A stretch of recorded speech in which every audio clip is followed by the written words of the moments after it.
Biden saying that Russia will get upset in spaghetti if the Balkan states join NATO means that we shouldn't have allowed countries to join NATO.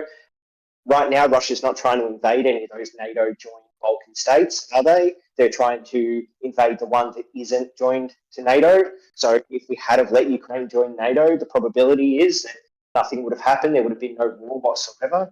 And then the third thing is it's just bullshit thinking the US is pushing all of this. The US is literally just doing what every other country does, including Russia, and trying to get every single thing he said is wrong. And not trying to get them to ally with the Russian interest because they want a broad trade partnership with countries all around the world, especially ones close to we heard you, bro. You don't have to go on forever.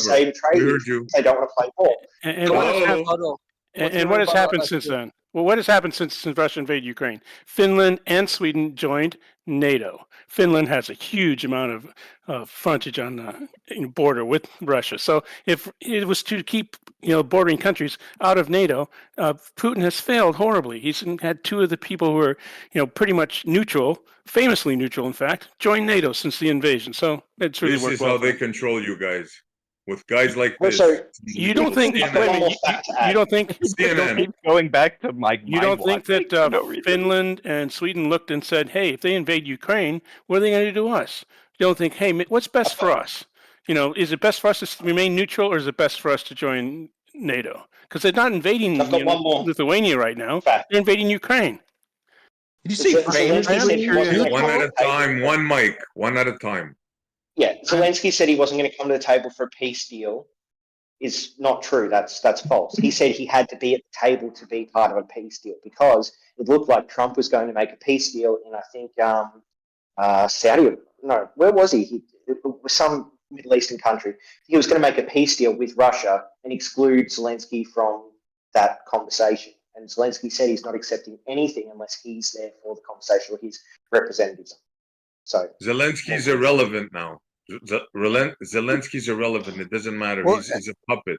He used to play piano with his penis. You know that, right? He was an actor, comedian. He accuses us of conspiratorial or whatever, blind, just gurgitating of whatever. But here he is, just blind gurgitating of whatever. With no citation. Who's blind? You didn't know that Zelensky is an actor? He's a cocaine I didn't say addict? he wasn't an actor, Essie. I said you just keep deciding to gush misinformation and then accuse us of doing the same. So it's like just a hilarious double standard. No. You're correct. I can, but what I don't need is you telling me, oh, what do I listen to? CNN when you're doing this because it's just fucking hilarious. Well, you can't take a joke, bro. You can't take a joke.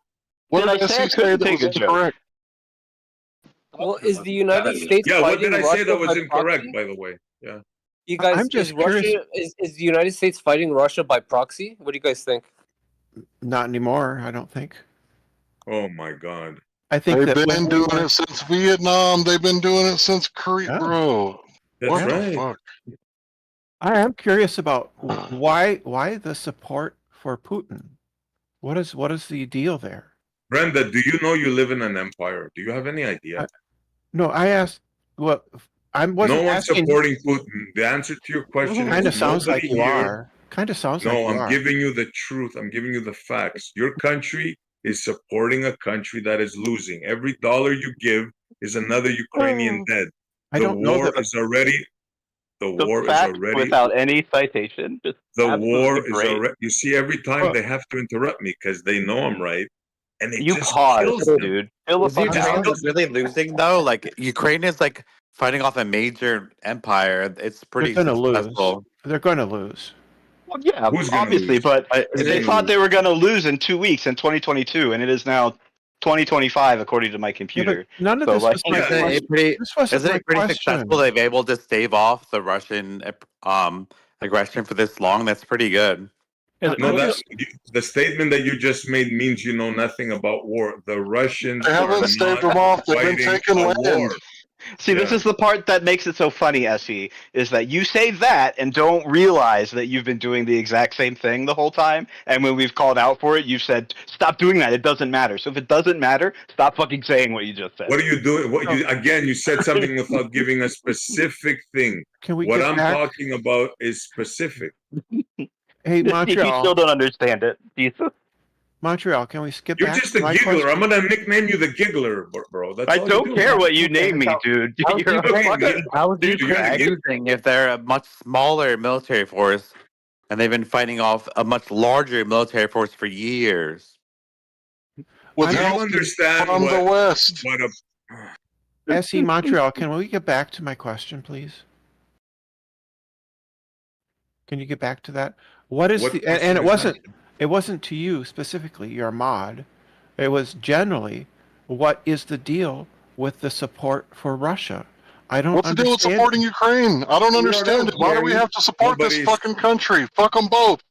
Oh, because they got invaded by Russia that we've been trying to contain for 80 years? Oh, not like it's not like America's been invading countries for 80 years. Oh, suddenly we grown I like a wonder, moral did you have fortitude. did you have these In same Europe? thoughts, Larry? Larry, did you have these same thoughts in the 80s when we were arming Afghanistan? Just out of curiosity. Why would America It have doesn't issue matter. with It America? doesn't matter. Why would What's America? matter have is does issues matter. with It's the America same invading situation. lands? That makes no Yeah, but- sense. 2020 It's the same hindsight. situation. Yeah, but I can appreciate that, but at least we're living in the present. So now we have to, with that in mind, try I'm to just like, asking a question though. And you guys blow up. I mean, just relax. No, I'm not blown up. I tried to answer and got interrupted. So, do you really want your question answered? I'd like I to don't think know. we should. I'd Go ahead. like to know the reasoning behind supporting Russia, who is a dictator. We're Yeah. not supporting Russia. We're supporting Ukraine. And No, I'm you're against it. not. What? What? Jesus We haven't been Christ. spending Brenda is hundreds of talking about billions of you, dollars. Larry. Brenda is talking about you, Larry, not the You U.S. think I'm sending You, money to Russia? Larry, What the fuck? Larry, you are in here saying that that Ukraine is worthless and we should let Russia go over. That is ipso facto, Are you a literally the troll, Russian bro? Are side. you a troll? Like you're Yeah, we really don't trolling, care right? about Ukraine. We don't give a We don't. fuck. If they get invaded, they get invaded. And I get it. You don't understand how inaction is the same thing as support. That's fine. I understand you're Well, cognitively challenged, but like not doing anything is letting Russia do whatever they want. Bro, you got You know? mental Well, issues. what happens bro. when You we got- invade? You got mental Other issues. countries don't do anything when we invade. It's that's- letting us do whatever we want. You're an idiot. You're an idiot. Yeah, what Like, happens dude, when I just shoot Melania, the shooter come on, versus stop shooting the the guy insults, down man. the street? Who do you What think happens was when I invade supplying someone else's Vietnam house? or Korea? Like, What are happens you when the literally police go in your insane? home to kill Okay, this serial Yeah, I I'm was gonna against stop. that I'm gonna war start too. That muting doesn't you. mean Hold on. I Hold was- on. I Why was- don't you answer Hold the on. question? Larry's Like gonna why? go- Like The next why are guy people that talks, dodging the I'm gonna mute question? him. He said he asked why are people supporting Russia, and you guys didn't answer. Did you That's guys right. hear me? You Did you didn't just answer. hear what I just said? No, I didn't. Then- SE. Okay, I am trying to mod. We're gonna go one at a time. The next guy that interrupts, I am going to mute him. Please, one at a time. Who was it? Who was talking? Larry? Yeah. Can I honestly answer Larry's question of why we care about Ukraine? Go ahead. Great. So it's a couple of different reasons. We care about it because it's the moral thing to do. We care about it because it gives power to Western nations to work together and cement alliances. We care about it for the economic ties to what is quite a large patch of land with a largish population that would work well with, surrounding EU nations and EU economies like Poland, or like, I don't know, the Baltic states, as you said. That's why we care about it.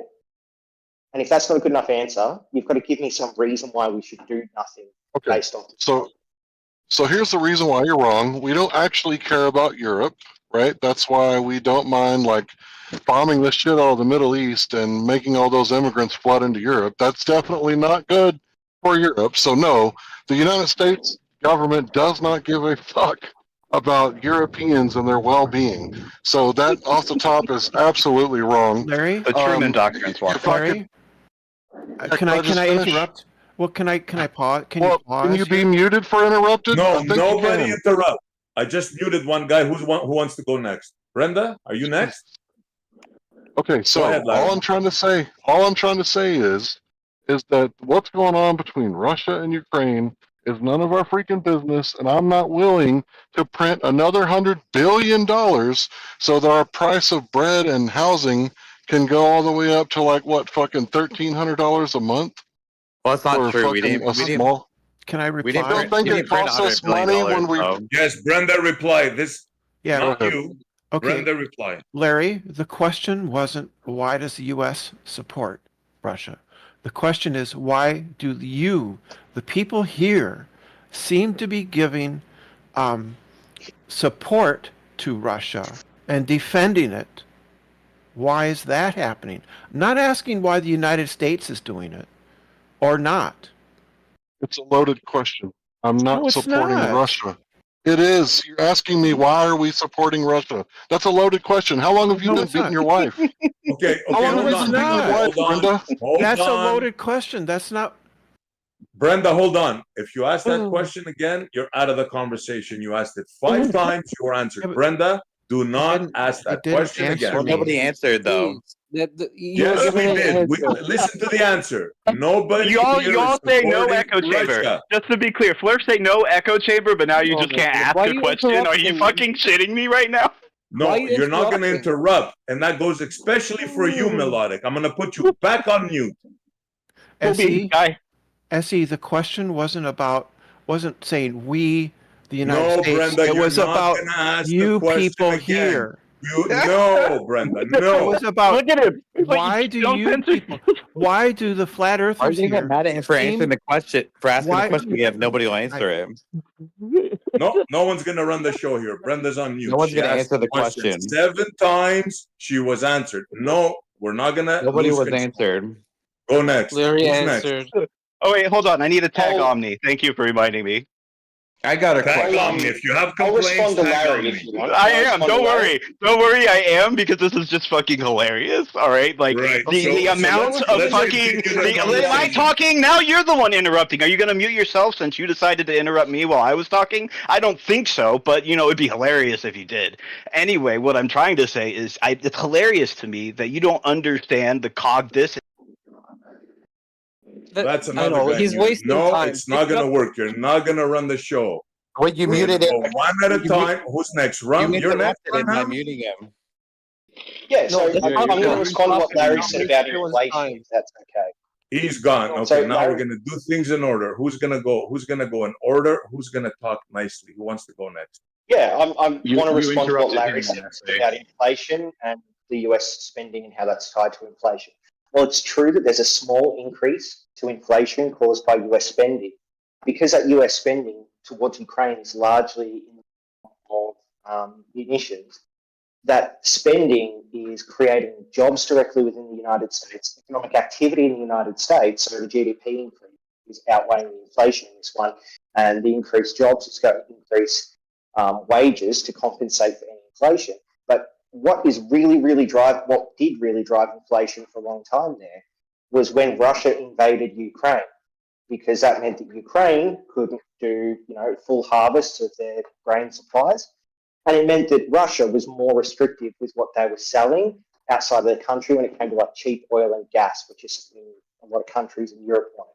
So the US was sending oil and gas over to Europe, which was restricting supply in the US, which would increase the supply of oil and gas. So that's like the larger economic trend, not just the two-dimensional printing machine go burr inflation. So let me get this straight, right? I'm not trying to straw man you. You said that basically it's minuscule, the inflation, but where the real inflation comes from is what Russia did to Ukraine, so Ukraine can't sell their product. How does that have anything to do with us, whether Ukraine can sell their product or not? Because them selling grain incredibly cheaply to US consumers means that bread prices go down. So bread prices go down because Ukraine can grow bread. Yep. Yes, that's how economics works. What does that have to do with us? We can grow bread too. We got a grain belt too. You know that, right? You ever been to Iowa? So the Yes, U.S. we don't currently the US likes to export a lot of their grains. They do use a lot in house. But if you So just that'd be do better like for the us one if market, I'm sorry. one I'm sorry. production, that's fine. If you just do the one production market, that can fluctuate wildly, and it doesn't even out. So you'll end up with areas of massive overpricing and massive underpricing. So you get inflation really high from that sometimes. And we were just in the period COVID days where that massive inflation was hitting because supply had dropped and demand had dropped and exports had dropped. So Russia did the bad thing right when it was going to be the worst possible outcome. So the war in Ukraine would have stifled bread production, and we could sell bread and not have as much competition.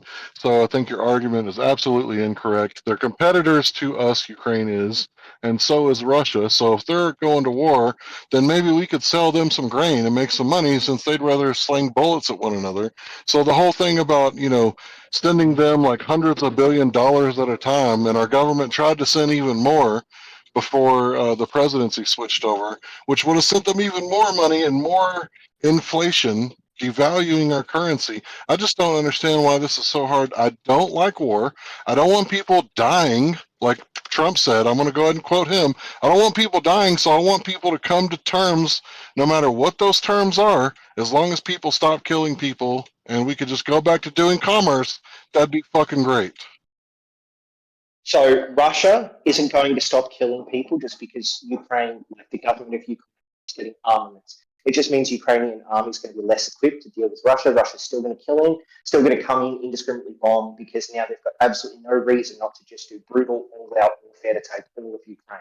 So straight off the bat, that argument is in the bin. It's a worthless argument. The next one is we were just talking about inflation, and inflation is not increased significantly by sending armaments to Ukraine, but it is increased significantly by allowing Russia to control a large market when it comes to oil and gas and now the grain supply of Ukraine. There. That's what I've been trying to argue. I got a question for Larry. My phone's about to die. What's the deal with you people supporting Russia? Yeah, I never actually supported. I never actually supported Russia. I'm just anti-war. So it looks like we're prolonging the war as usual. I had a friend from Vietnam. I used to work with him when I was young. He said that his dad and grandfather fought in the Vietnam War, and what they told me, or what they told him and he told me, was it was never about winning. It was about prolonging the war. So this benefits all the people that have, bankers and freaking military industrial complex. So of course there's going to be a lot of people in here that are like, yeah, send the money, human sacrifice, I'm all for it, whatever you guys got to do to support Zelensky. But that doesn't automatically mean that I support Putin.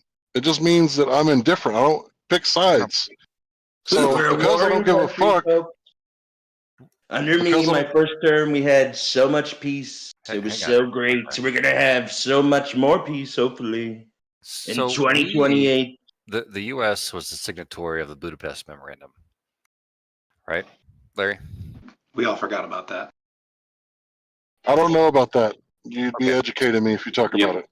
So it's the Budapest Memorandum was signed when the Soviet Union broke up, and it was signed by us, Ukraine, and Russia. Because, or rather, we all asked Ukraine to give up its nukes because... Okay, yeah, I know what you're talking about now. Continue. Yeah, nuclear deproliferation, but also, they couldn't maintain them.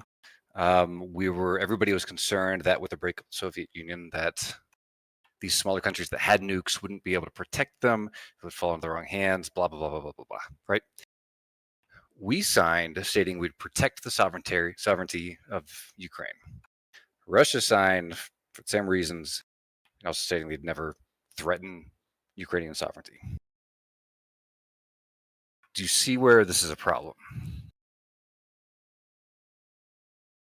Yeah, we said that if you give up your nukes, then we'll protect Ukraine. So I guess if that's a treaty, I'm assuming that's a treaty?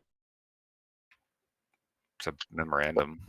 It's a memorandum. Okay, so we signed a contract that we would support Ukraine. But at what point do we have to say, okay, yeah, we supported you, looks like you're not winning, and I don't think there's any amount of money that we could throw at Ukraine to make them win. It's all about prolonging the war, in my opinion. Well, the reason it's been prolonged is because we've had to toe the line between triggering nuclear war, basically. And let's not forget, Russia's the country that started this mess anyway. Yeah. Is it really? How do you figure? Yes. Oh, SE, don't even bother with this crap about like the phone call and them You saying can't they forget want the rare and the minerals. Euromaidan riots and the idea that that was also Let me ask you, why do you guys get so triggered by the mere mention of that? Why? But, I think perplexed. Because Russia every invaded day, Ukraine. That's what started this mess. That's how it started. It's because every day I try to have rational conversations about things like, hey, should we actually be like giving X amount to Ukraine, or should we be doing something else? Should we be like actively supporting Ukraine with troops or some like no-fly zone run by NATO military, which I think they do. All these sorts of like interesting questions about how far it would be. And every single time we try to take a step forward in the next path of what we should do in this situation, there's fuckwits like you who bring up some retarded conspiracy from like 3 years back that we have to contend with, that we can't have a conversation about anything else except for this until we're actually done with it. And then you just fucking reset every goddamn time. Every single time. What are you talking? Are you feeling well, bro? What are you talking about? We haven't had this conversation here since the server started. Are you hallucinating or something? What's wrong with you? I think it would I've had this conversation with you specifically before on Omnis. Yeah, I think it'd be fair to Larry. Yeah, but part of your respond statement to was the unnecessary. things that I stated about the Budapest Memorandum. Yeah, I did respond. I said, eventually it's getting to the point to where, okay, we did support you, but at what point? Should we just keep printing dollars until our dollar isn't worth 3% of what it was worth back in 1913 with the Federal Reserve Act? Maybe we should bring it down to when our dollar is only worth 1%. Would that make you happy? Then could we cut it off and stop funding Ukraine? Or should we just go all the way to zero? The issue here is you believe we're doing that. The equipment we're giving Ukraine is by and large equipment that we were going to decommission anyways. That way we can buy new equipment, right? More money. Yeah, it's already we manufacture it in country, so it gives jobs. And yeah, and then we left all that. Sorry to interrupt. We left all that in Afghanistan, right? But we need to buy more money for that too, right? Well, hang on. That was useless equipment, mainly. What I'm telling you is true. Whatever happened in Afghanistan is irrelevant. Those Bradleys, those Humvees they've got, those old Abrams, we aren't going to use those ever, right? And what more, I think you should consider what brought the U.S. out of the Great Depression. And what was that? Do you know? Yeah, the war. Are you justifying the murder of 1 million Ukrainians so Americans could have jobs? No. What I'm doing is pointing out that if anything, economically, because he's making a point about economics, Ukraine's not really bad for us. That's all. What if we the war in Ukraine is going bad for us? What if we just did commerce instead of killing people in Ukraine? Why don't we just sell products and maybe that would help the economy? We're not sending. We are not killing them. We're not. Okay, so when you hand somebody a rifle, that's not a valid argument. When you hand somebody a rifle, obviously Russia's the one that's killing them. When you give somebody weapons they didn't have and you send them into the Russian front lines, you're effectively killing them. Incorrect. No, you fucking if you don't give them anything, they don't have anything to fight back with, and then they die. Yeah, that's not the dichotomy here, Larry. How many Anglo-Saxon males have to die in the next 2 years, as in the last two had? The option here is that anytime a country says, I want to invade another, it sounds like you're saying we should say, okay, well, because we don't want people to die, you can invade them. And then the next guy. What kind of a logic is that, man? What about the people from the countries that we invaded, dude? Of course, I didn't want that either, but I couldn't stop it, right? Okay. So I don't control the government. The government's going to do what they want to do, but I don't want any more fucking war unless it's absolutely necessary. And if another country gets invaded, whataboutism. Sorry, I don't care. I don't care if other countries get invaded. Yeah. But that's your argument, though. Is anytime an aggressor says, "I'm going to do this," we should allow it, right? No, what I'm saying, it's none of our fucking business, dude. We've already tried to defend them. Yeah, the thing is that Well, I'm trying to be fiscally conservative, right? I'm sorry that we can't control the whole freaking world unless you think that we should just print money until we do control the whole world, or more like the banksters control the whole world. There was an agreement that we had. Who are you to allow it or not? Who are you to allow it? The first thing you said was that it's none of our business, and that doesn't make any sense to me because I just explained via the Budapest Memorandum why it is our business. So why would you say that? Well, are we supposed to back them up until we trigger World War III? Is that the whole point of the agreement? Do we just want to nuke the whole fucking world? I mean, is that your goal? Or do you think maybe we should avoid the nuclear war and let Russia take whatever the fuck they want because it's none of our business?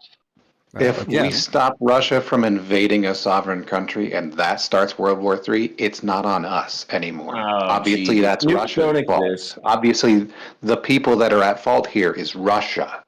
We understand. So you're willing to have World War III. You just said you're willing to have World War III as long as we can just defend one little country. Does that make sense to you, bro? Is that what I said, or did I say something completely fucking different than what you just said? Sounds like to me that you said we should support Ukraine even if it does start World War III because it wouldn't be our fault. We could blame it on Putin. No. When you say we are going to stop Ukraine, or we're going to stop supporting Ukraine so that we don't have World War III, that doesn't rule out the fact that we could have World War III from them invading Ukraine without our interaction anyway. Additionally, if we support Ukraine like we promised we would do, because that's what our fucking word was worth at one point, if we stop doing that, and of course our word is worthless. Thanks, Trump. Thanks for fucking doing that anyway. No problem. I love you. Then we have this agreement. If we support them and World War III happens, it's not fucking America's fault for doing that shit. Fucking Russia is the aggressor. Russia's the problem.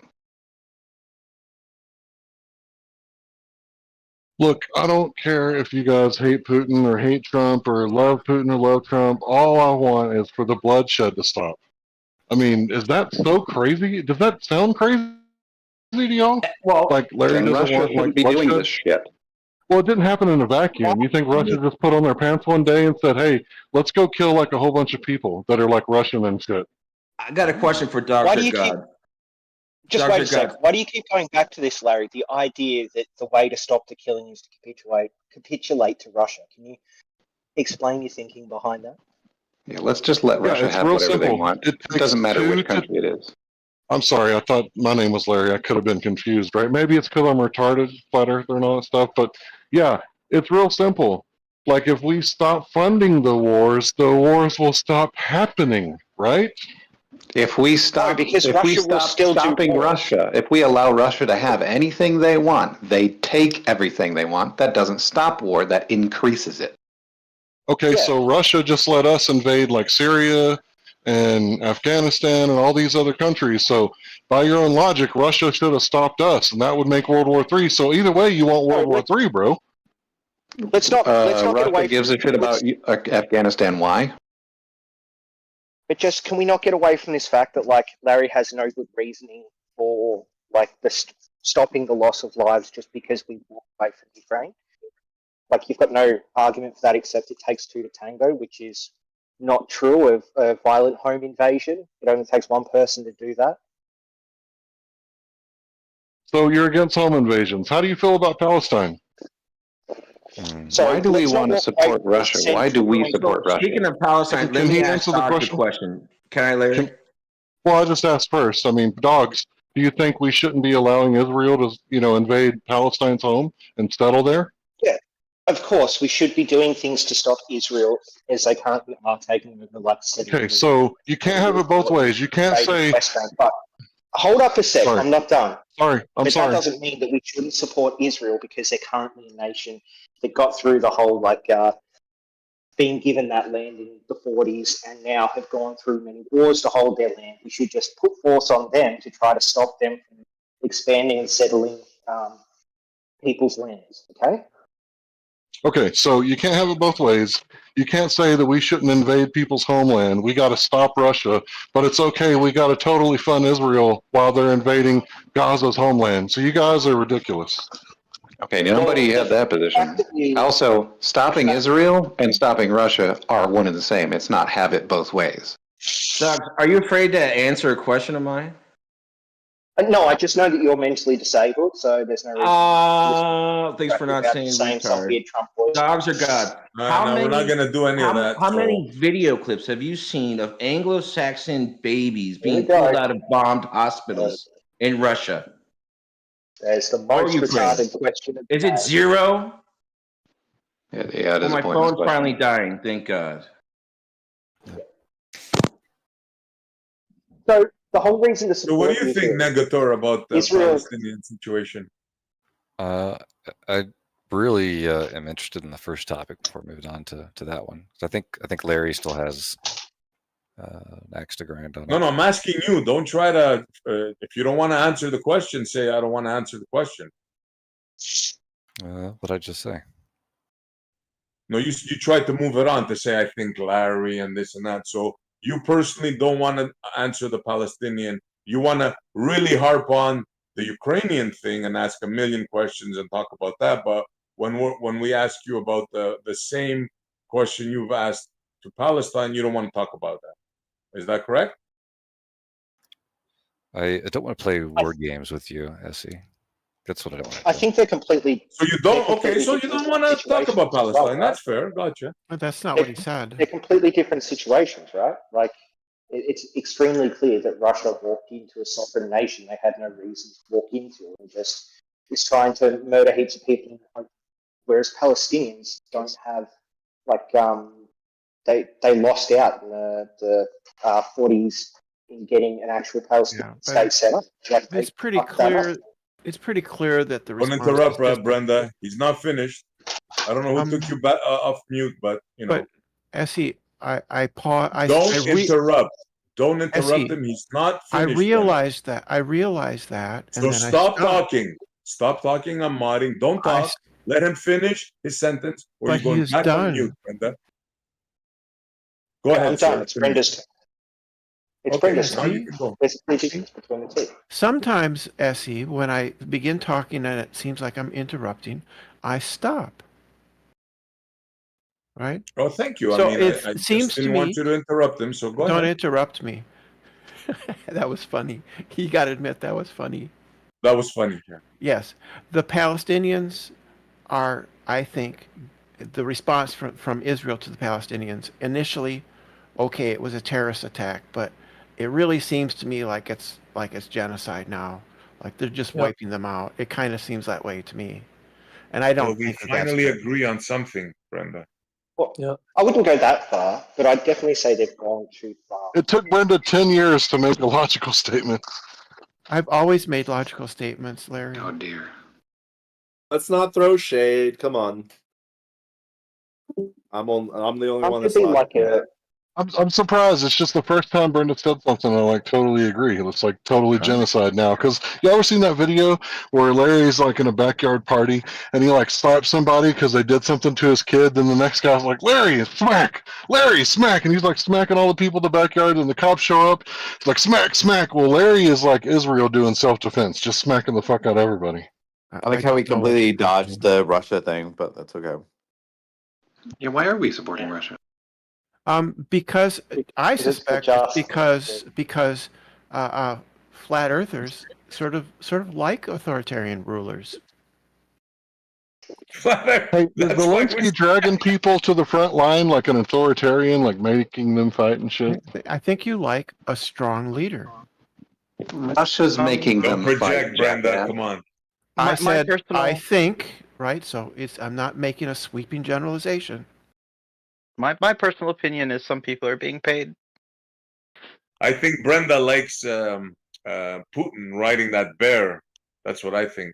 Well, let's ask Brenda. Brenda, could we ask you a question? What do you think about war? What's the solution, or what are your thoughts about war? It's no damn good. Amazing. War. So what about? It's sometimes necessary. What is it good for? It's yes, I was going for that. I couldn't bring up the lyrics in my memory. What's it good for?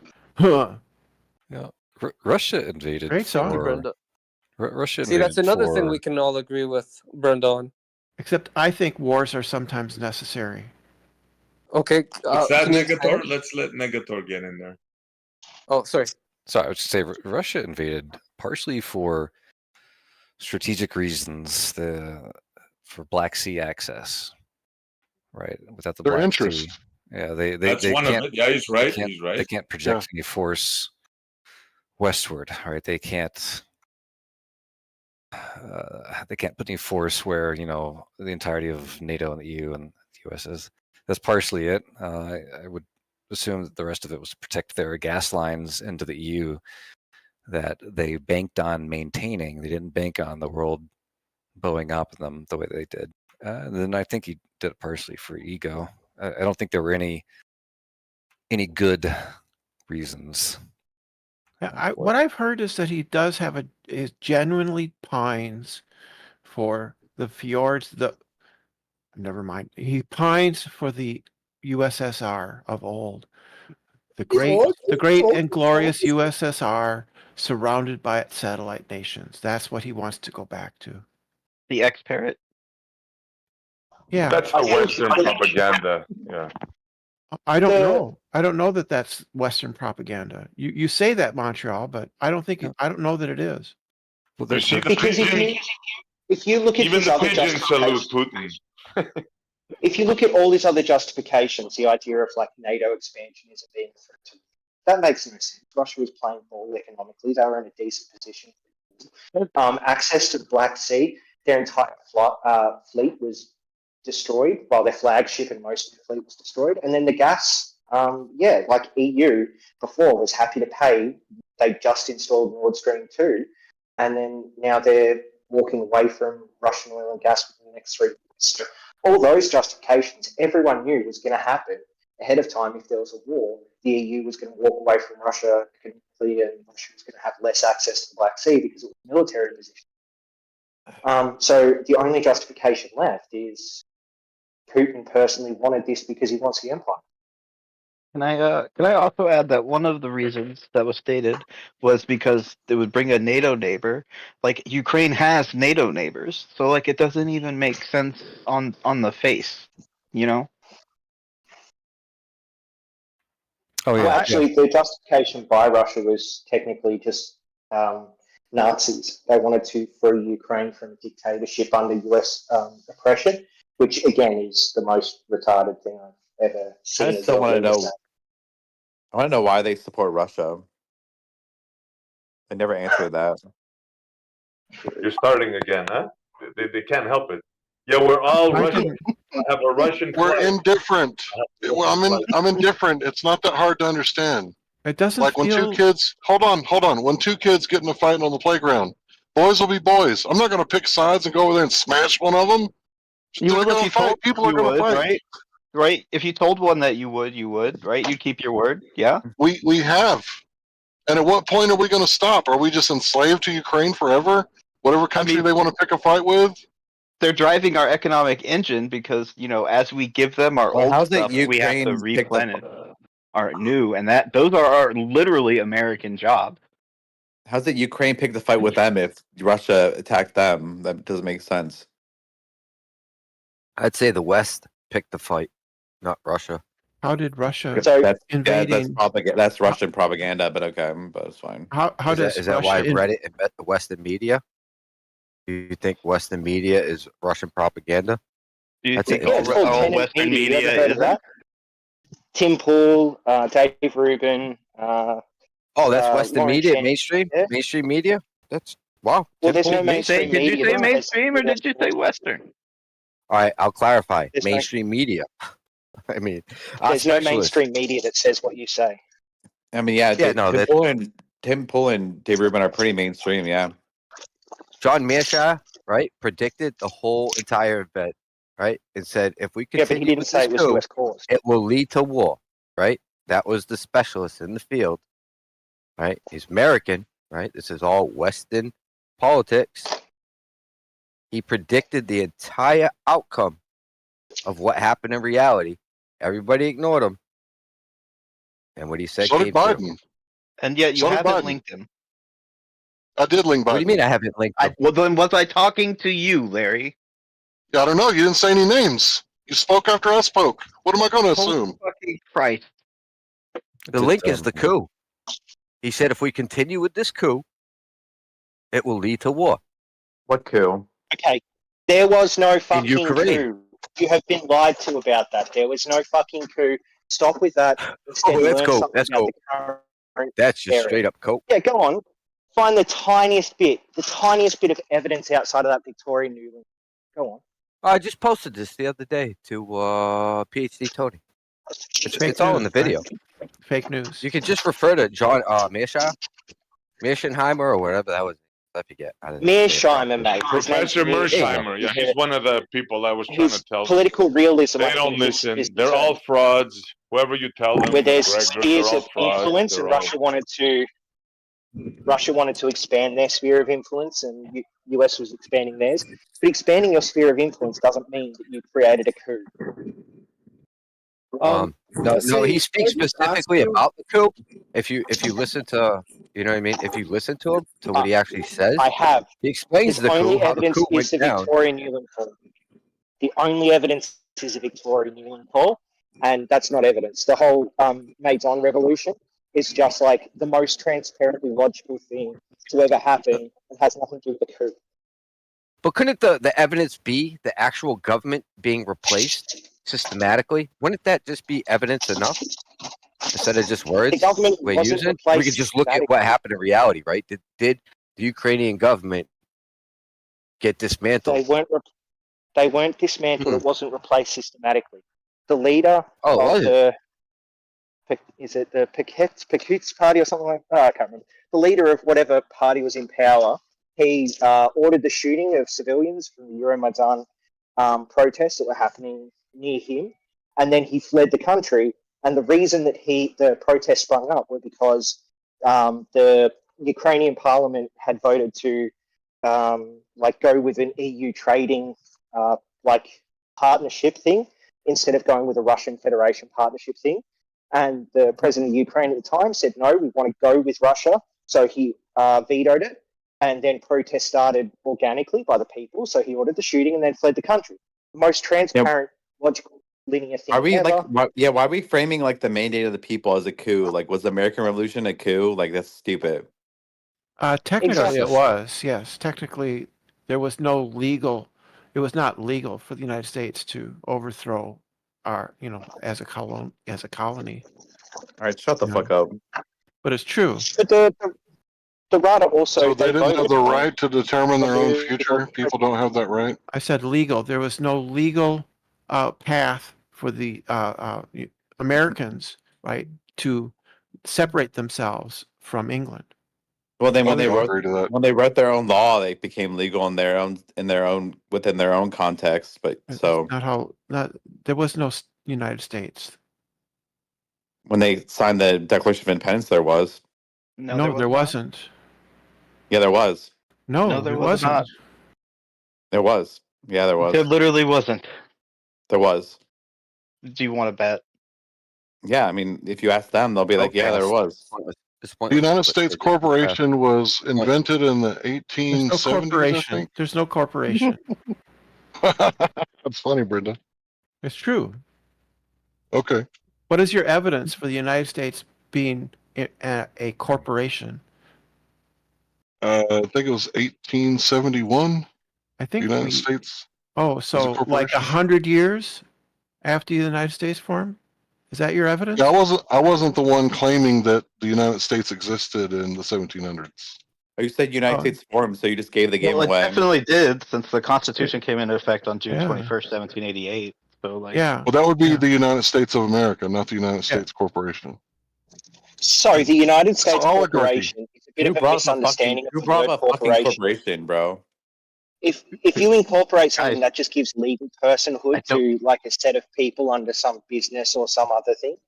It's not like an actual corporation as a business per se. A government is just a set of people that are considered a single legal entity.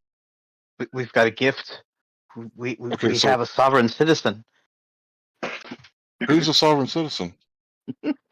Well, most flirts are sovereign citizens adjacent, at least.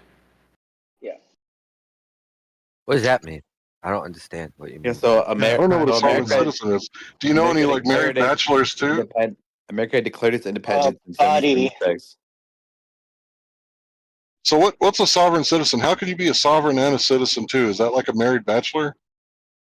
So you're considered a citizen by the US country, but you consider yourself as a sovereign person. So you're contesting the idea of you being a citizen and that you are in fact sovereign. That's why we call you a sovereign citizen, because we consider Have you ever read the even though you ever read consider the yourself Declaration? You ever read the Declaration of Independence? It's 2 words you can put together to fully express your ideology. So Larry, you ever read the Declaration of Independence where it says we're governed by the consent of the governed? yes, Larry. But So what does that mean? Does that mean that we give the government their authority, that they don't have authority over us innately? Yeah, the people of the United States are the sovereign. Okay, so if I'm a United States citizen, can you prove that to me? I'll like show you my birth certificate and my driver's license, and it says Texas and Colorado. It doesn't say anything about United States. Yeah, they're states of the United States. It's like saying that you don't. Okay, so I'd be a Texas citizen. You don't work for Apple because you work in like one shop that is an Apple seller, a subsidiary of Apple. But you do actually work for Apple. It's just through another entity that's under the umbrella of Apple.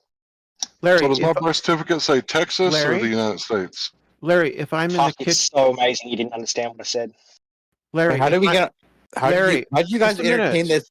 Why did you guys entertain this? I was tangent? talking. Like, Shut up. No, I was talking. it's a waste of time. Larry, if I'm in the kitchen, am I also in the house? Yeah, that's right. But you know, Texas is a state, like Israel's a state. If right? I'm in Texas, no, then I'm also in the United States. So is Israel not a state, or is Texas not a state? Larry, if I'm in Texas, Hold I'm on, somebody also just in the said United no. States, right? Agreed, asked and answered.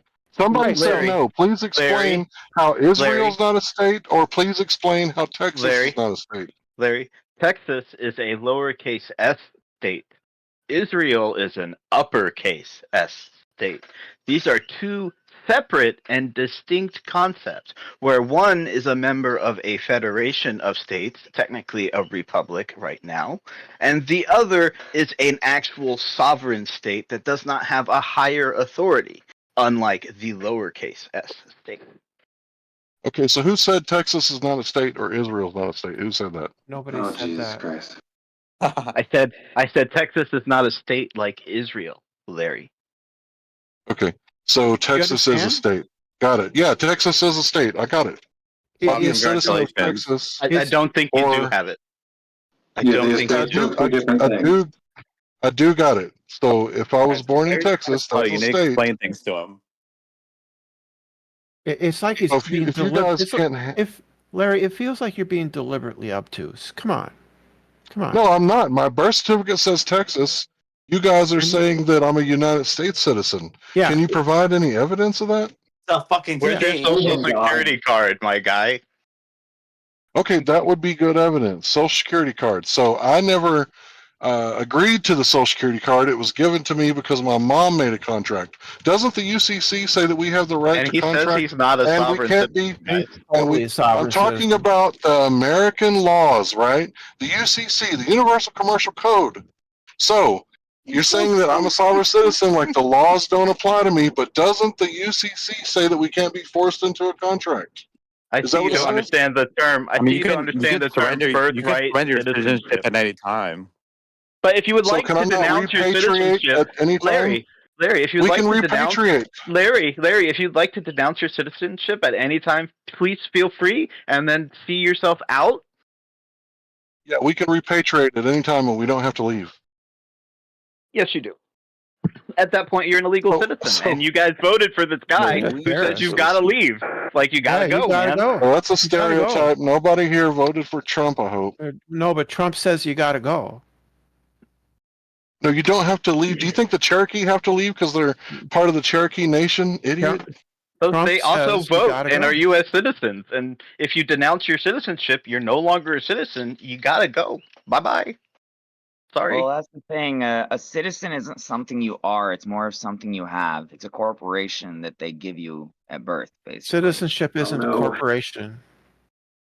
Yeah, it is. No, it's not. Why do you find it on Dun and Bradstreet then? You can find What the cities. fuck? You can find What is states. what is Dun and Bradstreet? What is it? Trading, like stocks, stuff like that. You're talking about Wall Street? You mean bonds? What stock? Yeah, the thing is, I looked up my city and I'm not allowed to see it. Like they won't show it. It's States there. issue- It said, you states are and- not allowed. Blah blah blah. You know. States and towns can issue bonds. What that doesn't make them a corporation. Yes, they are. Why? By definition. Why? How so? Because look up what a person is. The United States is considered a person, and a person is a corporation. The United States is not considered a person. Yes, it Corporations can be all considered backwards on his law. as a person. Right, you wouldn't be a sovereign citizen unless that was the case. Like, No. A sovereign citizen, those are police officers, people who break the law and don't have any consequences. Police like officers murder don't break people. the law. How Yeah, do they break all the law? time. They murder How? people, and there's no consequences. They don't murder people. They kill people. Brenda, I can't believe you're saying this. Police officers don't break the law. That's a stereotype. That's not what I said. Somehow they're What? Is it not I said, what you just said? Larry, I said they don't murder people. They kill them legally. So you didn't say. Not lawfully, though. Legally. Maybe not I'm hearing Legally. stuff, but I thought you said they don't break the law. It's legal. No, what I about didn't. I did. What about the police Larry, in prison that did break the law and are in prison because of it? There are police officers who do break the law. They get held to account, hopefully. No, they don't. But as They course, have immunity, so most of the time they're not even breaking the law. Again, the point is, in the course of, they are permitted to use lethal force to enforce the law. So that's No. not wrong. But they don't enforce the law. They enforce legal statute and code. Like, it's not law. That's what laws are. That's what laws are. No, My brain- That is not what the definition of law versus code. Yeah, it versus is. statute. You just said the United States is a person. Like, I don't know if I'm going to take law advice from you. I mean, thanks for talking over me. Well, but those are- corporations can have legal status as a person Right. in a certain way, but I don't think that the United States is considered a person. Nevertheless, the police force are authorized to use lethal force to enforce the law. So if you are a robber and the police come up on you and you're robbing and you pull a gun, they'll pull a gun and one of you's going to hit the ground, right? Police are trained that they will go home. And if you can't kill a mother, a brother, sometimes a they don't. grandma, a sister, then you probably shouldn't go back to the training tomorrow. Yeah, sometimes they don't. That's not the point. That's the thing. The point They're is not that trained, and they have no legal responsibility to protect the public. There's cases on this. They only have a I'm responsibility. not talking about that. I mean, that's what we are talking I'm about, saying though. that they have the legal authority to use deadly force to enforce the law if necessary. But then they use deadly force when it's not necessary. Sometimes they do, yeah. Okay, thank you. That's all. That doesn't refute what I said. Yeah, but that doesn't refute what I said. They do they do use it sometimes, but yes, sometimes they break the law. They're using their power in the wrong way. They don't even know the laws they're enforcing. That's not the point. I'm sure some police officers don't know the law. Some do. How do we get from talking about Russia to this? Like, I don't know what happened. Because of sovereign citizens, we have sovereign citizens here, I guess, and they're a special There's police officers in here. Well, he makes a good point about the lack of training in our country for police forces, right? I think it's mostly misrepresented. The lack of training police officials actually go through, for that type of responsibility. Who knows? But well, for example, what you're talking about there, I saw a deposition of an officer, and they asked him, did you take training on the First Amendment? Yes. Do you remember any of it? No. And like they asked him the same question in multiple ways, the way they do in a deposition. And it's just like both these cops and their captain, like, just have no idea about these things that they take an oath to, and then they don't uphold that oath. You saw a thing. You saw a thing, and therefore all policemen are that thing. No, I saw a thing. I've experienced a thing. My friends have experienced a thing. So what? Why are you being so condescending? It's not I'm not condescending. You're making a sweeping generalization from limited I don't like data. cops either.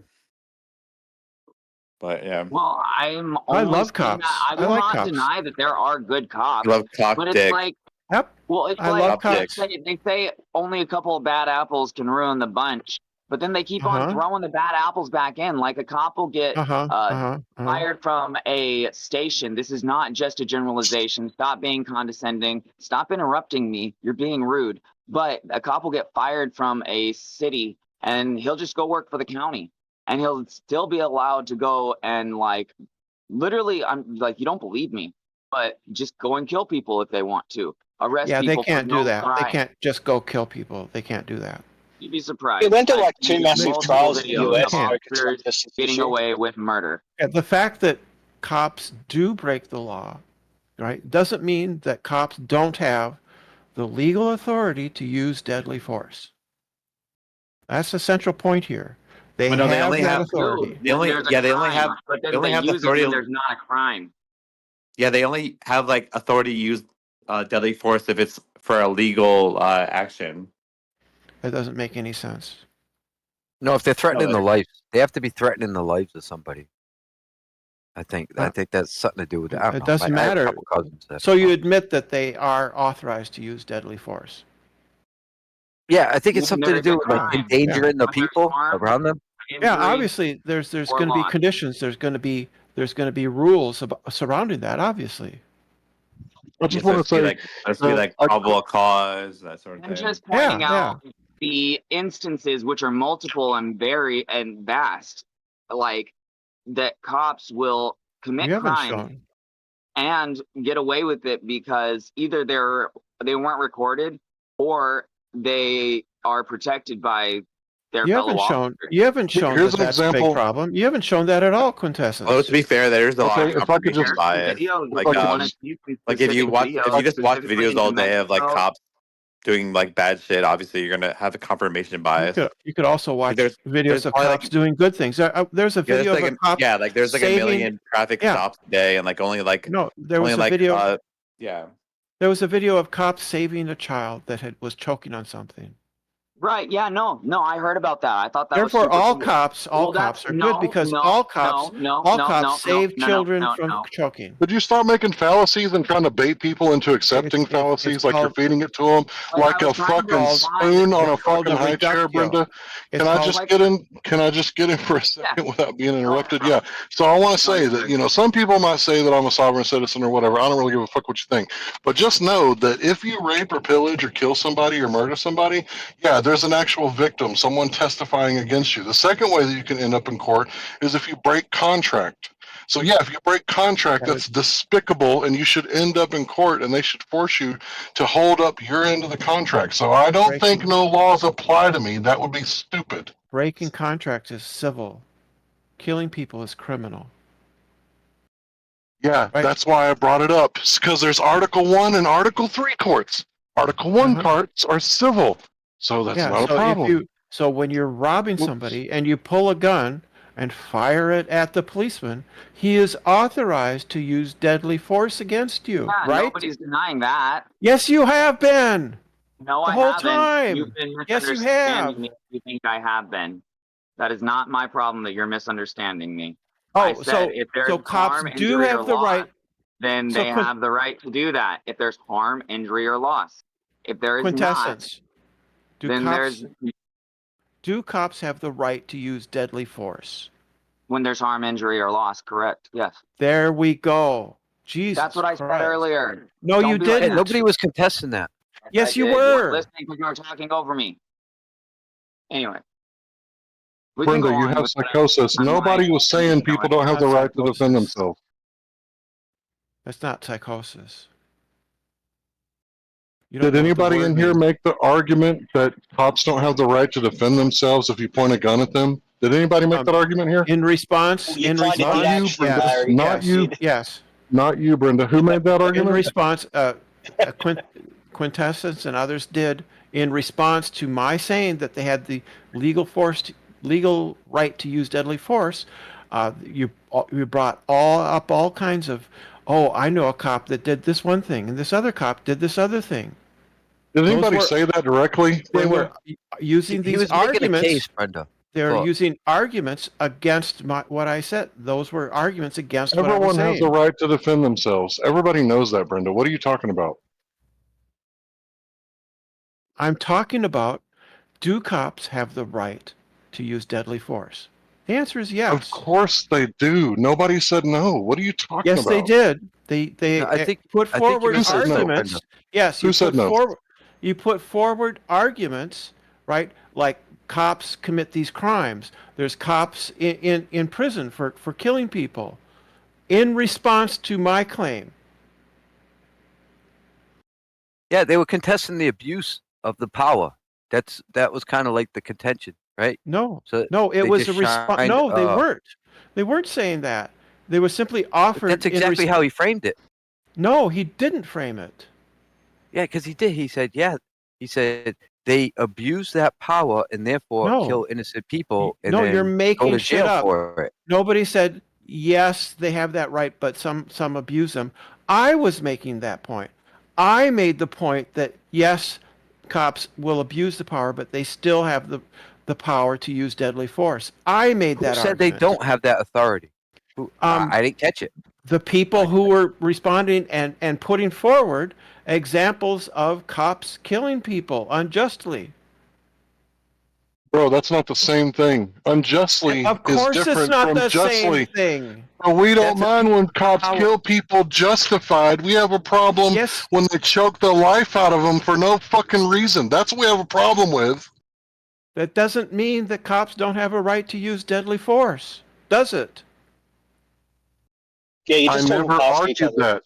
I don't know why you're like making up arguments and trying to hand people straw mans and shit. I'm not straw manning. The problem is, Brenda, you seem to think that they're saying that the cops don't have an extra right that normal people don't have when it comes to using force.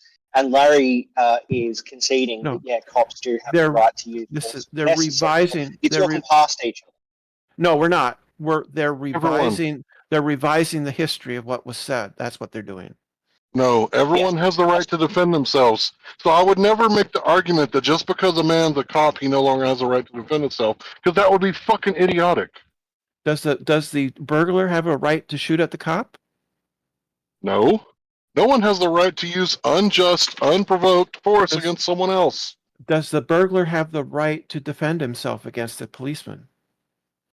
Not if he's in the wrong. It's not self-defense if you're committing a felony. Oh, well, what if he feels he isn't? Well, if he was in his house and he was getting burglarized, then yeah, he would have the right to defend himself. Well, suppose he just feels that he has. Suppose he just feels he has that right. Then the cops should mow him down with bullets. Oh, so the burglar doesn't have a right to defend himself? That's not what doesn't he have the right to defend? Doesn't everybody have a right to defend themselves? I'm passing the mic. Yeah. Well, I want to get back to this whole corporation thing. What's the problem with the US being a corporation? It is a common sovereign citizen claim, right? That the United States is a corporation, and that they're not. I know, Brenda. I'm asking Larry. Sorry. So I just want to know what the whole corporation thing is and why it matters. It's not a problem. You can look it up. If you don't know about it, look it up. Okay. Well, if we're done, that's fine. I'll look it up. So I already know. I was just seeing if you had anything new, but yeah.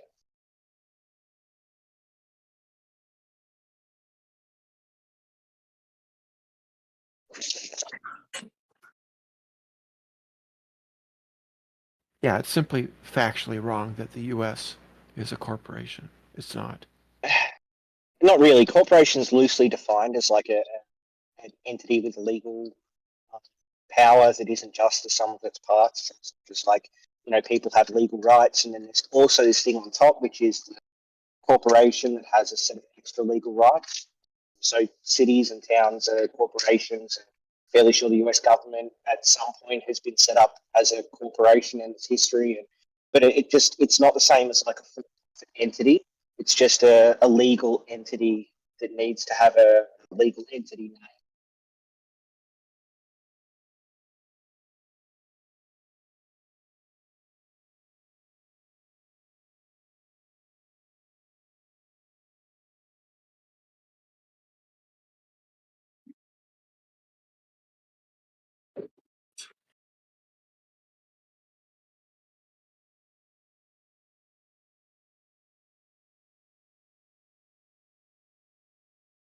If anybody would like to see what I posted, you can check it out in the side chat and the back chat. I think that was just like I don't think that was the whole government. I think that was just local, right? It was like Washington. I want to say DC, right? So it was. Have you ever heard of the U.S. Postal Service?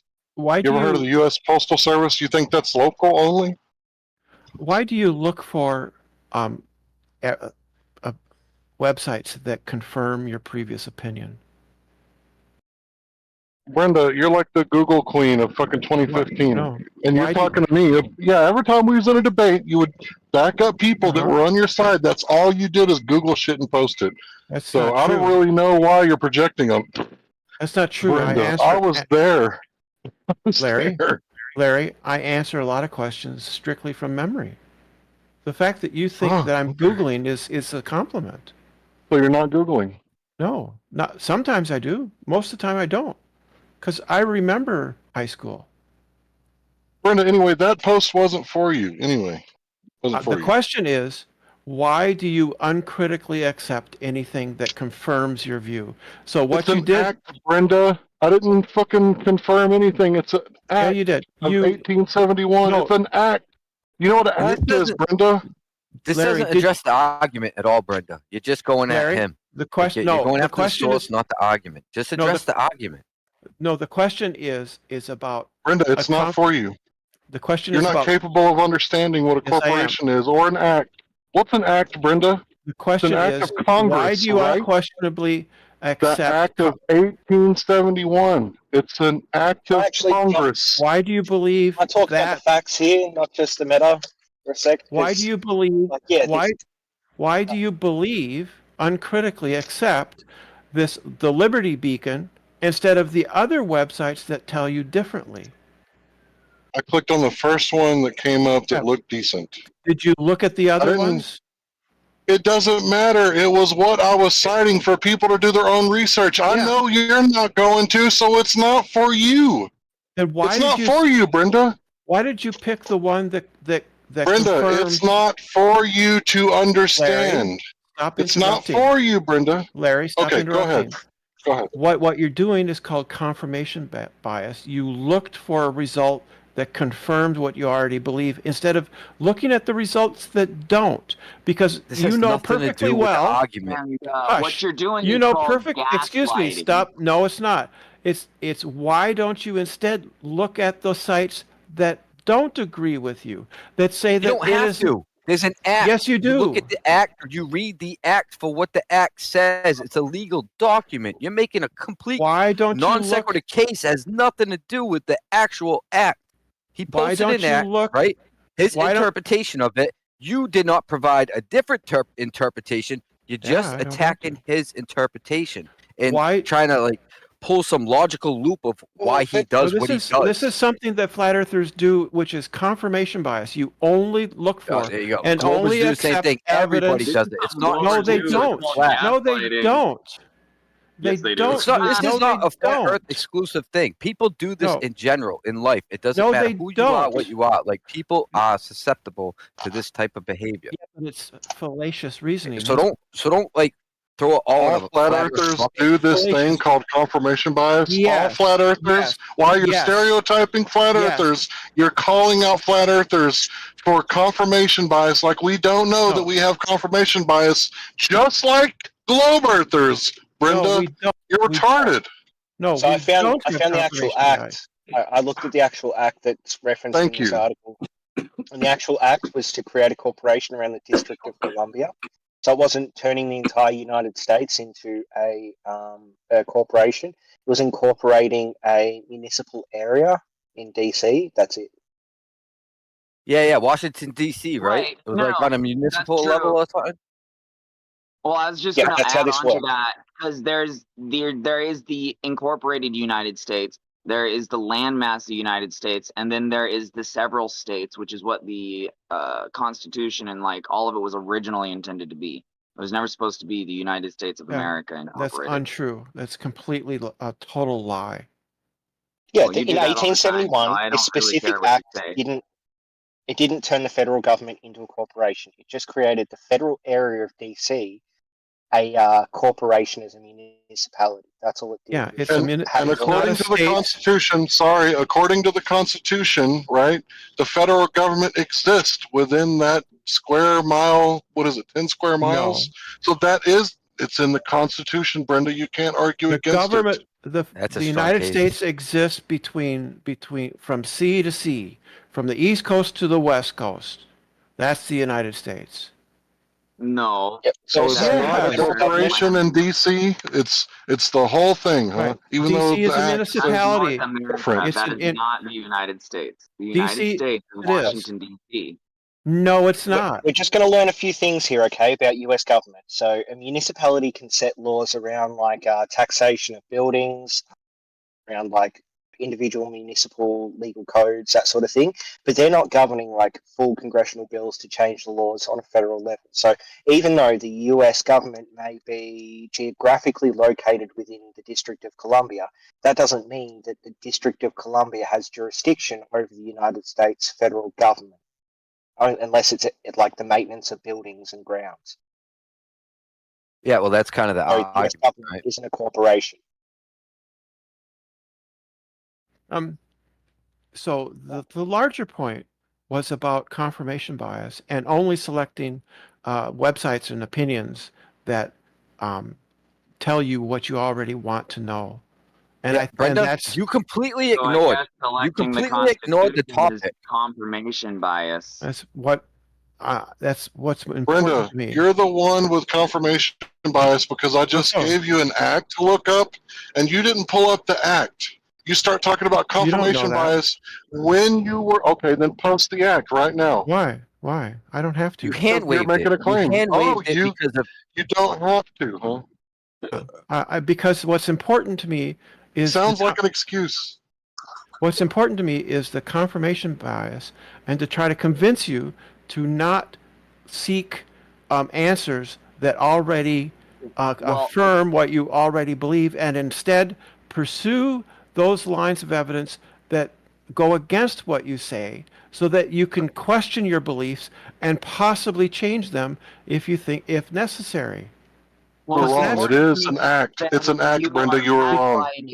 And that's what I do. To stop because you don't need to be telling other people what they're doing and thinking when you're not them. Why not? Because you're not them. Why? So what?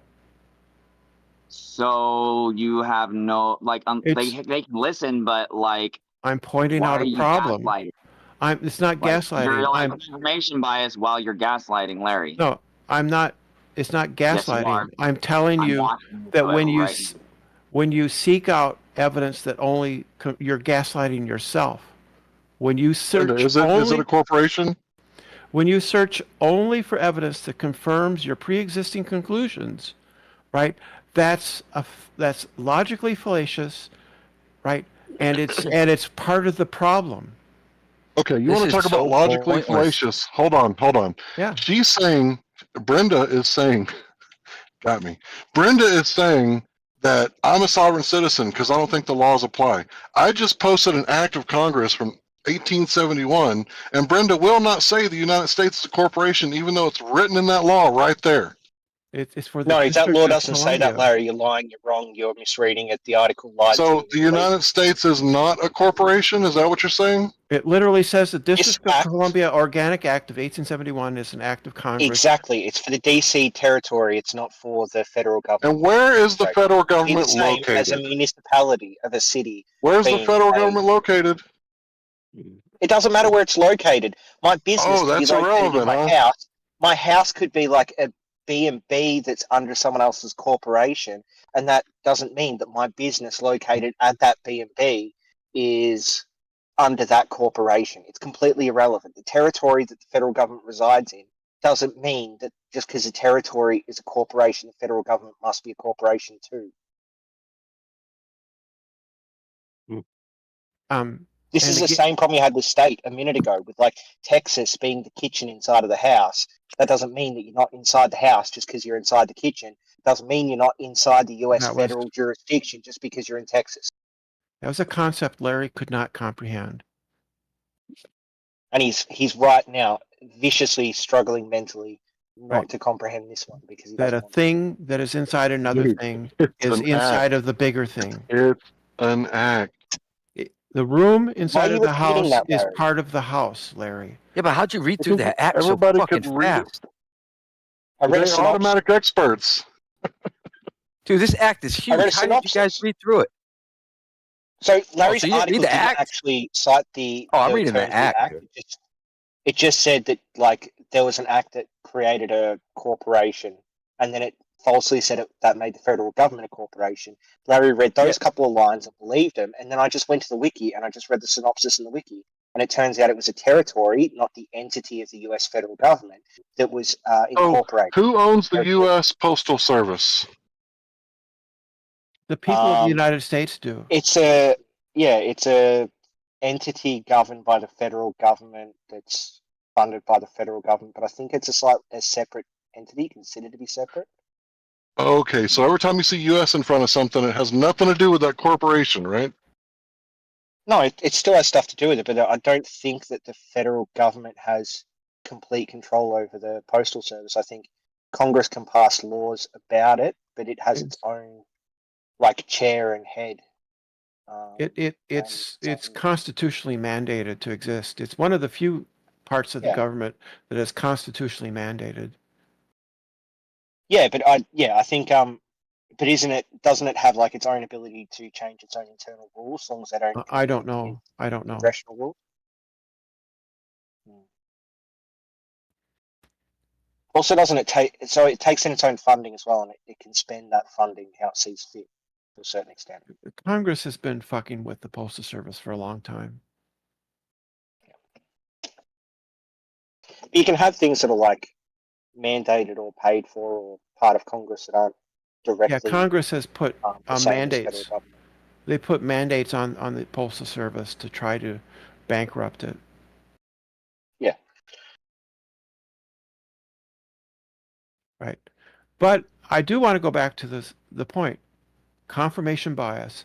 Only looking up information that confirms your beliefs is a bad idea. This is I want to nonsense, convince you to stop doing that. You take your own advice, right? I do. Cool. I do. Glad we're all on the same page. No, you don't, Brenda. Everybody should adhere to that. Cool. I do. Move on. Well, I think a good example. No, stop repeating yourself. Prove that I don't. Prove that I don't. Well, I think a good example of rigor would be the celestial theodolite. There's no such thing as celestial theodolite. Yeah, I mean colloquially, Yeah, it's just bullshit that was made up.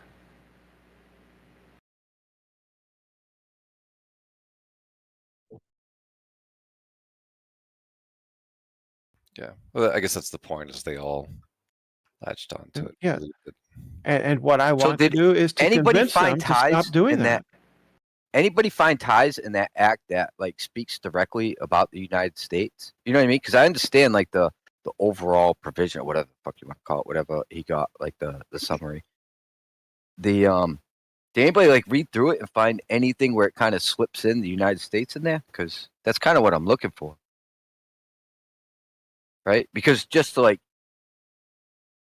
dismiss it because the first result we got, I think that's confirmation bias within itself.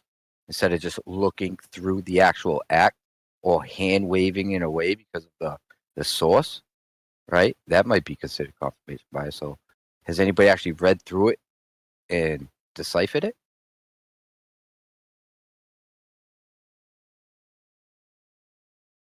I've read the wiki, and the wiki doesn't say that it incorporated the federal government, just that it turned a territory into a corporation.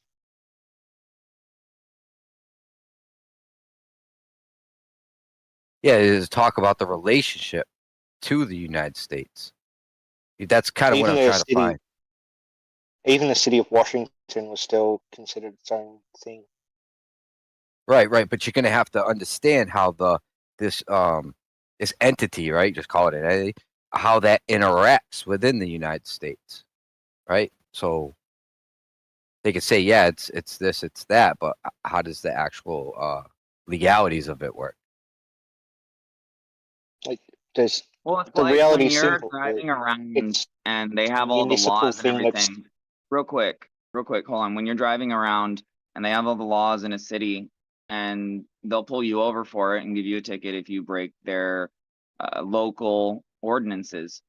And if the federal government exists within the District of Columbia, what makes you think they wouldn't be like adherent to the local ordinances and the local laws of that corporation? Cities have a right to set local ordinances. Yeah, I know, that's my point. Like traffic laws and stuff like that. Exactly. So why would the federal government, which exists in the 10 square miles of the District of Columbia, not adhere to the rules of the federal District of Columbia? Like, it is all one thing. Like, I don't understand why you guys think that the government and the district, the landmass that is that space, that is a separate country, essentially. It's a municipality, right? United States. Well, it's not even United States territory. DC is a municipality, isn't it? It's under the same territory as London, the City of London, and the Vatican. Like, those three city-states are all like conjoined. They're all No, they're not. No, they're not. It's just where all the banks So, are. Larry, you also do like the travel versus driving or whatever. If you're doing another stereotype. I have a license. Shut up, Brenda. I've had a license since I was 18 years old. I have no intention of getting rid of my license. Oh darn! Yeah, I was We're just not going to see you on Van Balian. The theory behind it, not the actual like. No, you're just trying to label me a terrorist because you think I drive without a license.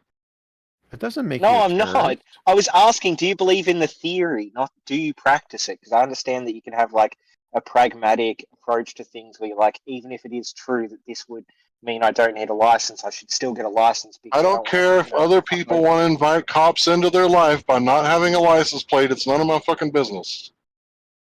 Oh my God, why are you so damn sensitive all the fucking time? Why do you just shut up? I'm not being sensitive. I'm giving you a fucking answer.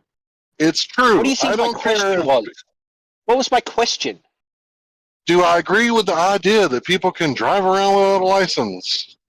Yeah, dipshit. That doesn't mean that do you agree that people should do that. It's do you agree with the fucking theory that you don't need a license under the US law? I don't care. I don't care. Still sometimes get fucking arrested for it. Larry, open your big fucking ears. I just said I don't care. Do you understand what that means? Okay, so I don't care, fucking move on. Don't have a full-on whining session about it as if I'm personally kicking your dog in the fucking face. This guy's so annoying, man. This is beyond his ability to understand dogs. He isn't being deliberate. He can't understand this. Larry, you give them answers and then they complain. I didn't hear your answer.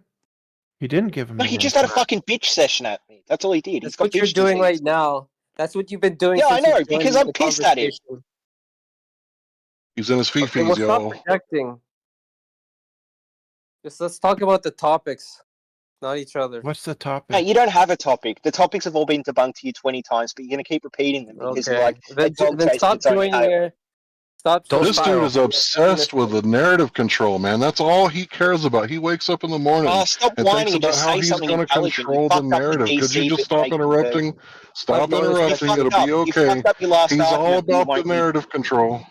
No, it's an act. I didn't lose the argument. It's an act of Congress. You keep saying it's an act. I agree it's an act. You're misrepresenting what the act does. I don't know. Why do you do this? I posted the name of the act so everyone could do their own research. I'm not misrepresenting anything. You are. You're saying that it turned the federal government into a corporation. It does not do that. It makes a territory. According to the Constitution. But just because the federal government is inside of that territory as a physical, like buildings that people work inside of, doesn't mean that the laws and the entity of the federal government is under the jurisdiction of that constitution or that corporation and considered a corporation itself. Again, me in an Airbnb that may be owned by a corporate entity does not mean that my business is now under that corporate entity.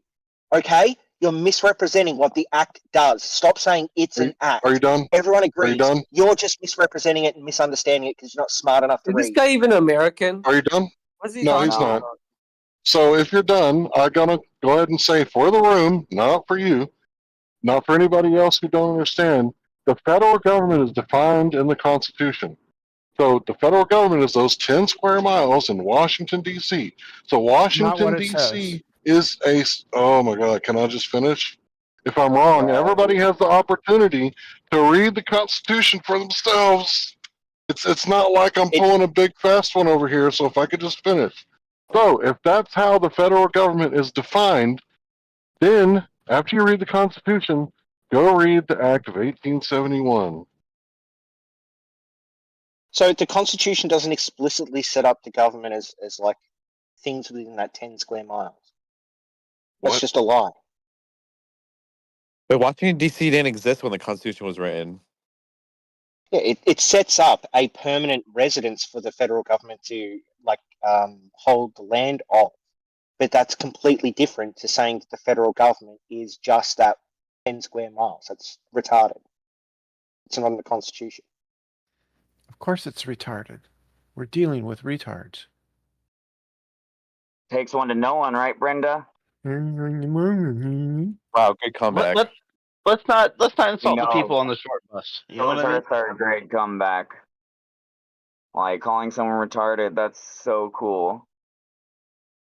I mean, So what else? I'm going to make another analogy, right?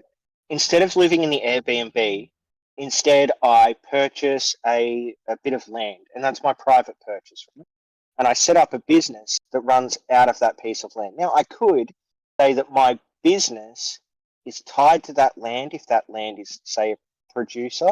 But if it's not a producer, if it's just where I sleep at night and I have a computer, that doesn't mean that business is only confined to that land. I could then buy another piece of land. My business we spent last fucking 30 minutes looking after 100 farms. Columbia to these idiots. Jesus Christ. Okay, so I'm posting the U.S. Constitution. If you want to look at it, it's in the back tab. Don't worry, it's not for you, Brenda. I don't think you'll ever read it. So it says, to exercise exclusive legislation in all cases whatsoever over a district not exceeding 10 miles square as may be cession of particular states, and the acceptance of Congress became the seat of the government of the United States. What do you think that means? That means that they bought a area of government an area of land that the federal government is confined within, that they have control over that is outside of Virginia and Maryland's control. It's a single federal piece of land that they have control of, like they do any area where there's federal buildings on it.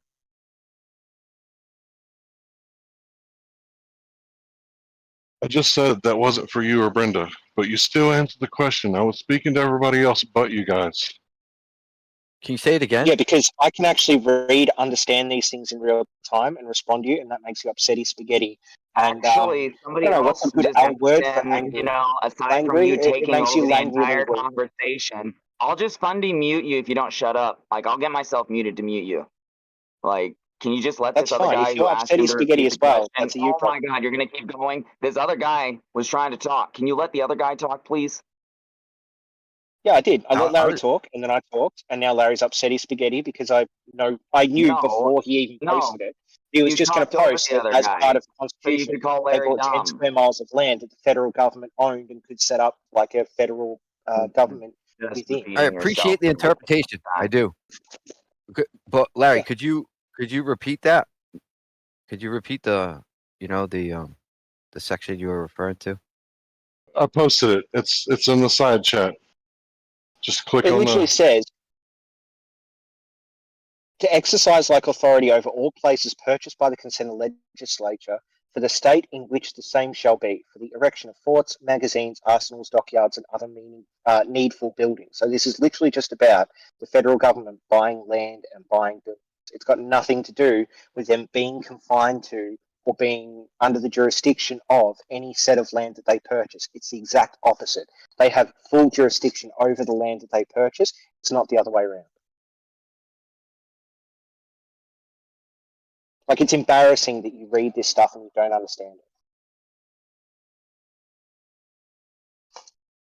And it's embarrassing that you can't do this without putting other people down to make yourself feel better.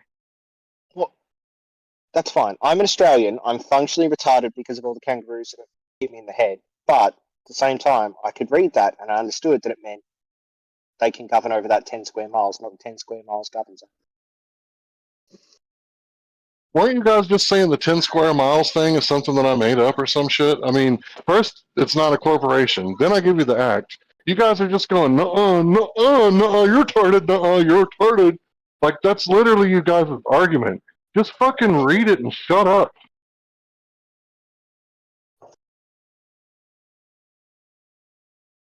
Well, I read it and I gave you the interpretation I have, which is they bought 10 square miles and now they have jurisdiction over it. Not that 10 square miles has jurisdiction over them. It's literally so they can buy stuff within a territory without that territory or state having jurisdiction over the federal land. Okay, do you understand that? Do you understand where it says their territory shall not exceed 10 square miles? Do you understand that? Only for the seat of the federal government. So the federal government can't have, there's no like magic land out there in the United States of America's like border that the federal government can just take it, like no one owns it. The federal government can go and set up a seat within.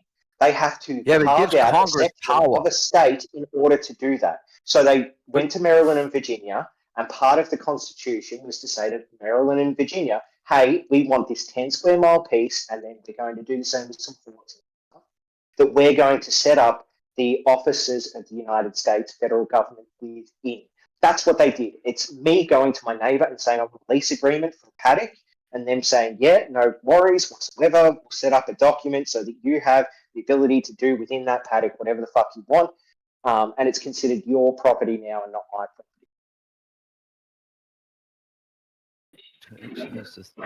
So it's kind of saying the Congress has power over federal properties, like whatever they purchase, right? Congress has is basically in control of that. Yeah, it's so that the states can't exercise control over federal buildings. Like Maryland can't turn around to the state capital, the Capitol building, and say, "Hey, you've got to comply with some ordinance or something." It has to be within like that 10 square mile DC area has the ability to set ordinances. It looks like an act basically creates like the Vatican inside Italy, but it's makes its own rules. Well, also, states cannot legislate within DC. Only Congress. All right, I get what it means now. Can you explain what you thought it meant, Larry? It gives Congress power over all these properties. That's what it's doing. It's giving the government power, like a proxy power. Yeah, it seems like it's giving them complete control over the to skirt the law. Yeah, it's allowing them to skirt the law and operate through these facilities, right? Which is kind of the case he was making, right?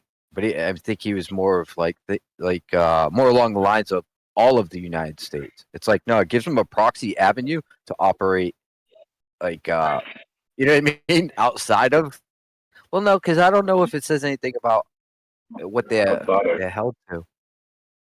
Yeah, I'm not sure what Larry's argument is, but I can see where somebody could read it to interpret it to say what gets said inside this 10 square miles can affect outside of that. And I read it the other way around, where within 10 square miles, you're not subject to statement.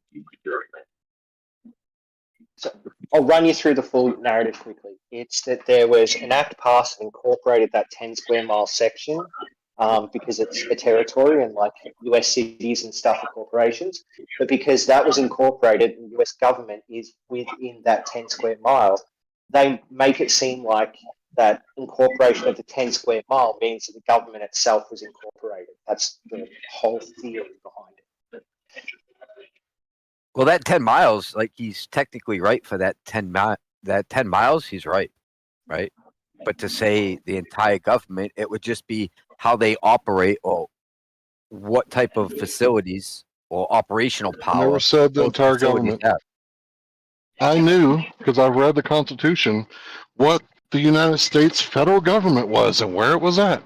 And then it got incorporated. So once it got incorporated, that means that the federal government is in that tiny little spot, is a corporation. And they own the U.S. Marines, the U.S. Army, the U.S. Postal Service, anything that starts with U.S., that's them.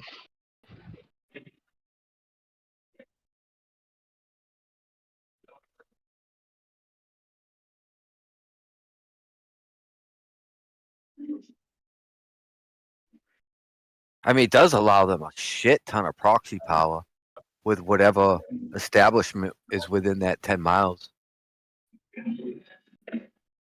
London did the same thing, right? Within England, there's a district of London. It really only allows them to set like municipal laws or codes for buildings or stuff like that. It has absolutely no bearing on like the government being able to be a for-profit or being able to take money, whatever you guys think it is.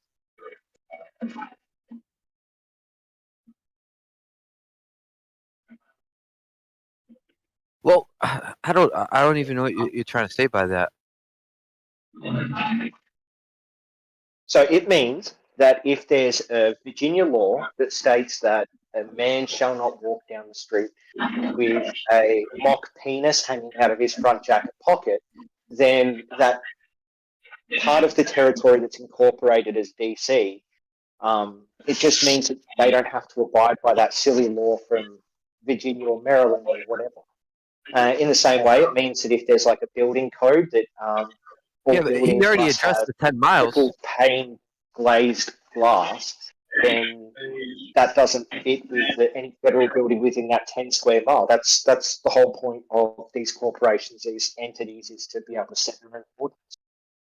It's the only reason this act exists. But he addressed the 10 miles, so kind of where I'm at right now is like any establishment where their headquarters, right, their operational headquarters are set within them 10 miles. Wouldn't that by proxy extend to all other expansions? Yeah, because federal law, right, from state law. Yeah, so that would actually separate them from the Constitution, like by proxy, just because the headquarters was within that 10 miles, like theoretically. Not at all. Why not? Not at all. You can have any entity you want to be in any municipal code that you want or municipal area you want.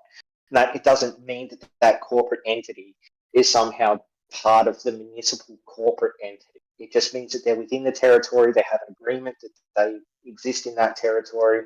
They have to abide by the codes of that territory, but they can't they're not mixed into one just because the United States federal government exists in the corporate area of DC. It just I don't think you understand the tier to the rules that we deal with day to day. It starts with federal, it's all the way down to like our personal. It's not what I'm saying at all. Like not even a little bit. I would say, all right. So say Congress had power over, I don't know, we'll call it XYZ, right? Now, XYZ is in control of, I don't know, say mail. Okay. Now XYZ expands into a different state.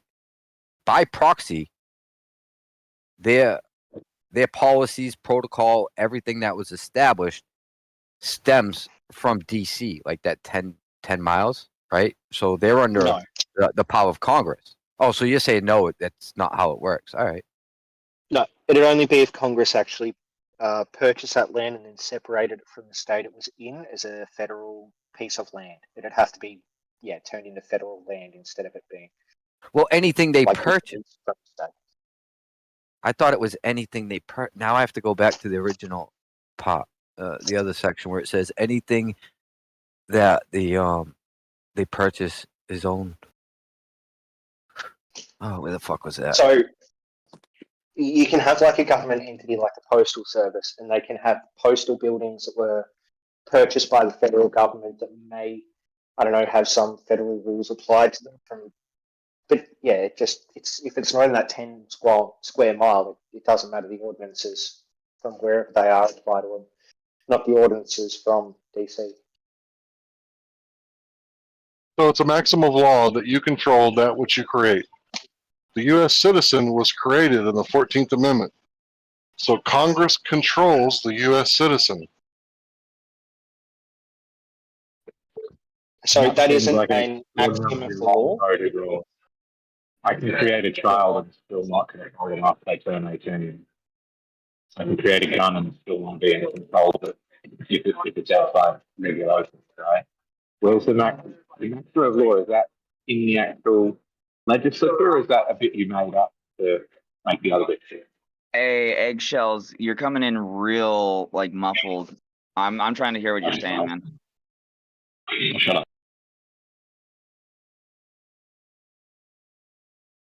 So yeah, you can look that up. It's a maxim of law. Of course, you control that which you create. So the people that want to be U.S. citizens, they want to be controlled. But how come Saudi Arabia has nationals, but how come the United States doesn't have nationals? I've heard of state nationals. So I guess there's state nationals and then there's U.S. citizens. Is that the same thing, or is that different? They're when different. you say this, you control that which you create. Most of the time, that's just like God, what's the term for it? It's just like a vague statement, like a universal truth. God, there's a word for it. I've lost it. But anyway, it's not a legal thing. It's like saying if you that is a legal maxim, if you work hard, you can control how your life goes. It's got nothing to do with like legality. You don't know what the legal maxims are, and you just exposed yourself. You're telling me that I'm wrong, but you don't know what legal maxims are. Well, I know that they're not in the legal code. Yeah, no shit, because they go back to the ancient Roman times. They precede the legal and code. we're not governed by ancient Romans.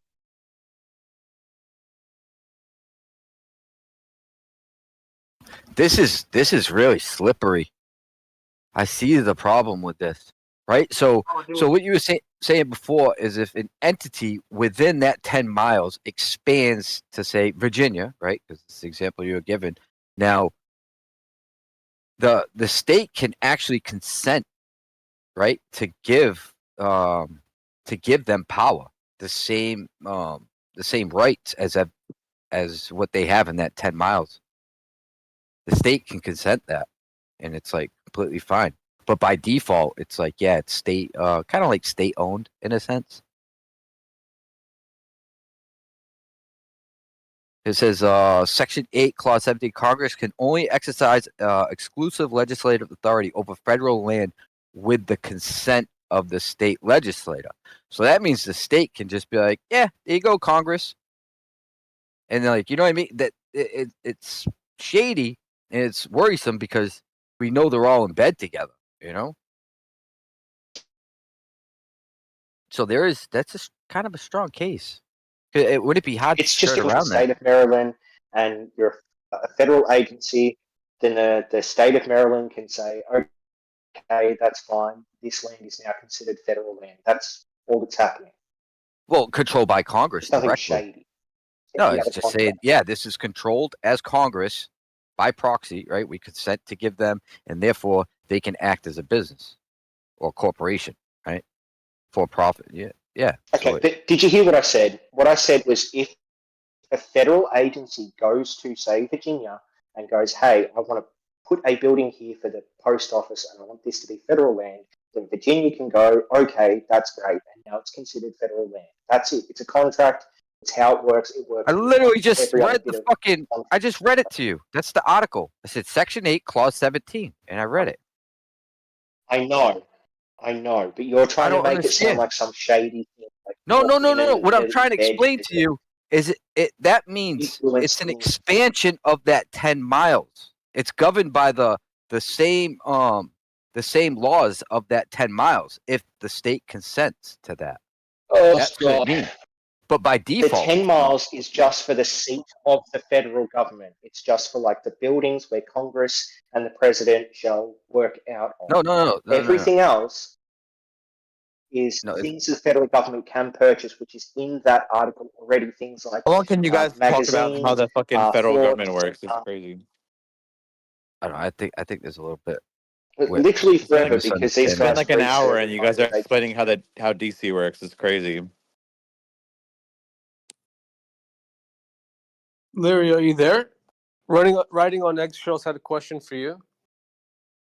He said, how do you make the case that you control, that you create, maximum affects the U.S.? He has examples that where it might not be true. Any thoughts, Larry? Can you hear me? Mic check? Yep. Okay, so the question was, how do you control that what you create, right? I think so, yes. Okay, if I build a car from scratch in my garage, who has a higher claim over that which I created? But cars aren't sentient, right? So is that a perfect Good question. analogy? Nobody really. No, it's yours. Yeah, so you control what you create. I mean, that goes back to like Stone Age.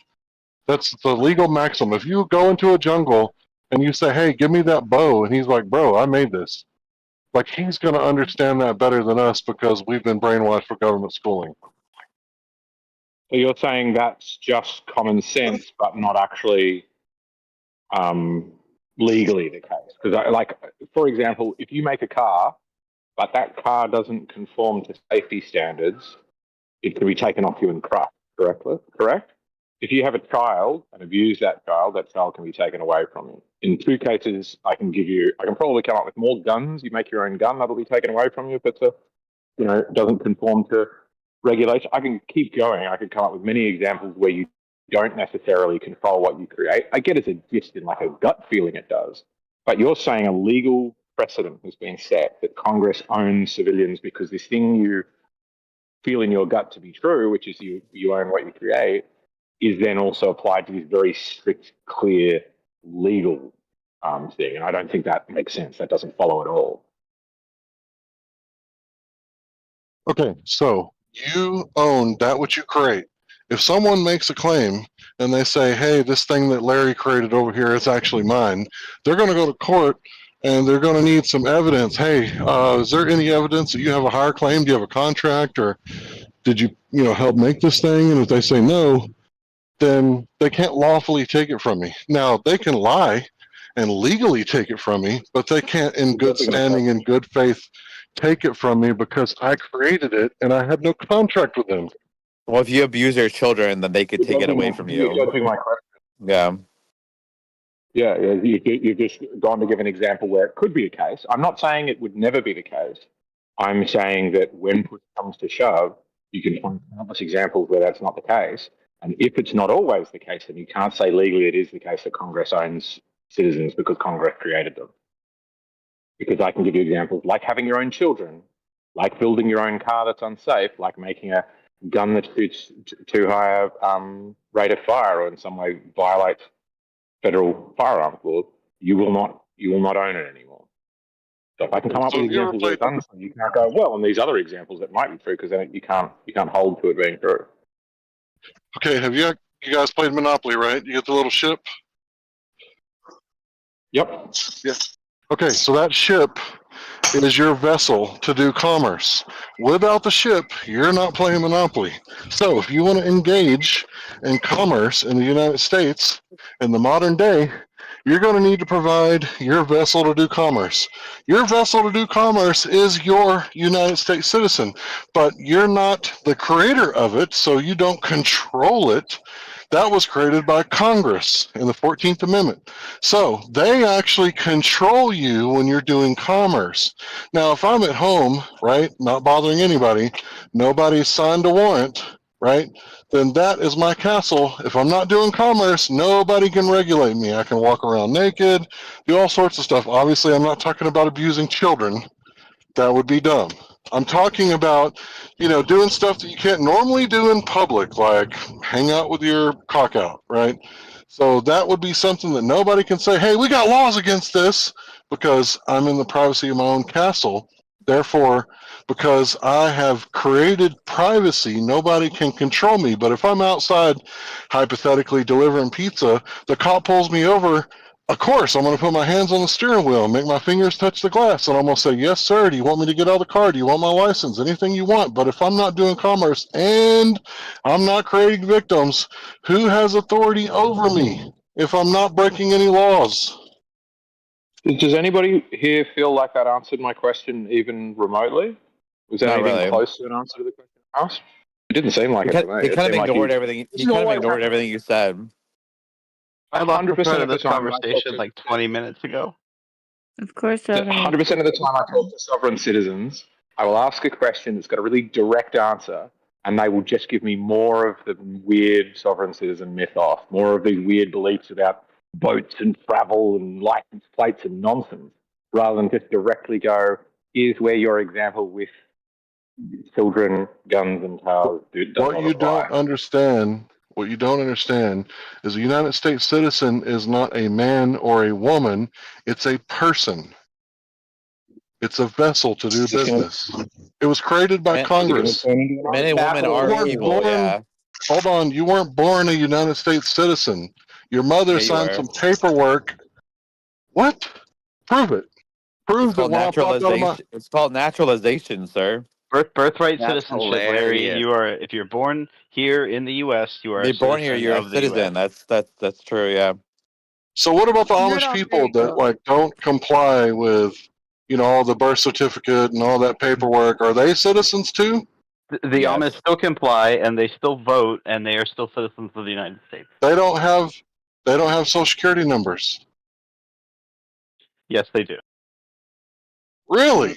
So all Amish people have social security cards. They also have telephones at the end of their driveways, Larry. I don't know if you knew that.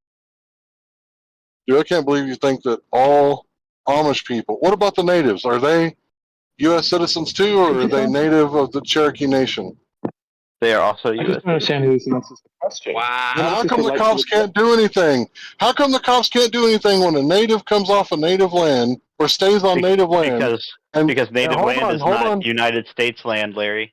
Oh, wait a minute. I thought the United States controls everything from sea to shining sea, manifest destiny, right? You clearly haven't seen an actual Larry learns map, about Larry. jurisdiction. Good job. They don't have jurisdiction on native land, and especially because the natives aren't U.S. citizens. But the point out that the natives have their own police force. Larry, listen. Native police. Larry, listen. It's not that it's the state police that can't go onto the reservation. In actuality, there's a federal department that deals with federal crimes on reservations. By federal crime, you mean like murder and stuff like that? Yeah, like actual crimes. No, probably, like actual crimes. Trafficking. Yeah. A crime like if you were to traffic goods across illegal goods across a border, then the FBI could get involved. Well, that's because you came into another jurisdiction. Do we have an answer to how the law in the US is meant to recognize this maximum that you own what you create? Like, that's the bit you're trying to defend here. But now you're like, oh, let's talk about... I'm not trying to defend that. It goes, look, the legal maxims are going to be true in any court. It's the foundation of the law. everywhere. The legal maxims. If you haven't read them, please do so. For example, one example is if you see somebody committing a crime, right, and you don't do anything about it, you're enabling that criminal. Does that make sense? No, That's not true in the US. You've got held in any court of law. You're not required to intercede in certain crimes, and you are in But others. I'm confused because he gave examples of how like you don't always own what you create, and then you didn't address the examples. I'm confused. Yeah, you just What keep would running be an from example of I don't own something that I create? Well, Yes, if you abuse your child, then you will no longer The- own them. You will no longer own them. The Fourth Amendment of the Constitution says you will be secure in your papers, person, and property. And so if it's your property, then nobody else has a claim to it without a warrant, that being from a crime and a grand jury, and signed by a judge, bonded. So quite often, a company will have control over the goods that you create as an individual if you're doing it even just on their land. If you're like at work after hours and you switch browsers and you start typing out code for a new app, they can claim control over that app even though you created it.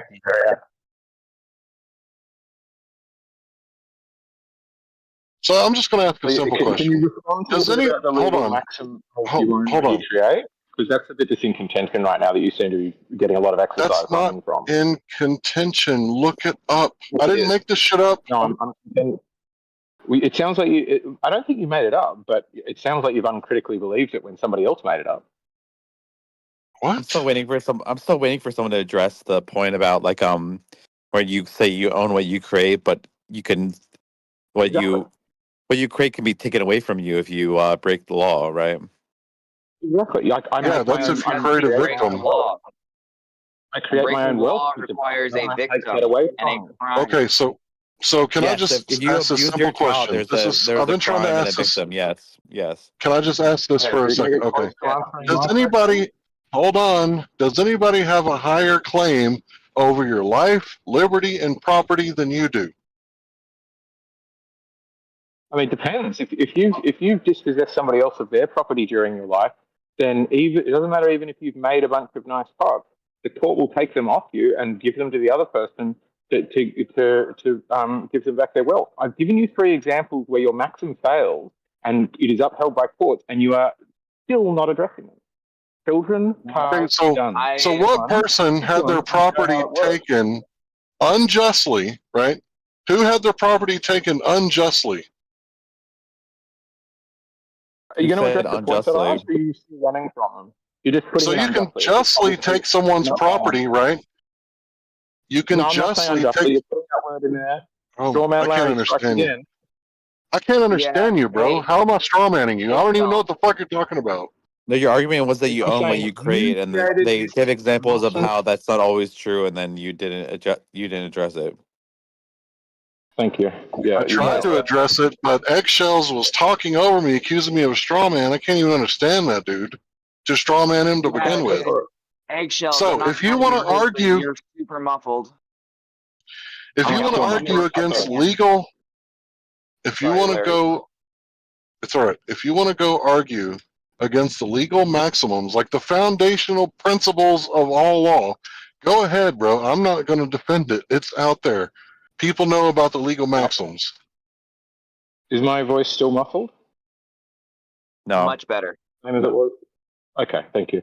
So the legal maxims still need to be written in law. I've given you 3 examples where it's false, where you can be dispossessed of property that you created, and you haven't addressed them directly.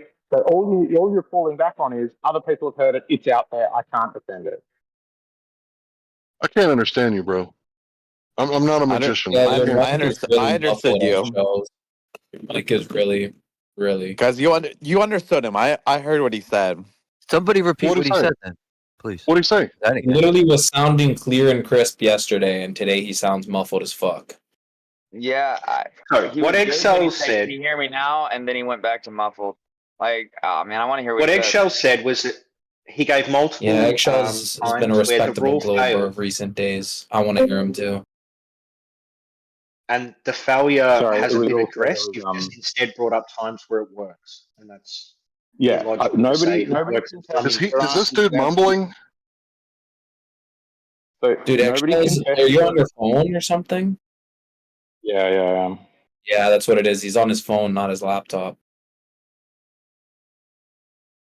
No, When someone he's on else his was laptop, trying. it's Someone not else was clear. trying to explain what Eggshell said, and you guys didn't listen to him. Okay, Didn't so I listen. can do it now. Now it will work. Dude, that's So so much I am better. not That's challenging you, Larry, that sometimes that maxim will work, right? If we're sitting around together and you make you get a misshapen rock and make it a nice shape, that's your rock now, and I don't steal it off you. I'm not saying that doesn't happen sometimes. In order for it to be legally upheld, it must always happen. And I'm giving you examples where it doesn't happen, and you go back to like spouting more sovereign citizen nonsense. Can you please defend one of the examples I gave? What are your What is examples? an I wasn't example? able to hear your Can examples I at hear one all. of the examples? Yeah, I wasn't able to hear them. I would love to hear them. Sure. So the three examples I can think of off the top of my head are: one, I create a child, but if I abuse that child or I want to control that child after they're 18, I'm no longer allowed to. Second example is I can build a car in my garage, and if it doesn't adhere to safety standards, that car can be taken away from me and crushed. The third example I gave is I can create a gun that has too faster rate of fire, and the federal government can come and take that away from me. If this legal maximum existed and was upheld, those three things wouldn't happen, and Larry can't respond to those three things, so he instead goes back to sovereign citizen nonsense. Well, the first example is inherently different from the second two because it involves another life, whereas the second two just It's fine. Just address one. It doesn't matter. Just address one. Just address So go one to of the them. car.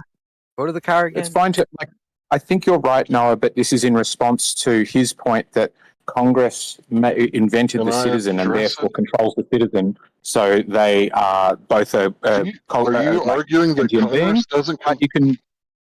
but you can. No, I'm not. What I'm arguing is very clear, Larry. Everybody else is aware of what I'm arguing. You're the only one pretending to misunderstand it. Well, can I answer? But yeah, go for it. Please try. Answer, now that we all heard. Okay, so you create the car. You own the car. If anybody comes and tries to take the car, you can go to the court and be like, hey, I created this thing. It's my car. This dude took it from me. I want it back. That's not the point he was making. He wasn't talking about who controls the car that you made? Seriously? What were you talking about then, If Eggs? the car doesn't follow regulation, they can take it from Someone you. should silence the guy triggering Larry. The car is in your garage. Somebody took it from you, or you took it out on the street and the cops took it from you. When you go to the court and make a claim at the small claims court and say, this man took my property, the court is supposed to go get your property and bring it to you. If they don't, they're not following the law. That's not what they'll said give at all, you though, but they'll give you sheriffs to go grab. If someone steals your property and you go to the court, they'll give you a sheriff to come with you to get your property back. You guys are still talking past each other because that's not what Eggshell was talking about at all. Well, that's the car example. With the child example, once again, that's a crime. But then the gun example, like, I don't think it makes it right or lawful. It might be legal because they believe they control the citizen. Like, that's the whole point. They believe they control it. It doesn't make it lawful because, like, harm, injury, or loss, there isn't any. It's not a crime. Yeah, it's not necessarily a crime to have a gun, but Eggshell, are you still there? Yep, that's why my example with the gun is like pick up some variation of a gun that is federally controlled and you're not allowed to have. Or the example of the car is the car. If you're not a U.S. citizen, you're not federally controlled, are you? But there also is the ATF. If you're inside the US, ATF are like the toughest shit in America. They don't even need a warrant. They just basically are a military. They're almost like a pseudo military organization. They'll fucking come in your house and kill everyone if they think you have something they don't want you to have. Sure. Yeah. And that's I think these are all legal. I don't even know, but you'll be dead. You'll just die. So it really doesn't matter if it's lawful or illegal. The ATF will fuck you up. They're the guys who created this IRS. Like they're not fucking joking. I can create a tobacco farm or a weed farm. Am I in control of that? Like, just obvious this maxim is nonsense. and doesn't exist anywhere in legal precedent. And Larry can't either accept that or defend and show that it does, or even seemingly acknowledge that the point's being made.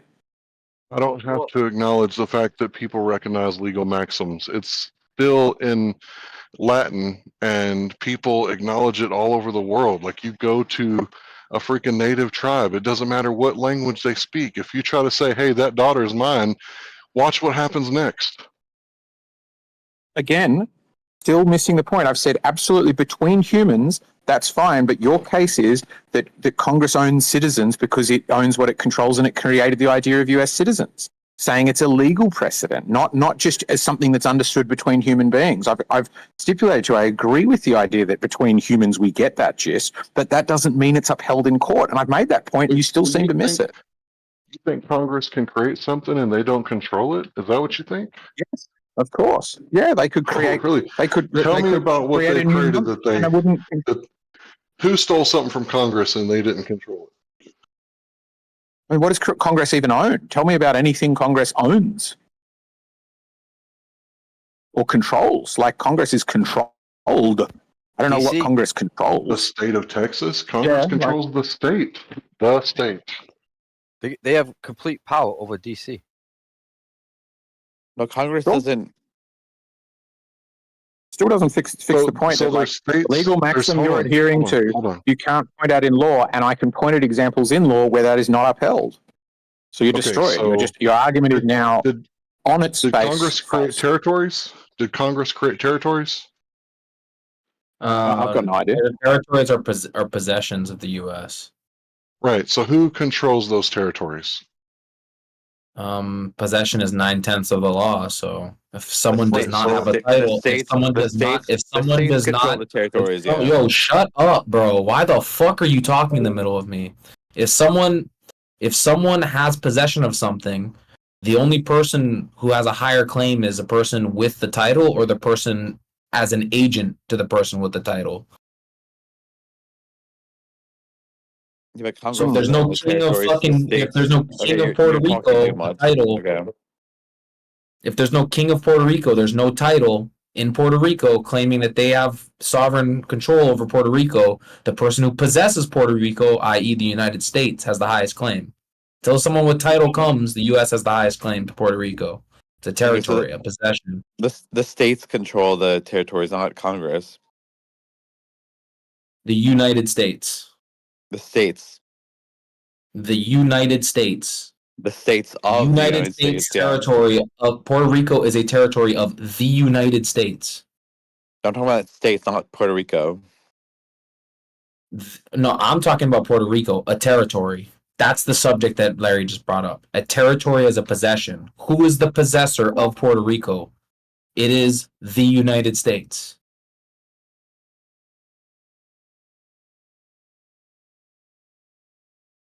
And is it mixing and matching your legislature to say this thing is true because the Romans held it to be true? But Romans held that like lots of things that we don't, right? The right to own slaves, all manner of things. Why would something that the Romans held to be true, which I'm not even sure they did on this maxim issue, why would that mean anything about a totally different country in a totally different period of time? Like, we might copy some of their laws, but then those laws will be codified and written down, and you can read them and go, anybody who creates anything controls that thing. You go, okay, it's written here in that law about ownership and control of things you create. Like, we're not unable to write these things down. Why don't we? You think the legal maxims aren't written down? Are they written down in the US legislature is the question. They can be both. If you're acknowledging they're easy to write down, they can be invoked in court. Yeah, legal maxims. I think you could possibly invoke one in court if you were trying to nudge a judge one way or other on a tricky topic.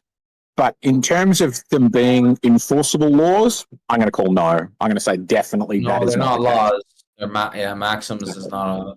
I don't know if a maxim is considered a law. Where are these maxims? Made up. On the internet. Okay. Then who cares?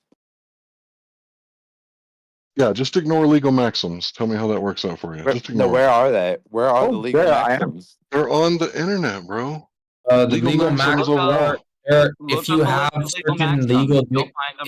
certain legal dictionaries, a lot of legal dictionaries have the maxims before they even get into the words and the definition of words. Right. Like they'll have a part of the book where it says legal maxims, and then they'll have a bunch of Latin,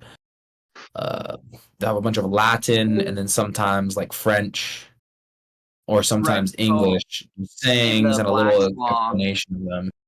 They literally put, like he's saying, they put all the Latin words first, like, or they don't just put them first. They also have them spread throughout. Like, there's just the Latin legal maxims all over the place. Like, if you just they're look more at, first, they're more so principles of law, more so akin to an axiom of law than an actual law. They're almost like a precursor to a law. They're things that guide the logic in court and lawmaking processes. Exactly. That's what I think it is. So the idea of harm, injury, or loss is a legal maxim, quite probably, but it's not. You don't find it written down somewhere. What you find, exactly as Noah's saying, is with this idea that we should get the fuck out of people's lives, except in the cases of harm, injury, or loss. We use that maxim to then construct these laws about freedom of speech, but then also, what about if I'm abusing my child? What about if my harm, injury, or loss has to do with the nature of crime? What is a criminal act? Regardless of, that has to do with crime or criminal acts specific. Sure. The point I'm making is, as you're saying, these maximums are what you use to construct your legislature, your laws, but they don't exist. Like, if you turn up to court and argue based on something that isn't in law, the judge has nothing to rule on, because the judge has to rule following the law, otherwise they're going to get struck off.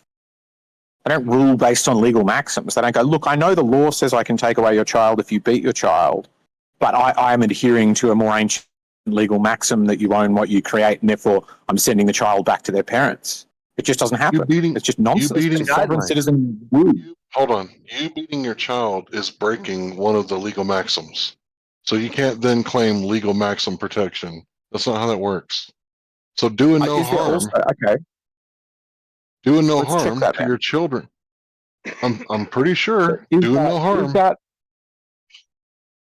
a legal maxim, or is it also written in specific law about abusing children?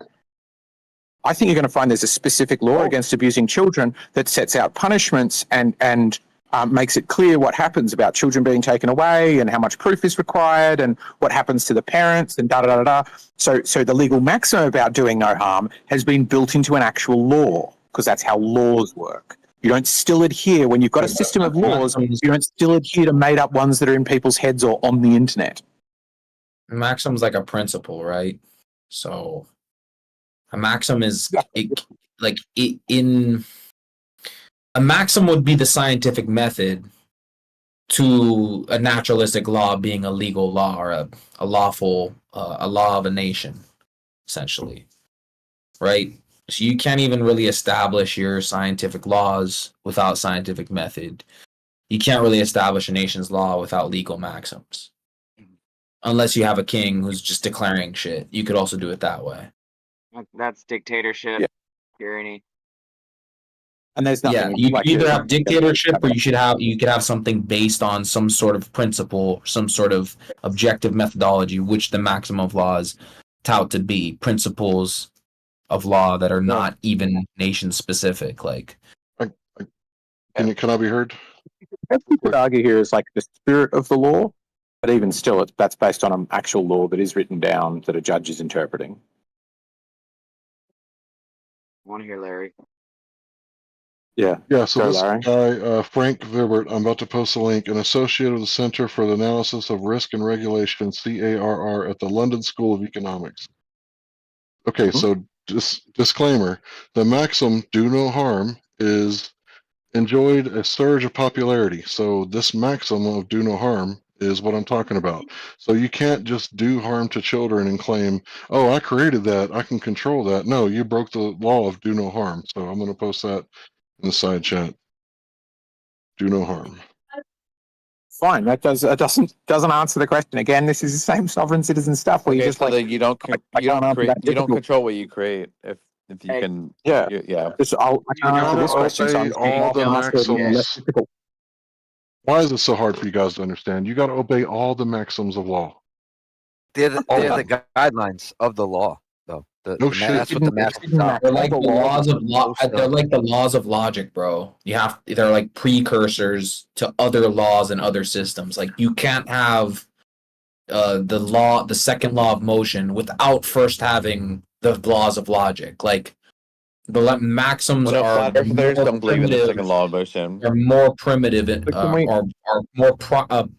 they're more primal in authority over laws, essentially. Yeah, they are essentially supposed to embody the spirit of law more so than the actual particular laws of any nation. Well, yeah, because that's how they contest it, right? That's how when they contest the law, that's what it goes through. And that's kind of what the judges and Supreme Court is going to look at. They're going to look at the legal maxims. So here's a good example of where it is upheld in law, and that is copyright law, right? So if you make a completely new song, that's yours, and you own what you create, and it's free for you to harvest the goods of that. But we don't just rely on the maxim, right? If the maxim was enough, you wouldn't need copyright law. But what do we have? Copyright law, because you turn that maxim into a law that can be interpreted by judges. So when somebody else makes a dangerously similar song, I can say that they're stealing my work, and I have a law that I can adhere to that might be built on a maxim that we don't really know anymore because it's so far ancient in our legal system. But you can't adhere to the maxim in court. You have to adhere to the law. You say, this is the law they broke, Your Honour. And Your Honour looks at it and goes, do you have any way to defend yourself? Bang, okay. It's Eggshell Song. But it's insane to claim that I can interpret on the one hand, a law that is written down, but I have to interpret it through this other one that isn't written down. It's just not the way it works. Yeah, but you would argue it doesn't adhere to the legal maxims, and that's how you'd build your case in court, saying the law is unjust. Right. Yeah. So I know that you guys just learned about the legal maxims, and you guys just learned about the legal maxims, and you really want to teach them to me, but I've known about them for a very long time. So why don't you just read them and think about all the laws that you know about, and think of any law that you know about, and if it doesn't follow the legal maxims, then it's an unjust law. State laws. Okay, so there are laws, they are enforceable, but they don't follow your maxims. So there are laws that exist that do violate these maxims that the people who violate laws, like the police that come and take away your stuff or whatever else, aren't punished for doing so. So you're essentially admitting that you're saying these legal maxims exist, it's just nobody recognises them or adheres to them.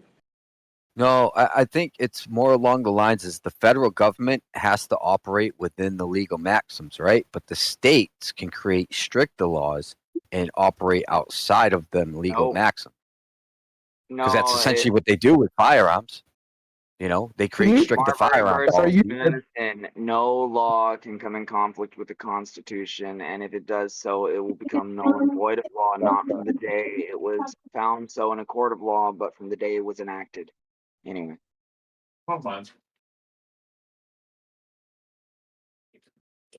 Yeah, but federal laws state you can make homemade firearms, and there are states that state you cannot do that. That doesn't make it lawful, it just makes it legal, because democracy is the perverted form of a republic, which is how this country started, according to Aristotle, at least. I don't know. I see no reason why the people of the state can't come together and say, hey, we don't want this in our state. Can I see, Larry, you've said legal maxims are online. Can you show me where I should look online? Like, ideally, the very best place would be a government website or even if it's from a law firm, so non-government but law firm. But what I'd like is somewhere stating these maxims that you think is of good source, so I can read, particularly this one about you own what you create. Black's Law, 1st and 2nd edition. Oh God, Black's Law. What, the one that it's a Black's Law. Is there something wrong with Black's Law? It's pretty funny, yeah. Dictionary. No, there's nothing wrong with Black's Law. No, why would you even have that sentiment? Well, he said black law like jokingly, so I was just curious. Yeah, I'm surprised why you would have that sentiment towards professionally used book. Like, why that would even be a sentiment anyone would hold. Oh no, it works for defining things, except if they're defined differently. But to adhere to a definition because it's in Black's Law's dictionary, where the legislation itself defines that word differently, such as travelling and driving and operating a motor vehicle, that kind of a definition, and saying here's what we in the United States in 2025 think when we mean traffic, and the fact that the traffic in usage back when Blacks was written generally meant moving goods, i.e. trafficking. To not then go, okay, I'm going to update my definition because the legislation explicitly says traffic is cars. That's where I roll my eyes at it. For the rest of the definitions of murder and the rest of it's fine.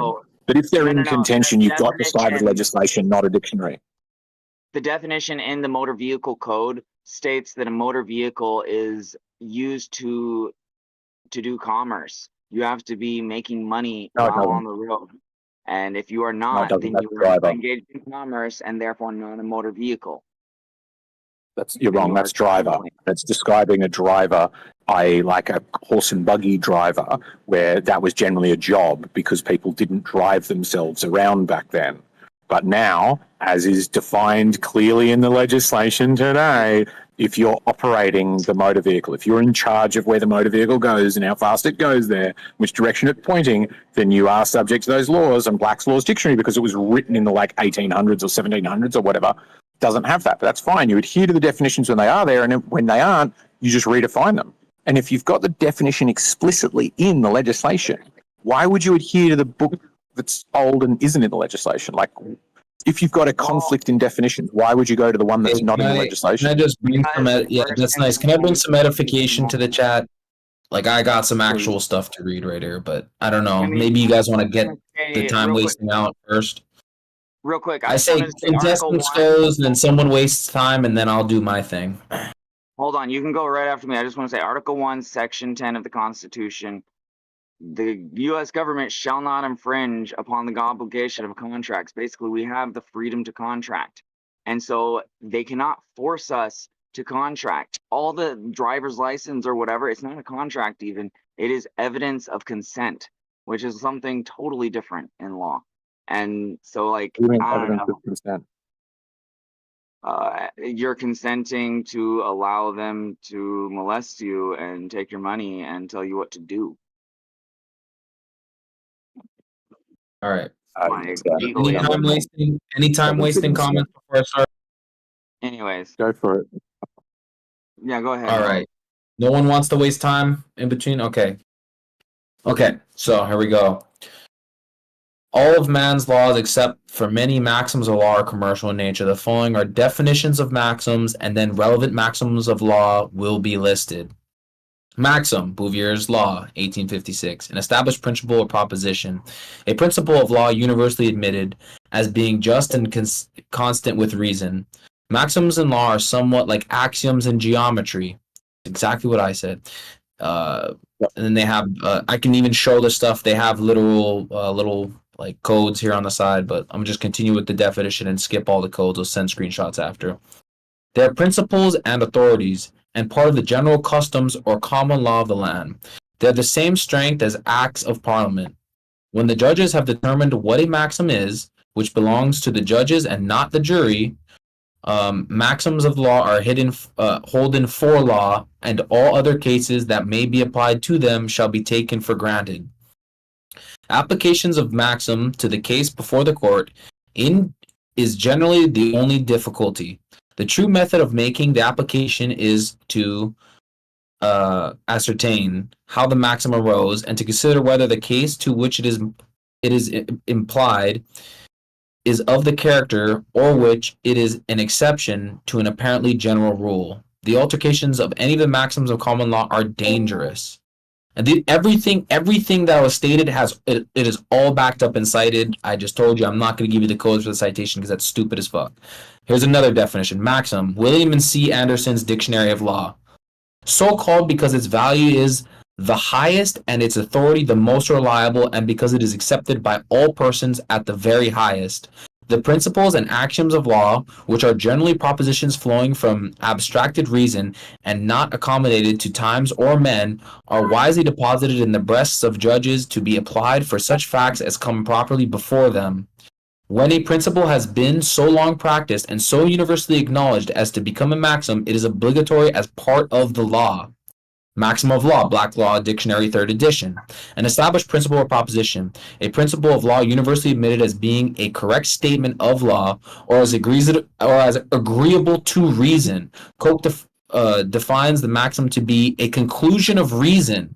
He says in another place, a maximum is a proposition to be of all men confessed and granted without proof, argument, or discourse. Maxim, Black's Law Dictionary, 4th edition. Maxims are but attempted general statements or rules of law and are law only to the extent of application in adjust cases. So these are 4 legitimate definitions. I'm going to take a screenshot so you can go look up the cases. If you doubt it or if you think I'm a liar, some stupid globe shit, and I'm just going to take that and put that in there. This is all just facts. I'm just stating facts, no opinions. Thank you. I'm struggling to find any formal legal maxim that states what you stated, Larry. I might have miswritten it, but I can't find any that state you own what you create. So I found oldest one, Cui est solum eo est blah, blah, blah, blah, blah, infernos, whoever owns the soil up to the sky and down to the depths. So like you own the ground, it's not just the surface, but up and down, above and below it. Or whatever is fixed to the land becomes part of the land. So like a house on land, it's your house if it's your land. I can't find any on you own what you create. And certainly none that would say that because I created the concept of a citizen, I therefore own the human that is defined as a citizen. That's a really long bow to draw. Do you believe that possession is 9/10 of the law? And so if you create something, I believe it's the same. Possession of it, like that, possession is 9/10 of the law is a legal maxim. And so like, I'm not sure it is. You're not in possession of it, which makes it yours. And if someone takes it, it is theft, unless you've committed a crime. I don't think possession is 9/10 of law is a legal maxim. I think that's a common thing people say about it, usually after they've stolen some shit off somebody else. But no, I don't think it's a legal maxim. I'm asking, is this one that Larry's stating somehow changes the Constitution, Congress creating the idea of citizens, therefore means they own the human that are citizens? I can't see anywhere even that is a formal maxim. I'm asking AI, and it's like, I don't know what I never said Congress owns the human. Okay. Where's the legal maxim? The ship. Dude, I don't know. Look it up. The ship, right? Your citizenship, right? That's the 14th Amendment. Who created that? So who created the 14th Amendment citizenship? So because it's got the word ship in it, it's maritime? I mean, if we're going to be factual, the American public ratified the 14th Amendment. Seriously. So, like, the American people are the ones who put the 14th Amendment, where the 14th Amendment is at.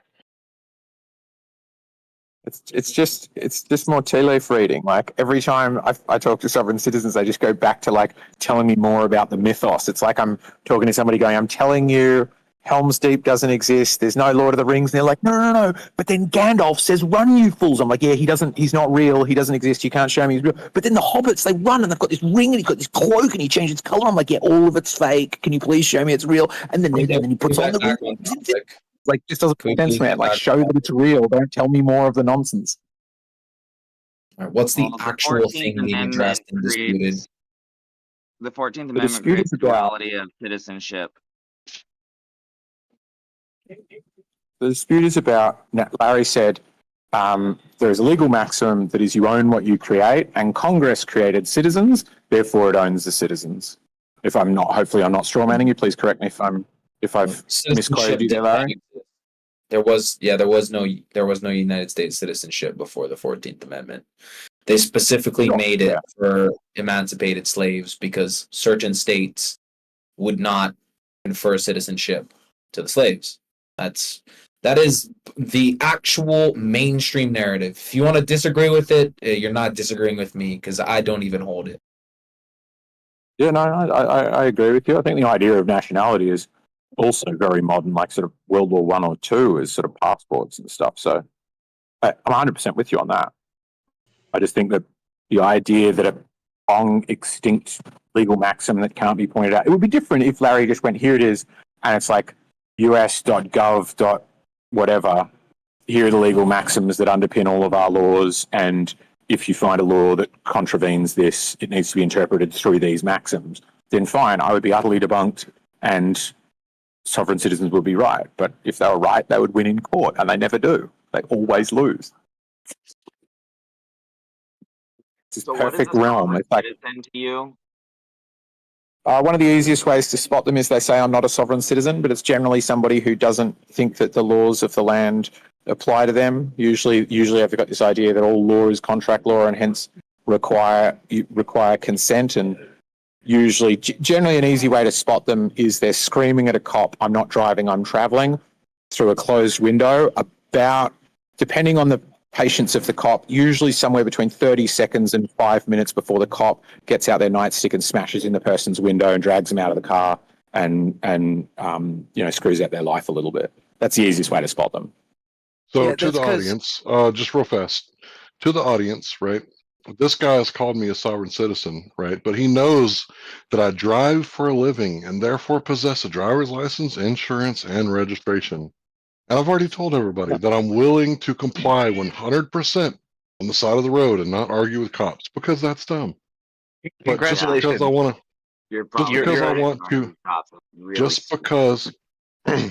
because I want to argue in court and maybe stand on my rights, these people think that therefore they get to classify me as some kind of sovereign citizen. Why does that make sense? Because the only place that we can redress our grievances is in the court. No, exactly. Larry, And you get when called. You go to court, you get lose. called. Can I? You get called a sovereign citizen because of the views that you espouse. The fact that you know that you need a driver's license so you can do your job just means you're smarter than the average bear. Congratulations. Yeah, the driving doesn't work because they don't view it as a right to travel. They view it as like an activity. So that's why it never works. My brother tried that shit. Like it actually worked for him, but it shouldn't have. And you've got a right to travel, right? I mean, when you've got friends who say I travelled through Europe, is your view that they drove a car the whole way through? No, they caught buses, they caught trains, they walked. Travel doesn't necessitate driving a car. So they obviously aren't completely overlapping terms. You are free to travel, which is why the buses exist, right? It doesn't mean you get to drive unlicensed and unregistered through any state, right? It's obviously just a misinterpretation of the law, which is one of the ones they use, right? Where they justified that though through operator? safety, through public safety. That's how they justify it. The reasoning of the driving, right? It's an activity, and the reason it's an activity is due to like protect the public. You know, I went through a lot of this with my brother when he went through. I don't know how the fuck he went in court, but he did. Yeah, I mean, I'm not saying no sovereign citizens win in court. Well, hold on. With the driving stuff, they're trying to make money. And so if you are willing to stand there and in the proper way and manner of the court, according to their rules of civil procedure, argue their points, then they will often just dismiss it because they have a whole courtroom of other people that are willing to just bow down and be like, please put me in chains, Nonsense. take my money. You know what I mean? Nonsense. Like, people are That's really nonsense. slaves, dude. No, I've seen it in court. I've seen a video. Like, this guy was hilarious. The judge was just like, all right, dismiss. Oh, you can have your court fines back as well. Like, it was amazing. And it's not the first video like that I've seen. That was just the most recent one. Like why a judge would care? Judges make the same amount of money regardless of how many cases they see. Like then they're not on a performance bonus, but you know what they do get in trouble for, and that is not interpreting the law correctly. And if they have too many appeals overturned, they can be not disbarred, but whatever you call it, not defrocked. That's priest, but you lose the right to be a judge, and that's the main thing they're worried about is too many appeals against them upheld. Hey guys, which you would absolutely have. Like the chance that you could throw out a case, sure. Yeah, to a degree, but that doesn't mean they're going to they can kick cases out. They do that all the time. Eden shared a video before, and the judges sometimes will. They'll just go, I don't have time for this shit, and find however they were going to find anyway, because they don't want to sit and argue with a nutter. But that doesn't mean, sovereign citizens sometimes win in court, but they never win on the strength of sovereign citizen arguments. Well, I saw one where it's trying to argue. What does that tell you? Just because the judge can't be bothered. Like, what does that mean to the nature of law then? Yeah, like if you just basically push back enough against them, you're implying that they will sort of just go, screw it, I'm sick of this one. So it's actually effective. I think it's workload and time. I don't know how it works.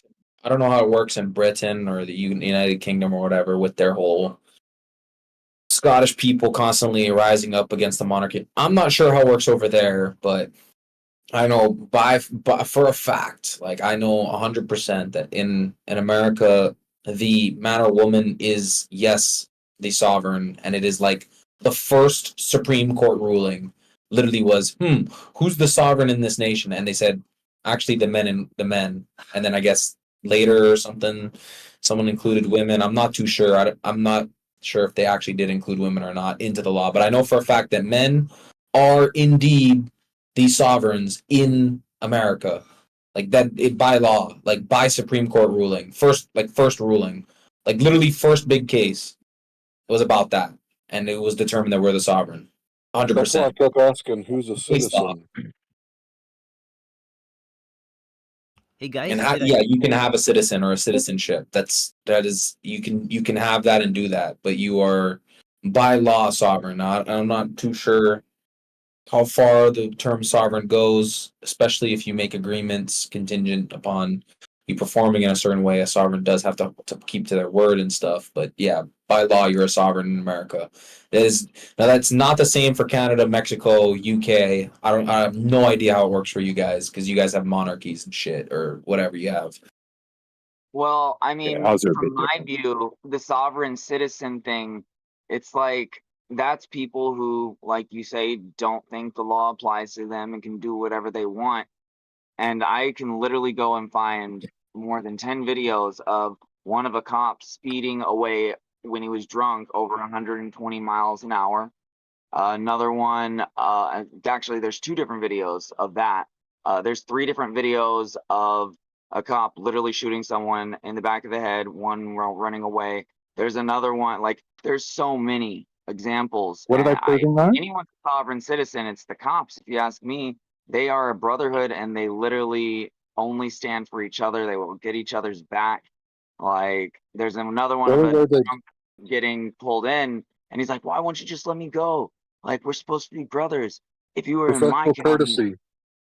Yeah, professional courtesy. I don't understand this logic at all. Oh, man. What is the logic? Are we saying sovereign citizens are right when they say they can travel because the Constitution enshrines that right and they can drive around with no license in an unregistered car because cops sometimes shoot people in the head? I'm not following the logic at all. Connect the two ideas for me, please. I was just saying your definition of a sovereign citizen is somewhat I don't know, biased, I feel. I guess mine is too, because I feel like cops are sovereign citizens and mayors and city council members, because these people take away the right to speak and video and to bear arms. They violate the 4th Amendment every time you enter the courtroom by searching and seizing any of your weapon. And there are protections in this is just nonsense. This is just so typical sovereign citizen stuff that it's no, I'm not a sovereign citizen. Everybody else is. Let us not say that. They're right. But what did I say was the first indication? What did I say was the first indication for sovereign citizen? You're strawmanning me. You're saying everyone. I said no. I named specific things. Don't be like that. But they're just not sovereign citizen. My definition fits very closely. If you just Google it, just Google the word, and Wikipedia page will come up, and it will go a loosely associated group of people who think the laws don't apply to them because of contract law. And the United States is a corporation, and all of the laws are maritime. I give can give you a fairly precise definition that matches with the existing definition. You're like, no, hang on, it's cops. It's just obviously not cops. Here, let me help you out. I'll post a video for you, just for you, Eggs. It's James Freeman, and he shows how cops are sovereign citizens because they don't think that they have to get the registration sticker on their car because they're cops, right? And then he goes, "Oh, you guys can carry guns in this government building," and they're like, "Yeah, we have special rights that everyone else doesn't have."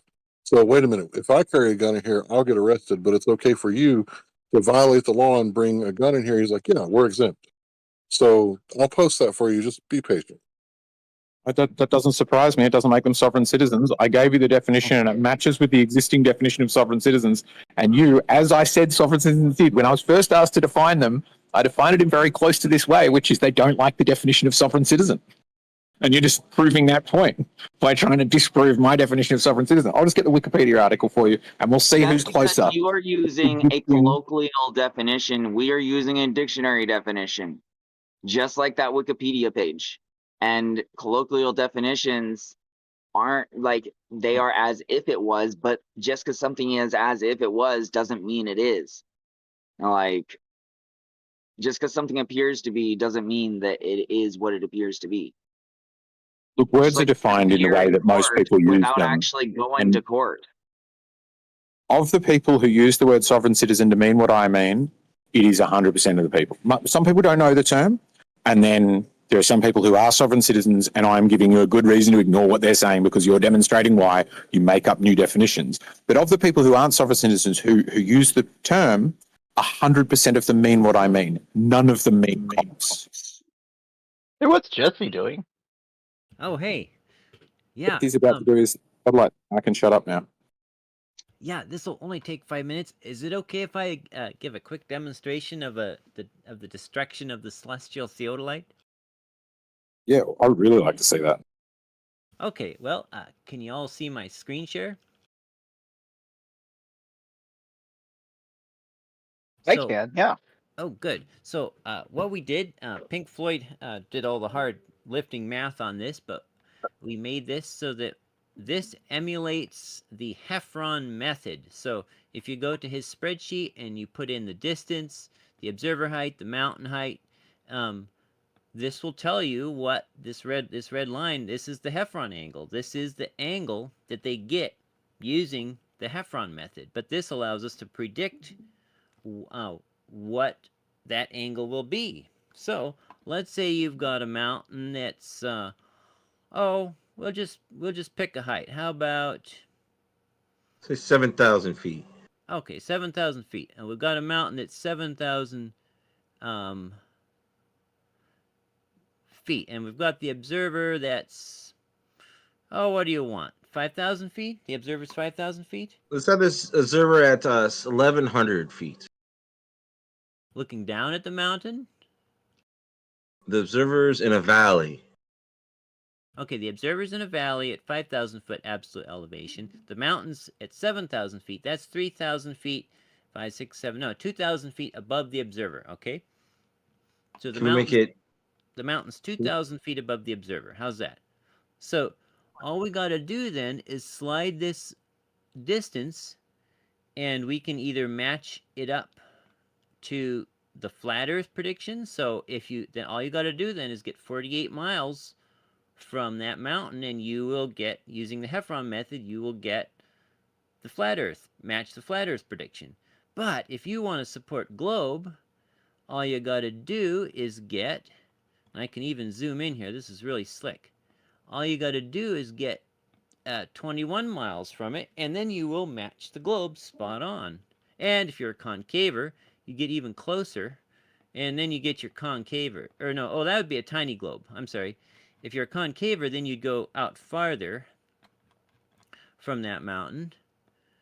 And see, now the Heffron angle is going to say the mountain is, thousands of feet up there, as if Earth was concave. So you can use the Heffron method and this simple formula, which I will show you the simple formula right here.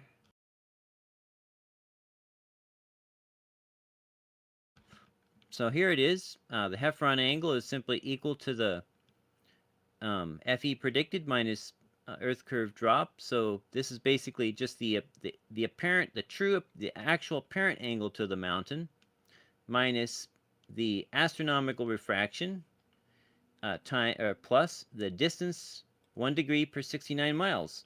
And that is the Heffron method. That's the formula that underlies all of Dr. Heffron's stuff. And so that's all it takes. And with this handy little thing, you can calculate exactly where you need to be for any given mountain in order to get globe results, flat Earth results, concave or tiny Earth results, whatever you like to do. Anyway, does anyone have any questions? That's all I had. No, it's Dr. Heffron. He wasn't a dentist, was he? No, his PhD is in, I believe it was computer science. Well, I'm just mad about Heffron. What's that? I'm just mad about Heffron. Was that a question or a statement? It's a statement. Ah. Well, if no one has any questions, you can resume your discussion. I just wanted to let you know we got this done, and now we can all use the Heffron method to support whatever our preferred model is. Thanks, Jesse. Yeah, so I just want to say, if the power comes from the people in the United States, and the people meaning the men. Hold on. Can I give one question towards Jesse? Sure. Thanks. So, what are you trying to say? Looking to the sky doesn't tell us the shape of what we're standing on? Is that what you're saying? No, I'm just saying that the specific formula that the Heffron method is based on does not represent reality the way Dr. Heffron and Allen think it does, and it can be forced to fit whatever you want just by setting your distance from the mountain once you know the formula. He made up a formula that is not known in any verifiable way to be accurate, but he picked a coincidence where it matched flat Earth and says, aha, and this just shows that you can use it to support any model you like. Can you zoom in on the math? Oh yeah. Can I? There you go. Also, I may have missed it. What are the green and purple mountains? Purple Majesty. Well, the green land represents the flat Earth, right, Jesse? And then blue mountain represents a flat Earth mountain, correct? The green box, is just zero elevation, is observer elevation, and the purple mountain is the flat Earth predicted mountain position, and then the green mountain is the globe Earth predicted mountain. Okay, thanks.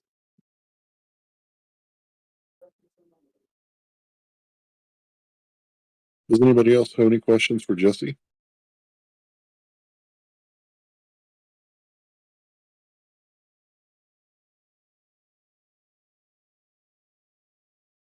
I got one more. How accurate is that 69 degrees? Is it 69 flat or 69.99999? Oh, the 1 mile per 69, or the 1 degree per 69 miles? Yeah. Oh, I don't remember. I think it's rounded to the nearest degree. I don't remember how close it is to 69 exactly. I just like accuracy, so. It's slightly over 69. Yeah. Why? But I checked this against, I believe, all of the data from Dr. Heffron's paper. I checked it against Pikes Peak, Blodgett Peak, Cheyenne Peak, Mount Rosa, Blue Mountain, Green Mountain, and Greenhorn Mountain, and it matched all of them. It matched his actual Heffron method angles that he gave. So it seems to work really good. I would like to see you get some of those infrared photography, those record-breaking ones for distance, and maybe get an update from you in the future on those. Oh, wonderful! Those always interest me. So the green is globe. Yeah, the green is the globe mountain. Why is it flat? Well, so the green box or the green rectangle is just the ground at the observer. See, why is it flat? So if I set the observer height at 5,000 feet. It's just showing observer height at 5,000 feet. Oh yeah. It'd be cool if you had it curved, right? Oh, we could It'd be make a cooler. curved one. We could make a curved one too, but it would just curve down to the bottom of this lower mountain. Sure. Oh, yeah, as you were. Interesting. And I assume the red line is the sight to the star? The red line, because see, the Heffron method yields an angle, an elevation angle. The red line represents the angle yielded by the Heffron method. So it's the sight to the star at the time that they would expect it to be occluded. No, it's the angle that stellarium gives when stellarium is placed on the top of the mountain with the atmosphere turned off. Okay. We figured out the formula that matches that.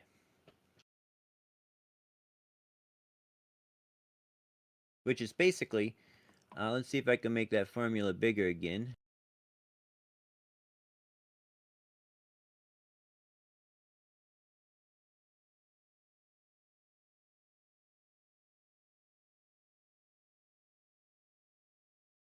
Is that readable? Can you read it to us? So, what was that first part? It's the so X Heffron. Yep, the Heffron angle is equal to the flat Earth prediction angle, which is just the rise over the run, minus the distance in miles times 22.2 over 3600. That just accounts for that adjusts it for apparent angle. So that just gives you, so it's basically, this first part is basically saying the apparent angle of, That's accounting for a vanishing point. Right. Well, so it's apparent angle, which is just the actual, like if you set up a theodolite or a whatever you set up. If you set up and you measure the apparent angle to the top of that mountain where the stars are occluding, that's the that calculates that. So it's apparent angle minus the astronomic refraction. So if you go into stellarium and set it up for this situation and you turn on atmosphere and off atmosphere, you'll see that it's adding or not adding atmospheric or astronomic refraction correction. So that amount that it changes is calculated is brought in here by the astronomic refraction. Stellarium is an app, correct? Right, but this is it's what they use. That's how they do. Everyone says solarium, and I'm like, a solarium? You go in a solarium? Yeah, and so once you subtract the astronomic refraction, then you simply add 1 degree per 69 miles, and that is the number that their method produces. So this allows us to test, lots of different situations, find out what works for globe, what works for flat Earth, and then pick whichever ones we like. Jesse, you didn't mind? Is that freely available? Are you happy to send the link out, or is it What's that? Are you happy to share the link, or would you prefer not to? Let me think about that. Okay, that's cool. Make a video. Make a video at the very least. Yeah, you know what I mean? That explains it. Alan's been a real turd. He won't listen. He won't check out my complaints, and then he pretends I didn't tell him when he goes on air. So that's right, dude. No, I'm not pressuring you to whatsoever. I wanted to have a tinker around with it myself. But no pressure. I appreciate you, Sean. I will DM it to you. I will DM it to you, but I want to release it publicly when I debate him. How's that sound? Okay. It's yeah, okay. Well, I mean, I'm just going to assume under the scrutiny not to share that around for now. Yeah, it's not a big deal. It's just he's been such a pill. I don't know. Yeah, it's not a big deal. But that's right, bro. It's all up to you, man. I will DM it to anyone who would like it in their DMs. Thanks for the nerd talk. Let's get back to the nerd talk of law. Or are we done with the nerd law talk as Could well. we be done with that as well? Like, I feel like we've been long enough to have buried it. Can it stay dead? Don't let it zombie. Right. We took it to the maximum.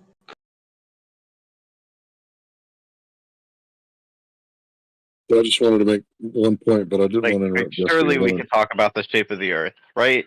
Like, the Earth is definitely a shape. Can we agree on that? That it's definitely a shape? Yes or no? No. Remember, Whitsitt told every flat earther that the Earth is not an object, so now a lot of them believe it. How many people are dear flat Lord. earthers? How many people are flat earthers if Whitsitt told all of them? Could you give me a number? Well, Thanks. let's go round robin and sum up the maximum. No, I Now want to that know how many flat earthers there are. It's midnight here where I am. Do you know where your flat earthers are? How many are there? Upside down. See how Inside you do out. that? It's just Well, so. I don't know how many there are, but there are a lot of people that don't believe in the moon landing, and that's the gateway to flat Earth. You know, I was trying to get The my one buddy. gateway? I go, dude, you don't believe in the moon landing, right? He's like, totally not. I'm like, well, guess what? And he wouldn't jump on board with me. He loved to poke fun, so. I don't think the moon landing happened because I don't think the moon is an actually object to land on now, at least. So. Oh, Whitsitt must have told you that.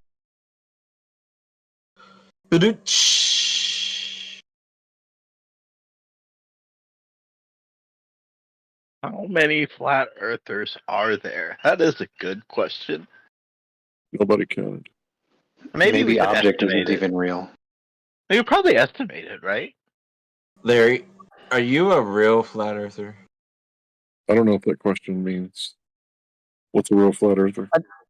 I think there's a much higher percentage of people that realize that the globe is impossible, but you wouldn't call them flat earthers because they don't know what it is, and that there's a whole lot of baggage to go with that, you know. Yeah, you don't want to be useful crazy. position to have. Like, if I grabbed 1,000 random people, how many of them do you think would be flat earthers?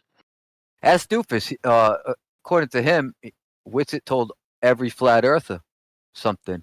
So Doofus should know that. Say like at least 400 of them would be out of 1,000.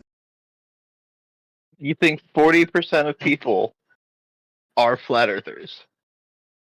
I think 40% of people are questioning the globe model and don't necessarily believe in it or even know about it. And if they knew about it, it'd probably go up to like 60% that would be like, nah, that's crazy. That's fucking, none of it makes sense, doesn't work. It's not about making sense to the person. It's about, it literally doesn't work.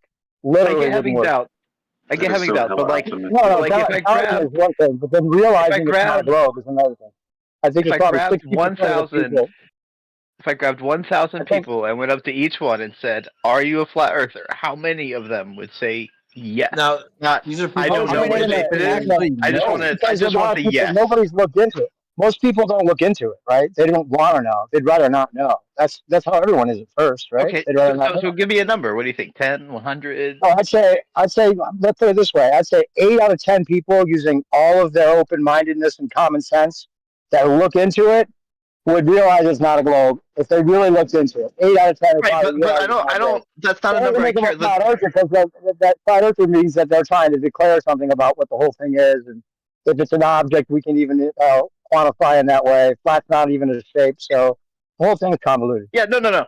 I get where you're coming from. I get where you're coming from. But what the number that I really want in this 1,000 is the people who, if I go, "Are you a flat earther?" they give me an unequivocal yes, I am. I want the number of people who say yes. A lot more than any of us would guess. I'd say it's a lot more than any of us would probably guess. Yeah. Give me a number. What would be your number? Out of 1,000? Yeah, out of 1,000. I mean, it depends on how do you define flat earther? Somebody who said yes when I asked them, "Is the Earth flat?" Yeah. Do these people also understand that saying it's flat doesn't mean like there's an ice wall and all of the straw man stuff to go with it? I don't care about any of that. Just yes or no question to, do you think the Earth is flat? They can think about it however they want. I just want the people who say yes to that question. What's your guess? My guess would be 75. 75%? No, 75. So 0.75%. Out of 1,000? Out of 1,000, yeah. That's still, if you look at the world population, that's still a lot of Is flat that earthers. 7.5? 7 or 8, maybe. That'd be better, right? Is that point? Is that the one I'm going for? I don't think it's a full percent. I think it's just below a full percent. I'd say probably at least a full percent at this point. So 100 out of 1,000 people. So 1%. So you're saying maybe even 200. Maybe there's even 8 200 billion people. So you're saying there's 800 million flat earthers. Wait, what's your point? What's your point with this? Is it just like a census Just thing? idle thinking. I was like, I wanted to guesstimate how many flat earthers there were there. So figured I'd get people's input So being on honest, what they think. there's a lot of flat earthers that are still like closet flat earthers or whatever. It's fine. Like it can be an underestimate. That's absolutely fine. I just wanted There's no way to actually know that. There's no way to actually know if one of us is right or not. That's the problem. I mean, I beg to differ because I could go up to space and take a photo, but like neither here nor there. Do it. Like I just want to know the people who would answer yes to that question. You could go up to space and take a photo. Why didn't they do that already? We don't have any real photos from space. They have all the time. You all just keep saying they don't exist. Show me part of one. the conceit of this entire debate. Show me one. All the other ones that you already said no to. Yeah, they're pretty much. Show me one you think is real. Put one that you think is real. I don't have to. Because I already know what the answer is when I show it to you. You're going to tell me it's CGI. This is part of the whole conceit of this debate is that we have to act. We have to act like those photos don't exist because it's such a slam dunk that you all just screech CGI. You can believe whatever you want. That's the you can believe whatever you want. I mean, it's hilarious that you've actually believed there's all these real photographs, and they don't even try to claim there are. They just say they're composites. Look at it just for a second. I'm enjoying the nameless today. Just a second. 1 in 4 Americans think the sun goes around the Earth, survey says. This was from February 2014. So after the flat Earth came and did 10 years worth of damage to the globe, I bet this number is different. Posted the link in the side chat. I don't think it went the direction you think it did. Well, can you cite your source for that, or is that just a belief that you have? I mean, that might have been why I said I don't think, but Is that because Katy Perry was so convincing? Is that why you reckon more globers are going now? No, it's because the people who represent those of a different than the natural model persuasion aren't particularly convincing or the best that could be doing it. Do you know how many people started questioning things after the pandemic or during the course of the pandemic? Do I know how much psychosis that the pandemic initiated? Yes, I'm aware. It was a terrible moment. Yeah, they got stuck inside during the lockdown. I'm aware it was a terrible point in mental health for everybody. Yes, correct. All the mistrust created by science came into being. A lot of it. Mistrust created by science. No, I think what you mean is misunderstanding, because you seem to think that science has just one answer, and it should only ever have one answer instead of going, oh, here's some new information, let me update this answer.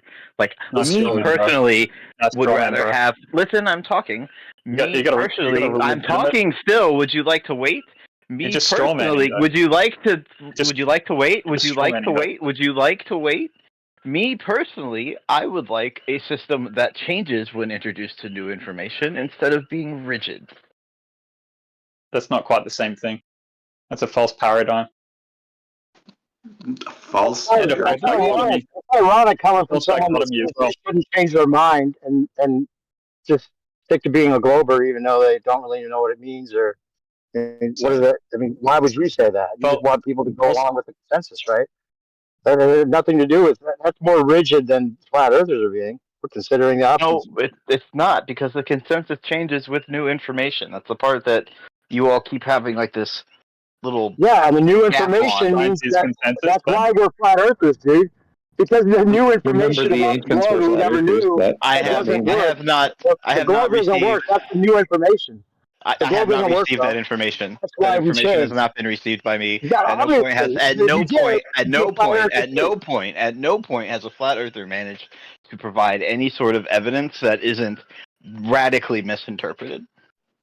I want to point everyone in the room to that meme that says all the ancient civilizations. Let me try it again. I want to point everyone to the room to that meme that said all the ancient civilizations were flat earthers, and only recently we have this globe thing going on. So that meme shows that thing we were talking about, which is changing with new information is a good thing. And then pointing to ancient civilizations is a bad thing. Yeah, but change isn't necessarily inherently correct, right? Nobody said it was. Thank you. Right. So new evidence was presented. We changed mean what it's we correct. thought about Earth, and that's now a bad thing. It's just evidence, Yeah, and that evidence could be when- pointing to something. And by the way, new perspective, just quickly, man, your microphone, like, it's blasting out, bro. I think it's peaking or something. It's background noise. It's being filtered out. It's pretty bad. There's a slider in your Discord that you can use to slide him down. Just, pointing that out to you. I'm just letting him know because he's Eric, you're saying it's too loud? He's hard to hear. No, You're saying it's too loud, wherever or- you're at is a noisy environment, and your mic is drowning out some of your voice while trying to remove that noise. Okay, thanks for letting me know. I think, yeah, if you just keep your voice at that level, man, the microphone, like, it's actually, I think you're speaking so loud into the microphone, it's peaking out the microphone. Extremely loud Yeah, it's for anyone crackling. else as well. Anyway, It's crackling because of the input is too fucking intense for it. It can't handle it. Anyway, so melodic just had basically a straw man and a false paradigm, or sorry, a false dichotomy to present before. It was kind of funny, man. It's not even a false dichotomy. Your Can enemy. you please just go ahead and show me how that's a false dichotomy? Yeah, what the fuck? What's the third option? That's not the only way it could be a false dichotomy. If one of the two is not true, that could also mean it's a false dichotomy. You're assuming that the change is inherently based on a truth of evidence. No, Yet I'm not. You would have to concede that there was false evidence was used. Sorry, You're dude, the just one with the straw man now. No, you're claiming evidence, right? But you're not saying whether or not that evidence is factual and truthful or not. And you're just basically sliding in your claim truth into the statement there. I'm not claiming any truth. Once again, you've engaged in a straw man. So evidence, if you change your opinion based on evidence, doesn't mean it's necessarily true. I didn't make a truth claim. Once again, you've engaged in a straw man. It doesn't have to be true for it to have my view updated. Like, I don't Do you think that the know globe why is you true? don't think that, but that's weird. Do you think that irrelevant to the globe is true? conversation at hand? Irrelevant to the conversation at hand. The conversation at hand was about the conversation at hand. The conversation at hand was about the way you think about cognition. Huh? Do you think, was your statement based on the globe being true? No. And the evidence? No. So what was the basis of this, sort of? The basis of it was that by saying the past we were less right than what we are now. The gentleman, I think Doofus pointed out before that there's a meme saying that archaic civilizations or something thought that the Earth was flat and we're moving now you're towards putting truth. somebody else's words in my mouth. Like that's I'm not putting those. I said Doofus said this. I didn't say that you said what Doofus said. Yeah, the implication was that I was following on to him. Like, I don't know why you think I'm not able to do the implication game, but I can. So maybe don't do that. I can talk to multiple people at once. If you have trouble with that, I didn't say you couldn't. Maybe you need to just ask for Now, a dual one-on-one or something. Moving along, as previously stated, there was no truth claim. None of this was predicated on a truth claim. This has been predicated on the fact that, yes, things change. This is how I would prefer any method of trying to find out anything worked. You don't just go, this is what this is, and that will be what it is forever. There's nothing on Earth that's ever been shown to be that. Do we live in a state, in your opinion, based on the evidence that you perceive as right? Would you say that we are moving towards more truth? Would be part of your scientific paradigm, right? Nope. I would say that we're moving to more accuracy. I mean, it's analogous, I suppose. I don't see the real big difference. It is not between truth and particularly. accuracy. No, not particularly, because I'm, again, not making a claim to truth. You're saying accurate though. That does not mean truth. It's a different word. Exactly, it's a different word. Very good, very good. You picked up on the whole point. You picked up on the whole point of using the word. It's a different word.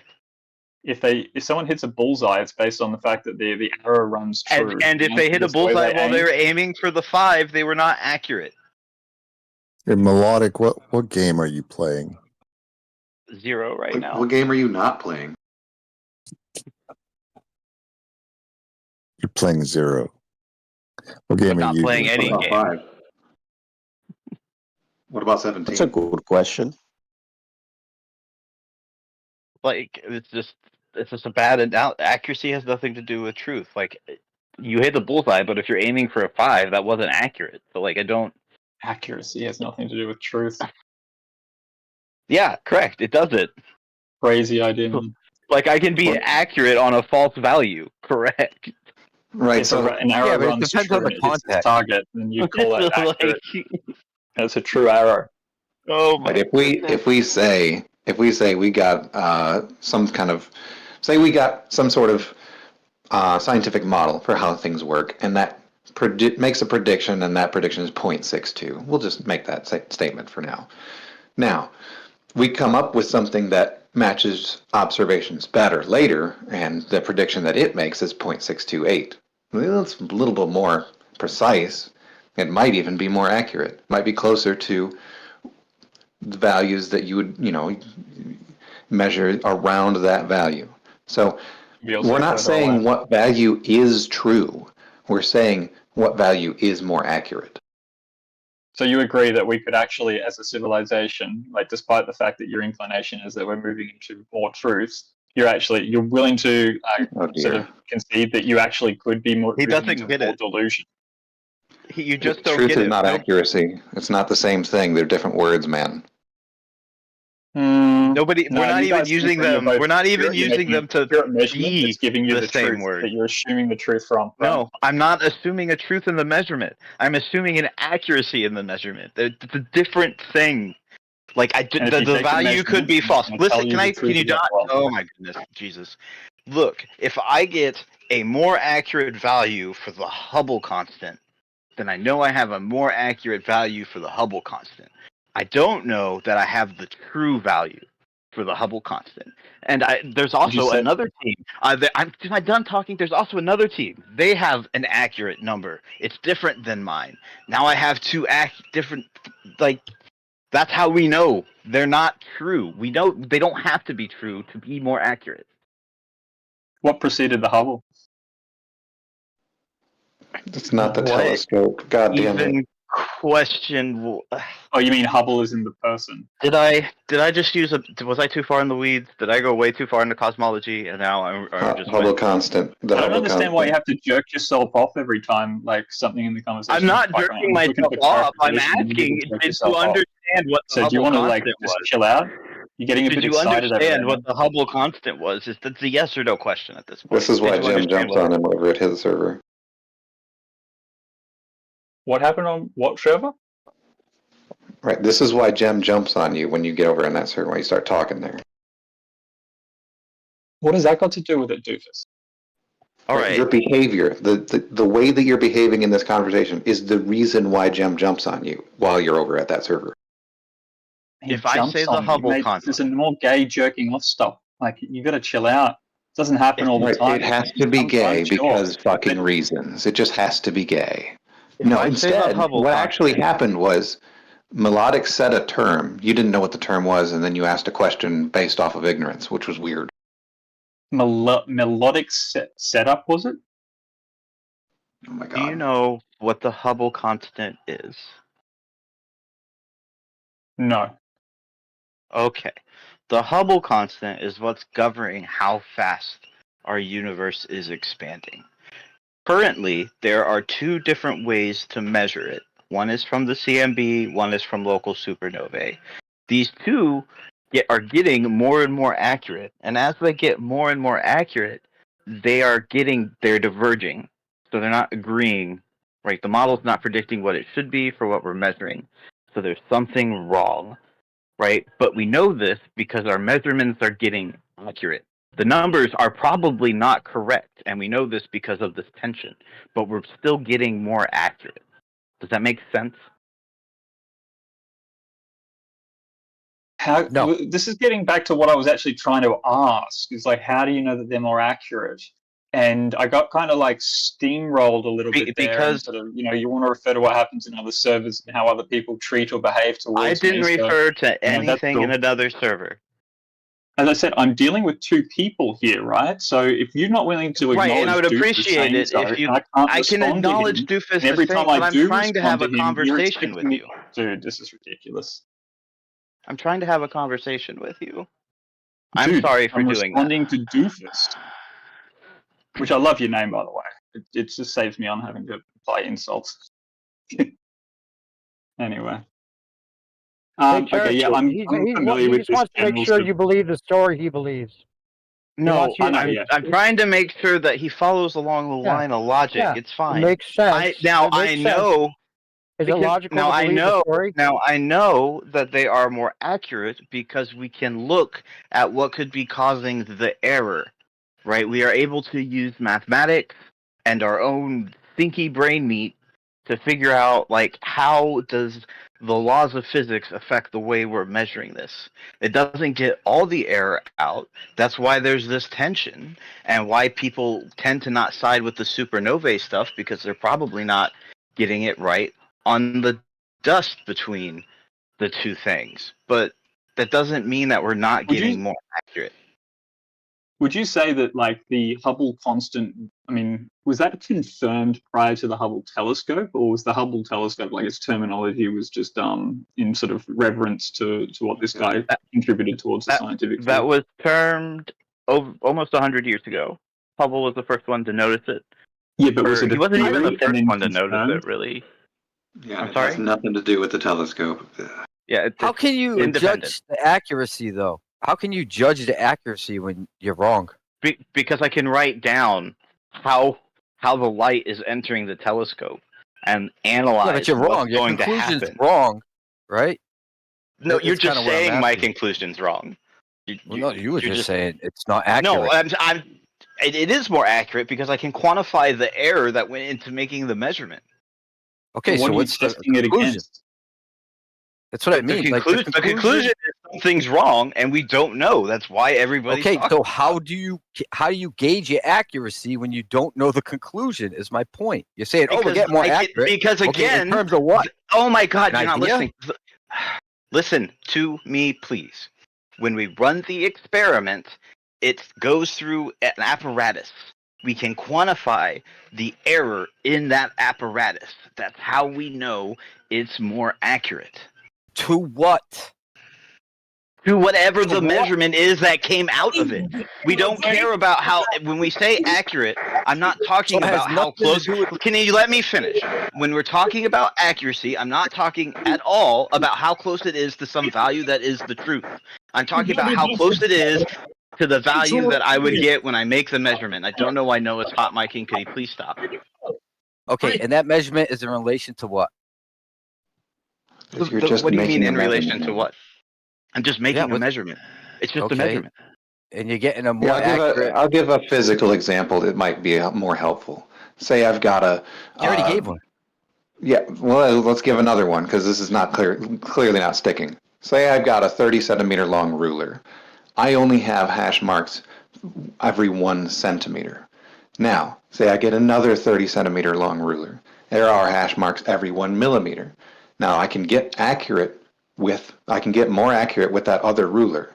Neither one of them is going to give me a true value, but one is more accurate than the other. Would you say that you can take the... Go ahead, Rigger. You have two things that you know definite, right? I have two rulers that have a determined accuracy to them. Conclusions, and you're using a measurement, right? And then you're saying, oh, I got accuracy. Okay, how does that apply to the conclusion? If you don't even know what the conclusion is, like, where's the accuracy? Okay, so just in a measurement. Let me told you where. Hold on. In relation to what? I literally told you where the accuracy is. I explained it in exquisite detail. Yeah, now take it a step one further. ruler, Take it to one the ruler next has step and one apply ruler your has logic. one ruler has hash marks every centimeter. The other ruler has hash marks every millimeter. They are different levels of accuracy. They're right there on the fucking ruler. It's printed on there. In relation to what? Okay. Let me It doesn't have to be in relation to anything. In a measurement. It doesn't right? have to let me be try in again. relation to anything. Let me try again. Okay. All right, rigor. I'm making a measurement of the CMB in order to calculate the Hubble constant. All right. When I make this measurement, I know what the error will be on my measurement. Okay. So I make my measurement and I get some value when I go through all the math, and it's usually around 68, 69 kilometers per second per megaparsec. And right now, I think the error bars are maybe like plus or minus 1 kilometer per second per megaparsec. And then I look at supernovae and I do the same thing. I make a measurement and I go, okay, I have these error bars. Let's say these are maybe slightly larger. So they're like 3 to 4 in width. But those ones give me a measurement of like 71, 72. The reason I know that both of these are wrong, or like one of these is either right or wrong, or both of those are wrong, is because they don't agree. Like there's no overlap in their error bar. But one has better accuracy. Let me see if I can find the have figure. More accuracy in a measurement, right? But the accuracy doesn't relate to anything other than the measurement itself, right? Which you guys don't want to expand upon. What that measurement actually has to do with, right? No, I don't know. I don't know what you mean by that because that's where I the logic don't comes. understand. What? Can you please explain what you mean by that? In relation to the measurement is in relation to what? And you say no, we don't go that far. We just have a measurement and we're checking the. I don't know what you mean by in relation to. What you're measuring. It's not a question that makes sense. What I'm measuring is the cosmic. What I'm measuring is the cosmic microwave background. Okay, so what how do you I'm know measuring is how do you how know you're fast right about the that? supernovae is going. I don't know that I'm right about that. I just know I made it. Can you let me finish what I'm saying? I just hold your horse while I'm saying something. I said, I don't know if it's correct, but what I do know is this is the measurement that I got, and these are the error bars on it. And then a bunch of other people also do the same thing. And this is how science is done. Because we all end up clustering around somewhere, or we end up making a bimodal distribution like we're doing right now with the H-naught tension. And then there's something systemic, either in the model or in the observations, that's making a difference.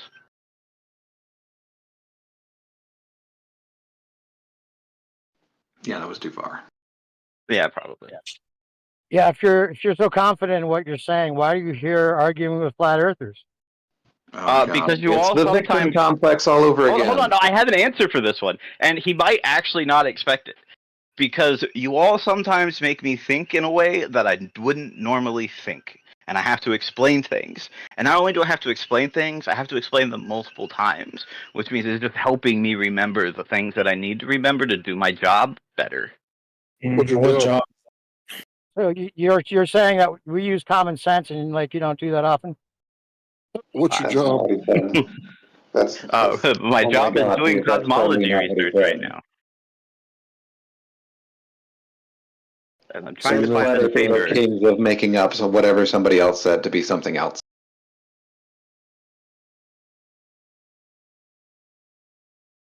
You'll check out what I put in the and defeating it is stationary.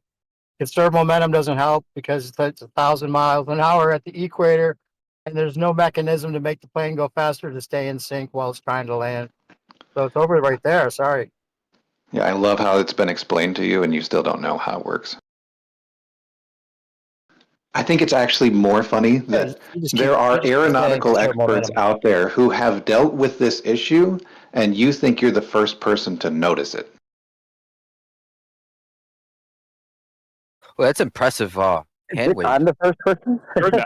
The analogy that was offered up is that of a ruler. This is something people have known for a while. They just don't argue it much. Planes couldn't even land. The Yep, they can't even land. Nobody on the globe side has ever thought about this before. You're the first person to come up with it. It's awesome. If it's the only way you can treat it as stationary is if it's stationary. It's that simple. It really is. So, Doofus, your analogy of the ruler, right? Like, I mean, we haven't been to the other end of that ruler example, have we? If we were to directly analogize this, like 1 to 30, 30 centimeters, you haven't actually been to the other side. Yeah. I can definitely go to both sides of a 30 centimeter long ruler. I think I can do that. Exactly.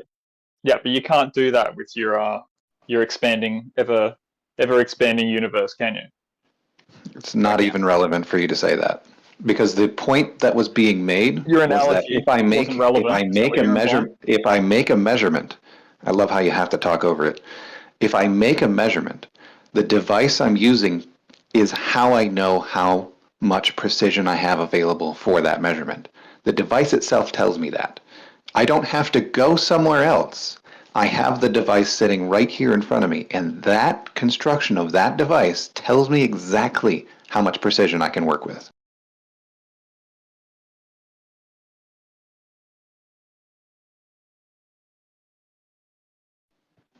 Watch it not be understood still. I mean, talking like a water level? You're talking about a kind of device water level? No, I'm not talking about a water level. In fact, the words water level weren't even uttered until just now.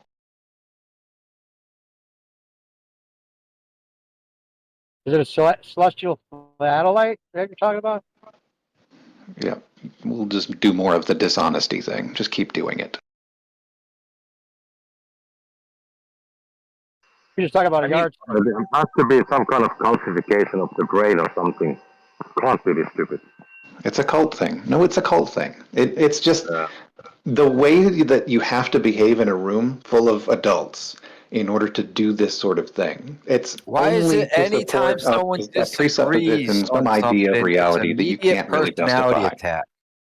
Like, why do you have to default? So why does anybody have to behave like that? Why does somebody have to come in and say, are you talking about some other shit that wasn't said in this conversation? Nobody has to behave like that in any adult conversation that has ever happened ever, except right here. That's the only place this shit happens. So I'm going to do the reverse to you, and I'm going to say there is a major complex issue where people struggle with having anybody discussing anything with people that disagree with them and don't agree with what they say right after they say it. And if they have any contention, that's an issue. Like, that's a serious complex. Correct. When it comes I can to explain why. I can explain why somebody said something was wrong and why, specifically how I know it's wrong.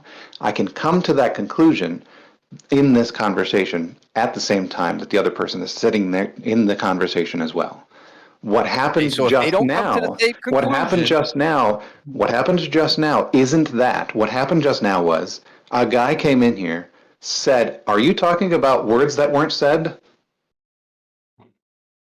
He was drawing the parallels between accuracy and truth. And then you just acted like they don't relate in any way, shape, or form. So it was both people were doing the same exact thing, right? That you're going to accuse one side of doing one thing and the other side. It's like, no, they're both playing the same game. Accuracy is not truth. How did you accuracy, they're partake in that different words. conversation and not come to that conclusion? Because now I have a problem with you and I'm going to attack your personality. Like, that's just nonsense for me to do something like that. It's just shit behavior. Here you are doing it. That's so strange. I was just kidding about the whatever the device was, but I was actually unfamiliar with what you were talking about. What was the device you were explaining that I was misrepresenting on purpose for fun? A 31 centimeter ruler, two of them. One has half 30 centimeters. But the other doesn't. I just want to point out something real fast. I've been reading a whole bunch of articles just now. You guys always say that flat earthers are not very smart, but I haven't seen like one article describing what flat earthers say and them getting it right. They always say that the earth is a disc. You got to climb over an ice wall, and then you'll fall off once you get to the other side. Like globe earthers that write these articles, they never, ever get it right. Does that mean that globe earthers are grown stupid? adults would get it right? Grown adults wouldn't have to do that, right? They would just represent fairly, actually say what the thing is instead of trying to straw man it. Grown men should not be doing that. I think Doofus is right about that part. Hey, Dave. Plain- On that plain tell us note, what it is. on that note, hold on one sec. On that note, Dave, do you want to answer that question I asked you again? If a plane can land on a runway moving at a nanometer a century? Wait. For the room, please restate the question that you think is relevant for the argument. Please, that'd be great. Go ahead. Can a plane land on a runway going 1 nanometer a century without adjusting for the movement? Did everyone understand what he's trying to say? He's saying that if the Earth is moving 1 nanometer faster every century, would the plane have a problem landing on it when it's not in sync with that 1 nanometer? How many centuries are we talking about? He didn't say faster. Nobody said faster. He said a nanometer. So where's the plane going? Nanometer per century. Why does a nanometer per century have anything to do with it? Are you going to answer the question, yes or no? How would I know? Okay, great. So you just I want to just point out to everyone, once again, you will never answer this question.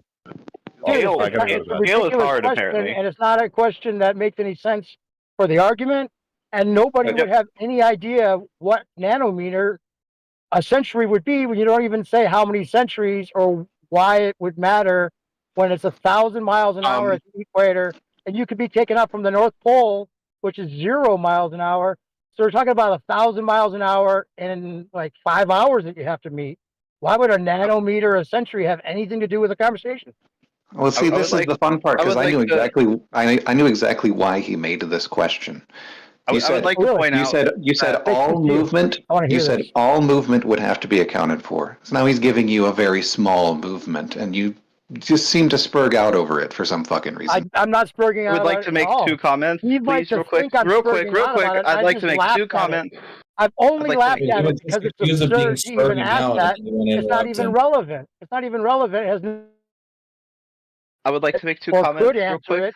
It's ridiculous and amazing that he keeps re-asking it as if it had any relevance to the argument that I was making. I would like to make 2 comments. I would like to make 2 comments. Nobody can answer I'd like to make 2 comments, please. Please, can I make 2 comments real quick? It's an answerable question. How many centuries are we talking about?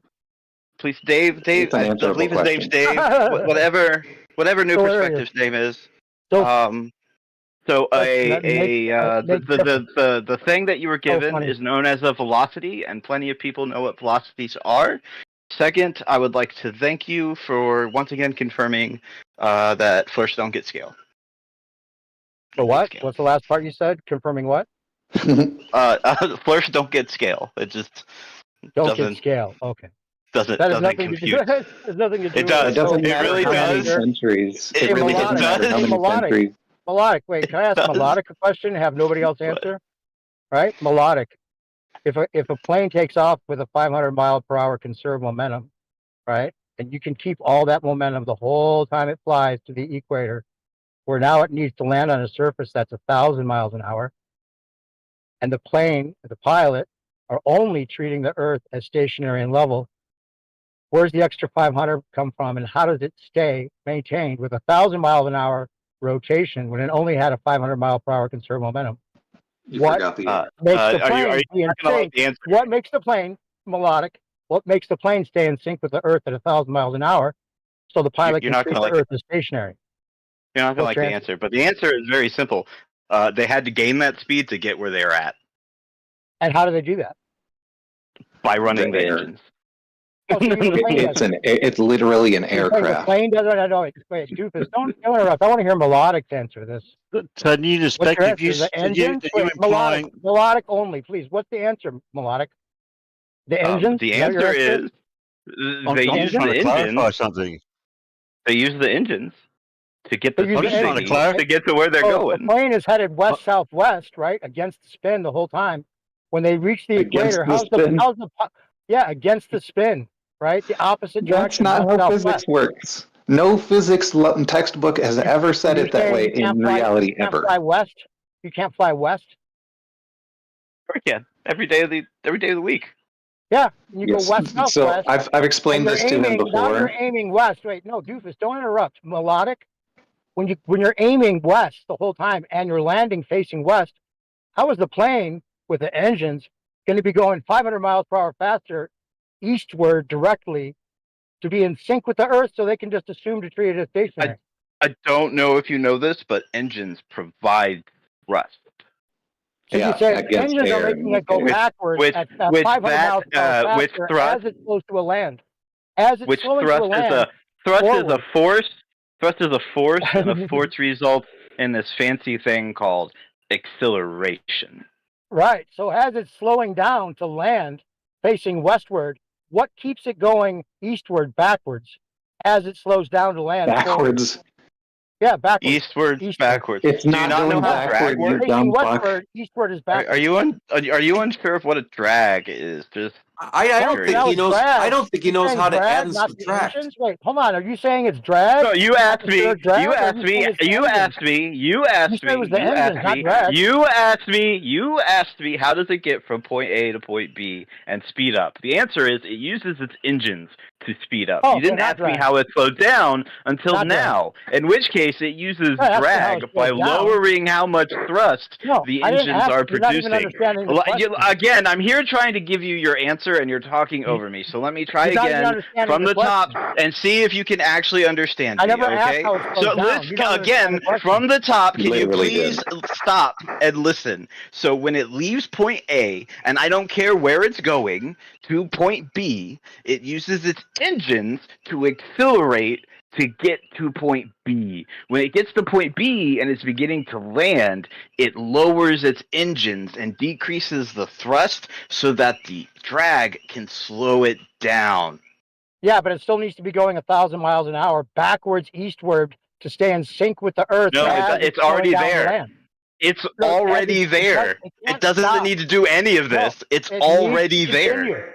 No, it doesn't need to go backwards either. There's no backwards. It's already there. The Earth wouldn't stop moving for the plane to land on it, dude. You're laughing. You don't understand. It's there, which means it already has. You're not listening. Can you shut up and listen to me? Can you shut up and listen to me? Can you shut up and listen to me? Can you shut up and listen to somebody who's taken physics? Please and thank you. I'm having fun. Again, when it's going from point A to point B, it is getting its angular momentum it needs to be where it's at this new latitude on the way there. When it gets there, it doesn't need to speed up or slow down because its angular momentum has already matched where it is. So you're saying it would still need to be moving at 1,000 miles an hour because it gained that angular momentum. Not relative to moving backwards at 1,000 miles an hour as it lands forward. You're saying not relative to the landing strip. Not relative to the landing strip. What does that mean? Yeah, it's not going to be 1,000 miles an hour. Landing strip's also moving at 1,000 miles an hour, my dude. Like, do you not understand how? No, wait. So you're flat earther. No, you correct. You do not understand how vectors work. I'm still talking, and this guy is still talking for some reason. I don't understand why he's still talking because he doesn't understand how to add vectors. You don't understand, and he has proposed a vector problem as again, I'm still talking, and you're trying to talk, and it's only going to make this longer. Like, you do understand that. Like, when you interrupt me, it's going to be longer until I can finish speaking. So you have proposed a vector problem. You don't understand how to add vectors. I have informed you how those vectors get added, and you're telling me I am wrong. I'm not telling you you're wrong. I'm saying you're not even understanding what I'm saying. Can I ask a clearing question? That might help. Go ahead. Somebody else take over. I'm done. No, you're running away now. You're running away because you don't. No, man. Like, somebody else wants to have fun. He will not continue talking because he knows he's. I didn't say I wouldn't. Look, I'm fine. I'm still here. Can I ask you a question, Melodic? Would the plane have to be moving eastward in perfect sync with the runway that's also moving at 1,000 miles an hour? Would it need to be moving directly eastward with the runway as it's close to a land facing westward? Would that need to happen? I think he has to catch up with the Earth. Oh, would it? No. It would have to be in sync with the Earth to treat it as stationary, yes or no? Oh my God. Correct. That's why it slows down.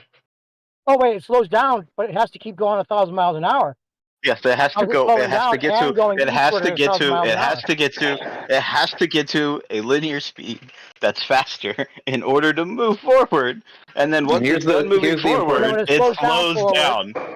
Here's the important point that I mentioned to him ages ago, and he still hasn't figured it out. The aircraft has a maximum speed relative to air. So the air, the frame of reference, which is most important to the aircraft, is the reference frame that the air is stationary. So the aircraft cannot move 1,000 miles an hour relative to the air. So the air, do you understand the problem, Melodic? That's why I tried Yeah, no, I've gotten Sounds like you just found the problem. I just don't understand how somebody could reference momentum and then get momentum so wrong. Like, well, no, you know what I mean? It's like sitting down. It's like sitting down in your classical mechanics class, and somebody throws up like Newton's third law, and they're like, "Yeah, we're just gonna do the integration real quick and get to where we're going," and they're like off in doing Fourier transform for some reason. Terrible comparison. I said it was 500 miles per hour conserved momentum from being on the Earth at the latitude it took off from. That's all the conserved momentum you get. I acknowledge that. My guy, I have engines. Engines produce a non-conservative force. My brain. When you're going west-southwest, now your engines are making it go faster eastward? The aircraft moves relative to the air, not relative to an inertial frame of reference. The aircraft, I'll say this one more time, just so that we are clear on this. The aircraft moves relative to the air, not relative to an inertial frame of reference. That's not the frame of reference in which aircraft deem important. So are you saying the air makes it keep going with the Earth at 1,000 miles an hour eastward? The air carries it backwards as it's landing westward, forward, and slowing down to land? As it slows down to 0 miles an hour westward, you're saying the air is carrying it 1,000 miles an hour eastward, backwards. Is that what you're answering? None of it is backwards. None of it is backwards. There is no backwards in this context. Eastward would be backwards, no? No. In the case of an aircraft, the frame of reference which is most important to it in flight is where the frame of reference or where the air mass that you're flying through is stationary. That's the frame of reference which is important to an aircraft. We don't give a shit where the inertial frame of reference is. The aircraft does not care. It's an aircraft. We need to know where the air is going. So the air is what you're saying. The air carries it, is what your answer is. It's literally an aircraft. It's literally has engines. I'm just asking if that's your answer. Literally has engines, my guy. Literally. Oh, the air, not why I like to ask. The air or the engines? What's your answer? The engines are pushing on the air. Uh-huh. Can we change it to a hovering? The answer is yes to both of them. When the engines are making the plane go forward, westward to land, facing against the spin, eastward would be backwards. It's not against the miles an hour. He doesn't understand that wherever the aircraft is at. Look, bud. Wherever the aircraft. Listen. All right. Wherever the aircraft is at. Wherever the aircraft is at, it has enough angular momentum for the Earth to be stationary beneath it. They're going at the same speed. If they weren't able to do that, the plane wouldn't be there. It would crash land. Yeah, the pilot better hope the air carries him backwards at 1,000 miles an hour. Oh my God, he didn't get it again. Westward. You better pray. Never will. It's been years. He's been doing this same bullshit for years. There's no claim on your part. Can I ask you a question? We can think about it kinematically, guys. This is the thing. You can kinematically say, we'll just take that 1,000 miles an hour and think of it as 1,000 miles an hour. Because there's no answer, there's no force, there's no mechanism to make it go faster, and there's no mechanism air exists. Backwards as it You're lands forgetting the existence of the air. You forgot the air exists. That's fucking crazy. The air fixing it. We can just say the air fixes it in our heads, but there's no dynamics there at all. There's nothing. And then you're saying it's literally dynamic. Air is literally dynamic. All these things, but none of that is the case. Do you not understand what drag is? I do. Right, and also air has mass. We're going to forget that air has mass too. No, it has nothing to do with that. Perspective. It does, because you have to push air around. There's a non-zero force involved. Or is it the air? Is it the atmospheric drag, or is it the engines? You tell me. Just a few questions. Pick one. Pick one. So, perspective. When a high-speed train goes past you, do you feel the wind that train is pushing? not about feeling the wind. Yeah, and wind's realize going all directions. That's the air mass. The air mass pushes the plane in all directions, right? Not what I'm. It has nothing to do with feeling it. Nobody There said are that either. forces of wind on the plane in all directions. The wind, the air mass. Nobody made that claim pushes the plane either. westward. It can push Can the you plane north. please show me any point on Earth where the wind comes from all directions? Because I would like to see it. Any direction. You know that winds go in any and all directions. All of the directions, yeah. They can, but generally speaking, generally speaking,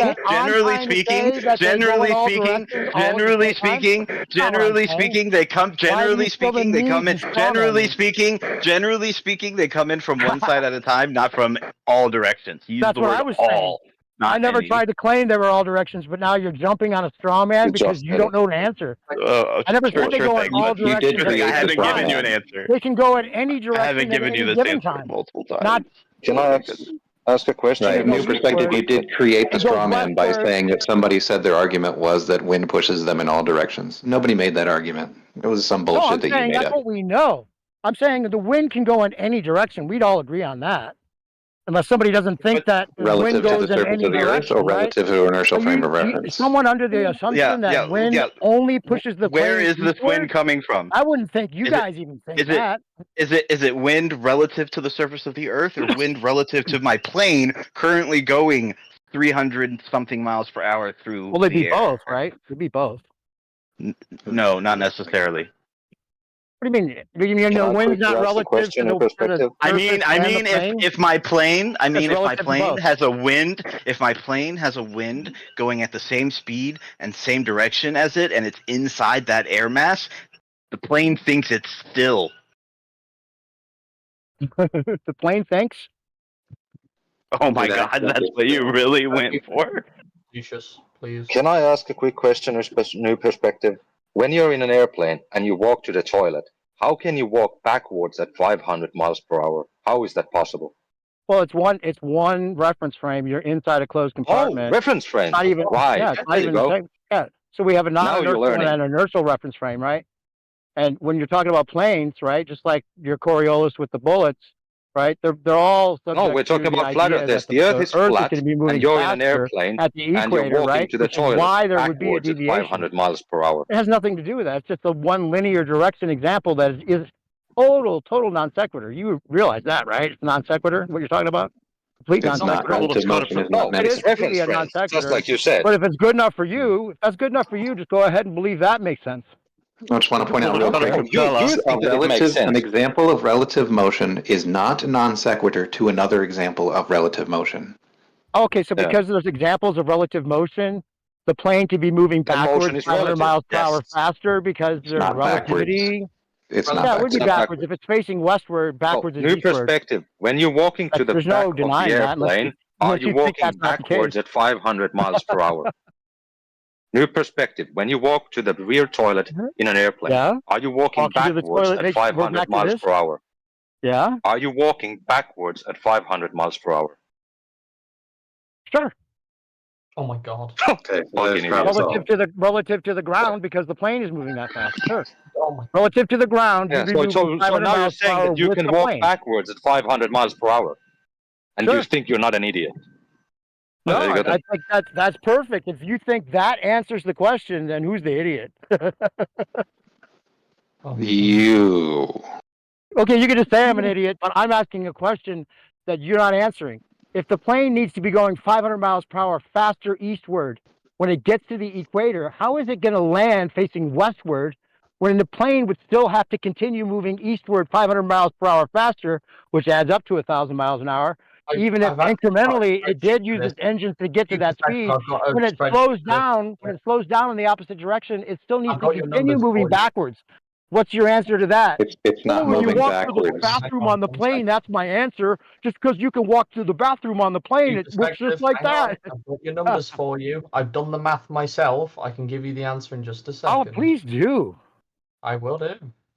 And the mechanism that keeps it going with the Earth. What's the mechanism? Does the math have that in there? The dynamic mechanism. That's what I'm looking for. Here we go. Oh, Coriolis. Okay, so you're saying Coriolis is the mechanism? That's a new one. Not too many people have tried to answer with that as the answer, because that would be a deviation westward as you're headed towards the equator from the north, right? A slight deviation. In fact, it would be so slight that it would be hidden in the winds. The winds would be so much stronger than any Coriolis force. There's no need to worry about that. You got that part right? Because that Coriolis force, whatever it is, the Sagnac effect, whatever that 15-degree slight detection of rotation that they calibrate their instruments when they get on the plane. When they get on the airplane, they even have to calibrate their gyroscopes so they can account for any misreadings of that little bit of drift. Allegedly, right? Aircraft flew before gyroscopes. That's just a little bit of drift. That's not a force that makes the plane go eastward 500 miles per hour faster. It does because Coriolis is a rate of change. Coriolis so you're saying it's way stronger than winds? You're saying Coriolis overrides the winds. He's not going to let you answer it. He's going to just do this bullshit. I'm just clarifying. You're saying that. No, you're not clarifying. You're just filling the room with noise. That's what you're doing. You're just filling the room only with noise. 500 miles per hour faster. Most people understand it's slight. It's so slight. It would. This is what he does over at Geos, and everyone else gets muted for it. If you'd like to look at my screen, you have your ground speed, you have your altitude, you have your latitude and heading, and on the right is your dip rate and also Coriolis acceleration. Because your Coriolis will change depending on your heading and the latitude that you're on. So heading due north, or due, so max amount of Coriolis at 550 miles an hour, your acceleration is 0.027 meters per second squared. So just under 300ths of a meter per second squared. Do you think we're going to feel that? I wasn't talking about that. Wasn't my question. I didn't say why don't we feel it. I'm saying what makes the plane go 500 miles per hour faster eastward. It's not about feeling it. It's not about whether it would work in relative mindset. We're talking about what's the force. You're saying this is the force? This force makes it go 500 miles per hour faster eastward, you're saying? This Coriolis acceleration makes it go 500 miles per hour faster. Is that what you're saying? Yes. Do we have to break the crayons out to explain this? And so you're saying that engines, right? The plane has to actually speed up eastward, which the pilot never does. This rate heading due south or due. What color crayon should we use? You can attack me rather than answer. That might be more comfortable for you to do. We already got the answer a long time ago. It was years ago. What was the answer? Whatever. We'll just keep doing this. What was the answer, Doofus? Right. Years ago, I explained this to you. The air on Earth has roughly the same average angular velocity as the Earth. When we move an aircraft from one latitude to another latitude, the Coriolis effect is not the only thing acting on that aircraft. The air is also present. The aircraft has to use the air to get where it's going. I gave this answer to you 2 years ago. Yeah, you didn't fucking get it then. No, I got it. I just wanted to make sure you're saying exactly what I think you're saying. You're saying the air pushes the wind. You're saying the air pushes the wind faster eastward? No, that's not what I'm fucking saying. I'm saying the air is already moving. Okay, so it accelerates the plane faster eastward. Is that what you're saying? No. Oh my god. Well, it's 500 miles per hour faster at the equator than where it took off from. So something would have to accelerate the plane to be in sync with 1,000 miles an hour at the equator. Very granular math is hard. The air, or are you saying it's the engines? Somebody else said the engines. You're saying the air. You guys should try to get the answer is yes to both of those because the engines are using the air. The engines are using the air to go somewhere. Right, so it just stays in sync as it's slowing down to land in the opposite direction because the air is carrying it at 1,000 miles an hour backwards? It's not the opposite direction. Well, if it was facing east, if it was facing west when it landed, the opposite direction would be east. It'd be backwards. Again, the thing that you're not understanding, which you somehow kind of did when Mole Man was here, there are frames of reference that are valid for discussing these physics. In this case, the aircraft uses only the air when it's in flight to go somewhere. So the air is the frame of reference that you need to consider. That frame of reference, not the inertial frame of reference anymore. You can ignore the inertial frame of reference completely you can ignore the inertial frame of reference completely when discussing the aircraft in flight. I'm not trying to ignore anything. I'm just trying to make sure your answer is clarified. You're saying the air is making the plane accelerate faster eastward. Is that your answer? Oh my God, you still didn't get it. hundreds. Well, you're saying the engines in the air. There's no way to explain it any simpler. I can probably explain this to my 13-year-old daughter, and she'll probably figure it out. It's not about you explaining it. I'm just clarifying what you're saying. Why can't you clarify what your actual claim is? Right, because every time I explain it, you change it into something else. You literally do not understand the words I'm saying. You don't know what words I'm using to explain this problem.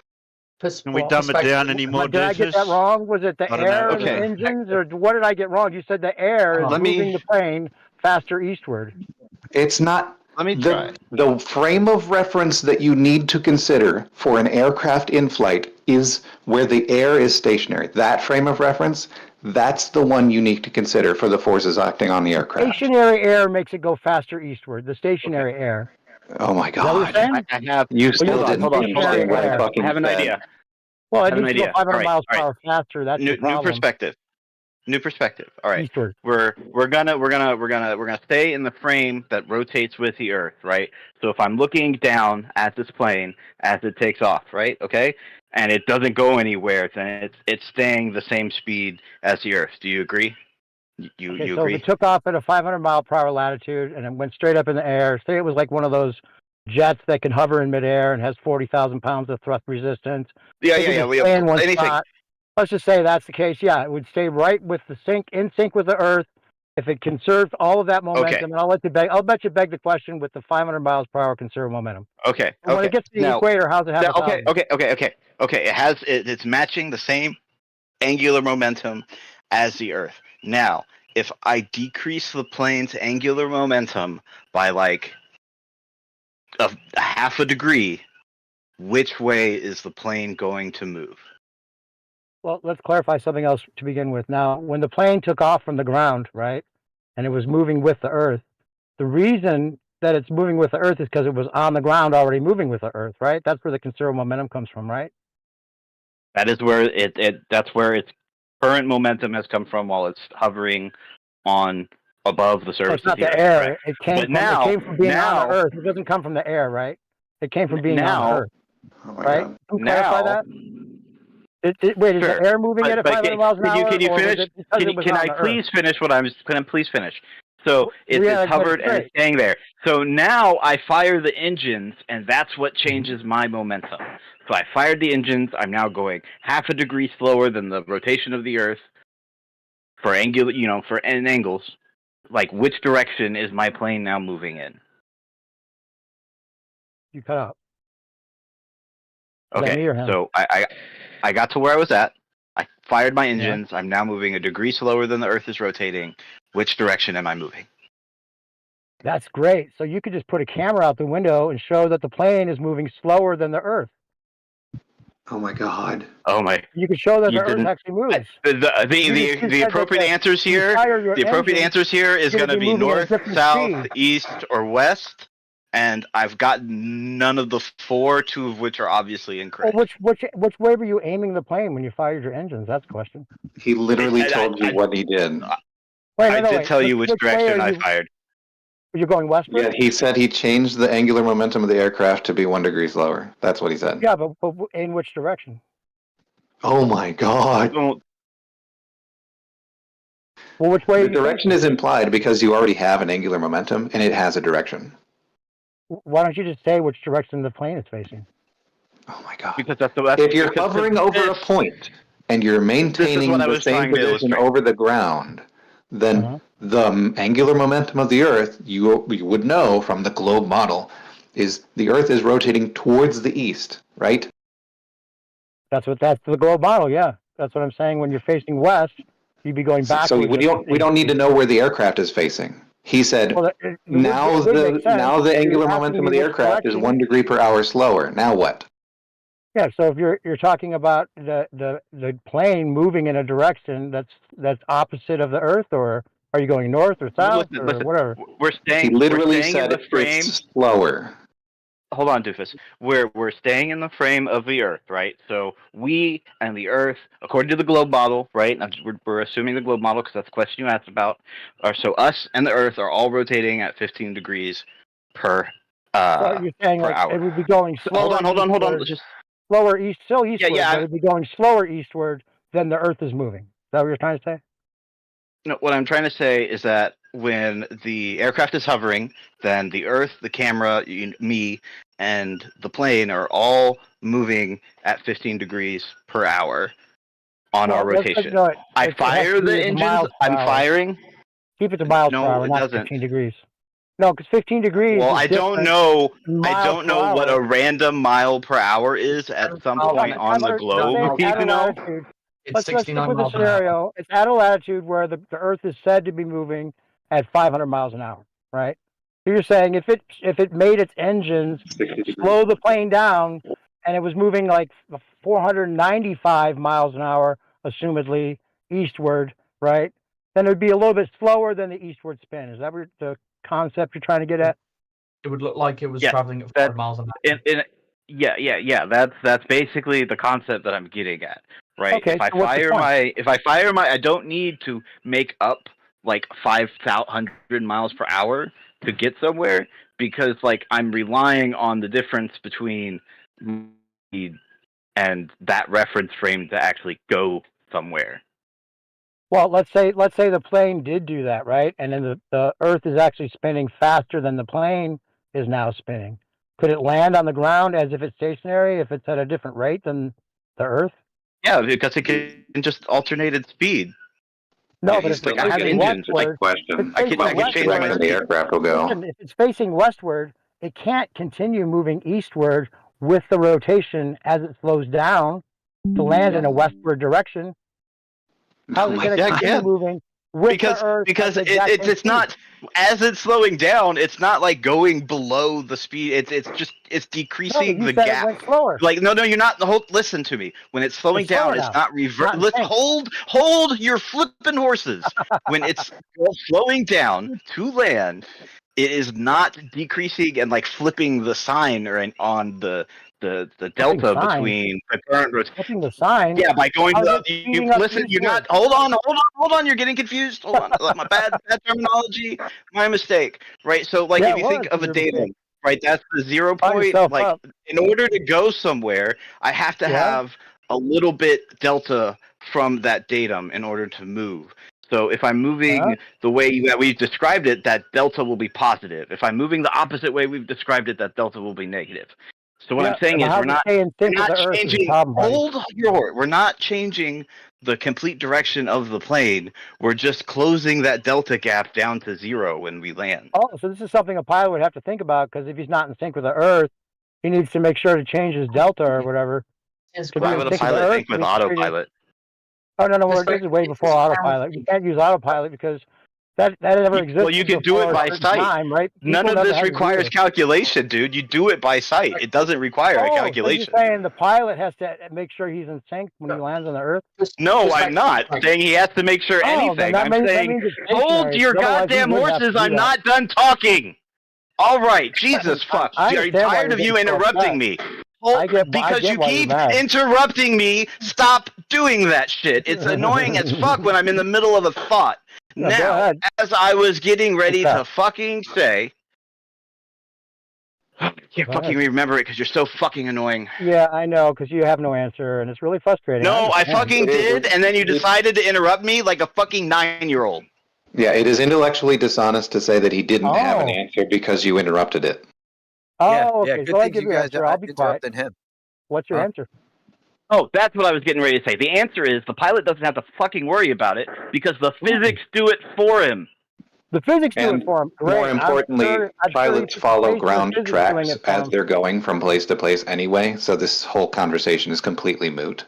That takes some balls for the pilot to just make sure. And when he gets on, when he lands, he's like, "What are you talking about? It takes some balls. They're the laws of goddamn physics. They don't fucking change randomly. What the fuck are you on about? Doesn't work, bro. The physics doesn't work, bro. Incorrect. I watch planes land here on Hawaii every day.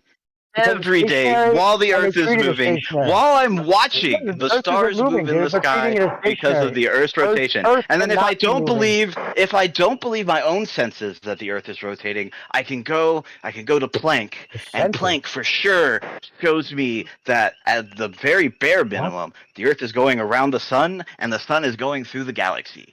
Dude, that has nothing to do with your senses. And if the Earth were moving, the pilot would never be able to treat it. I got it. You didn't understand the line of logic. It's fine. It was beautiful to me.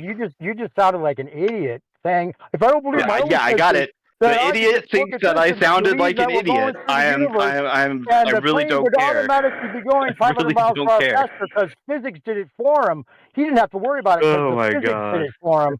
He just put his faith in the physics that I can't explain. And the physics it's not faith in physics. Physics doesn't change. Now I have no answer. I did explain it though. I did explain it though. By physics. It was explained by physics. Nope, I know you keep saying that, but just because you didn't understand it doesn't mean it didn't occur. You can just claim I didn't understand it. You never gave an answer. You have no answer. What he's saying is the answer that he gave. He has no answer except for the answer that he gave, of course. What was his answer? Right. The aircraft. Oh my God. Are we really going to do this over and over again? You know, you all have probably. I'm consigned to this until hell freezes over. Pretend he had an answer. You could pretend he had an answer and say, "Oh, you just didn't understand it." He still doesn't understand the answer, so I didn't have an answer. He's interrupted me while I was in the middle of giving my answer. Like he just keeps telling me I didn't have an answer. What's the mechanism that makes the plane go eastward and stay eastward in sync with 1,000 miles an hour rotation at the equator when it only had 500 miles per hour? The same goddamn question again. Oh my God. You're gonna hate it. You're gonna hate the answer. Are you ready? You're gonna hate the answer. Are you ready for the answer? Are you ready for the answer? Because you're gonna hate it. You ready? You ready? You keep talking, so I don't think you're ready for the answer. All right, you ready for the answer? Are you gonna shut up and be ready for the answer? Yeah. Okay, cool, good. Conservation of angular momentum. You dumb shit. Yeah, that came from being on the ground at 500 miles per hour. We already agreed on that. Oh my God. This guy. Yeah, you don't get more than 500. That's what you don't understand. We're going to let you beg you don't understand, and it's cute that you think that you do. 1,000 miles an hour conserve momentum. You only had 500 from being on the ground. Hang on. He still doesn't understand. There's an entire engine. Like it's the engine. So it's not conserve momentum. Now it's the engines again. Perspective. Why did you have to change your answer so fast? Right. I thought it was conserve momentum. Now you're saying it's the engines. Then you're saying it's drag. Oh my God! You don't understand. You just don't understand physics. This is fucking hilarious. That was obvious a long time ago. You're giving 3 different answers and hoping one of them sticks. No, like they've all been the same answer, just been rephrased in different ways, and you still don't fucking get it. It's just Jesus Christ, you don't understand it. You just don't understand it. Can't even think about it. It's beautiful. So, you know what the answer is? Earth is stationary. That's the only way the pilot could treat it as stationary. Let me rephrase. Incorrect. Oh, then you can explain how the extra 500 miles per hour. The way that the pilot would have to treat aircraft flight would be, as I mentioned, to treat the air as stationary. Because, again, people who have actually done flight, who know this shit, they actually have learned this thing, know that the aircraft, the only speed that matters as far as maximum speeds is the airspeed. The airspeed of the aircraft is what matters. The ground speed is not the maximum speed the aircraft can go because it has to go through the air. Yep. That's all fine and good, right? It's the ground speed is the plane speed relative to a stationary Earth. If it was relative to a moving Earth, the ground speed is not the airspeed. The ground speed is definitely not the airspeed. And they would have to have jets on the back and the side of the airplane to keep it moving with the Earth as it's going to land in the opposite direction. Because if it was moving, it would. Train or a moving. Incorrect. The air is what the aircraft uses to go somewhere. If the air is moving, the aircraft moves with the air.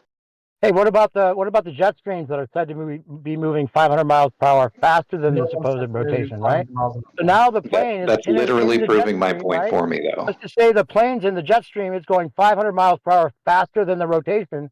Now it jumps out of the jet stream. How's it going to be in sync with the Earth again? You do realize it's not an instantaneous velocity change, right? If you're flying due north or due south, at most, an aircraft would have to account for 0.03 of a meter per second squared of acceleration. Yeah, that's how much 500 miles an hour. To account for when flying due north or due south. When still adds up to the way that they measure their speed over Earth's surface, like you're worrying about ground speed, right? Yes, an aircraft will read up what its ground speed is. So when it lands and it slows down, its ground speed will be 0. What is the fucking problem? because it still needs to be moving 500 miles per hour faster than what it started from as it's coming down to land. It needs to be moving eastward 500 miles an hour. Even if you can have some kind of idea that it incrementally gained that speed, whether it be the atmospheric drag, whether it be the engines making it go faster eastward, even if it's going opposite direction, whether you want to believe that it's just relative in some way that it got faster in a kinematic mindset, you can just pretend it goes faster. The fact of the matter is, if it's facing westward and slowing down to zero, it still needs to be moving at 1,000 miles an hour with the rotation in perfect sync. Not just generally, not just overall, not just because the air moves almost that fast.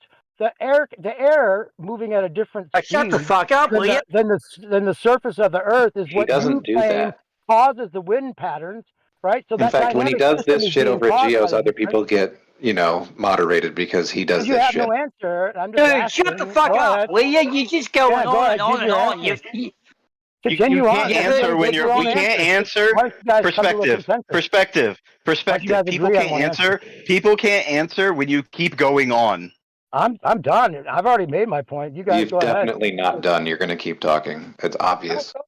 I'm just making sure that you just stand behind whatever it is your answer is. That isn't an answer. Shut the fuck up! Shut the fuck up, will you? Shut up! My answer's on the screen perspective. An aircraft at most would have to increase its speed east to west by 300ths of a meter per second squared. And it all adds up to 500 miles an hour, right? Many, many hours because the Earth is fucking massive. Yeah, so 500 miles an hour. Acceleration does that. Oh my god. You gain speed when you accelerate. Woo! Wait, if it goes west-southwest, how's it accelerating eastward? It's not the inertial frame that you need to consider. The inertial frame is the wrong damn frame of reference. It's not accelerating eastward. Is the plane accelerating eastward when it goes west-southwest? Do you think technically, yes, it's accelerating eastward in the negative direction. Correct. If it's accelerating west, then it is accelerating eastward in the negative direction. Right. So you're saying that it goes west, but it goes faster eastward. If I listen to how done he is with his argument, just listen to it. Simple fact of the globe. I'm done. No, I'm done. Oh, man. You're asking me questions. I'm just answering. It would have to go faster eastward, but it only went west-southwest. So how about this weather? Like, there's no destination. It's gonna do loop-de-loops over any tangential velocities. It's gonna go over different latitudes. It's just a joyriding pilot. He's gonna find the clearing somewhere. Man, he's just going on and on and on. Like, do you think he does it for his own voice? There's no calculations for that. He's got to be doing his own voice. I understand why you guys are mad. His own voice he enjoys. I would be mad. So anyway, as I was saying about the weather, I live in Hawaii, so the weather's been like 70 to 80 for the past 6 months, and it's been pretty great. How's y'all's weather been? That's great. Crap. Southern California's great too. Southern California is great. Hawaii's even better though. I'm jealous. If only we loved your voice as much as you do, perspective. What's 70 in real temperature?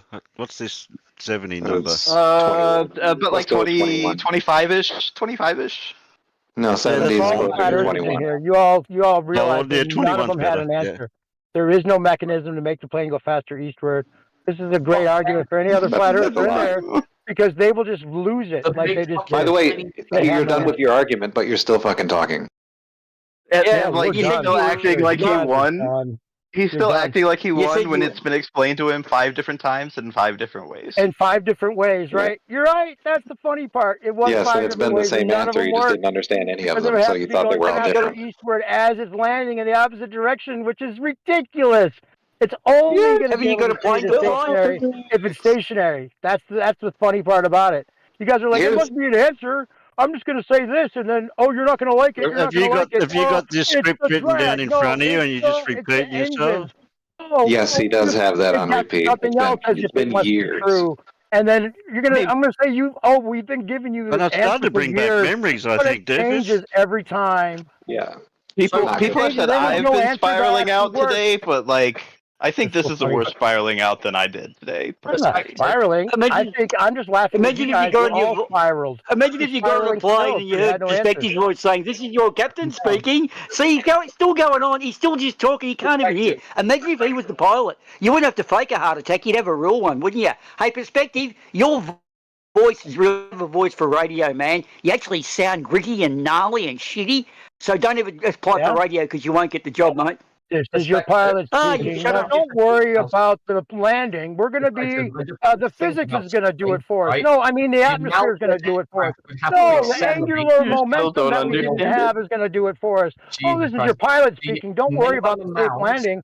There's lots of answers that I don't have to worry about. It's going to be in sync. I don't mind just over talking. There's all these I don't mind answers just over talking at the moment I was never trained he's just going to land on a moving surface. Yeah, like can we get a mod here at some point? Yeah, well, I'm modding. He What doesn't do you want me know to do? Do you want me to kick him, ban him, mute him? Right, okay, thank you. Castrate?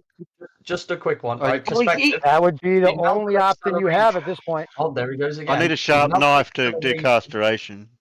The amount of acceleration. No, you don't. No, you don't. You can use a rubber band for castration. We don't need a knife. It's fine. No blood. Oh, okay. He's not going to let any conversation develop, dude. So why don't you just mute him a bit? If he, I'd be mad he's not going to let anyone say anything. Well, dude, why are you such a child? Why do you have to keep interrupting? He's gone, Boomer. He ran away with these toys.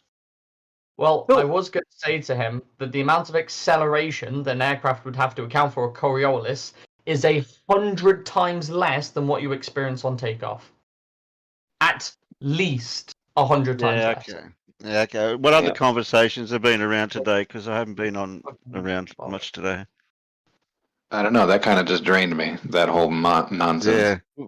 We've been around. We went through Russia. There might have been a touch on Israel. I think that's about it. Yeah, hey, who else has been here all day? Anyone else? Yeah, I just want to point out one more time, just because I know some of his friends are listening.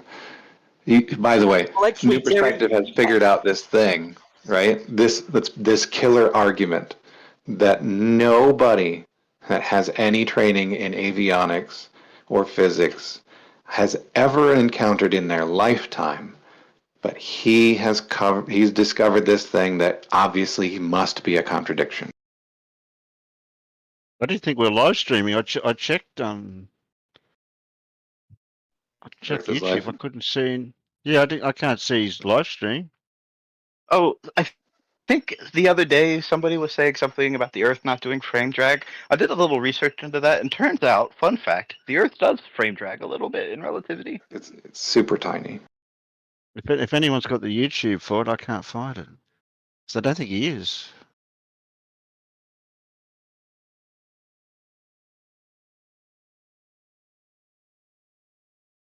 Usually comes up.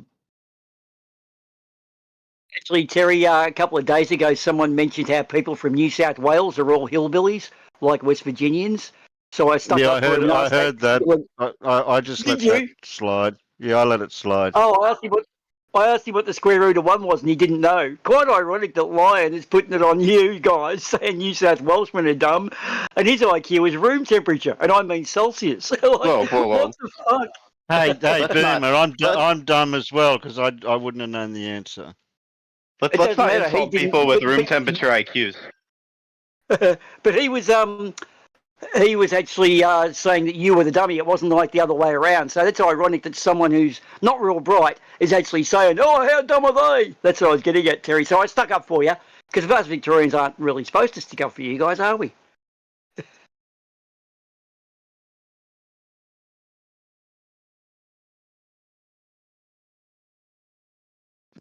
Well, actually, I thought the lower IQ you went further north.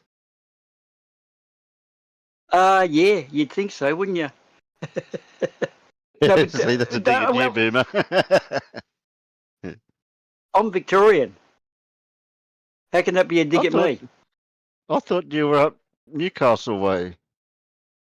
No, I'm a Vic. I'm Western Victoria, man. I'm between Adelaide and Melbourne. I wonder who else I'm getting mixed up with that lives up there. Oh man, the Aussies are multiplying.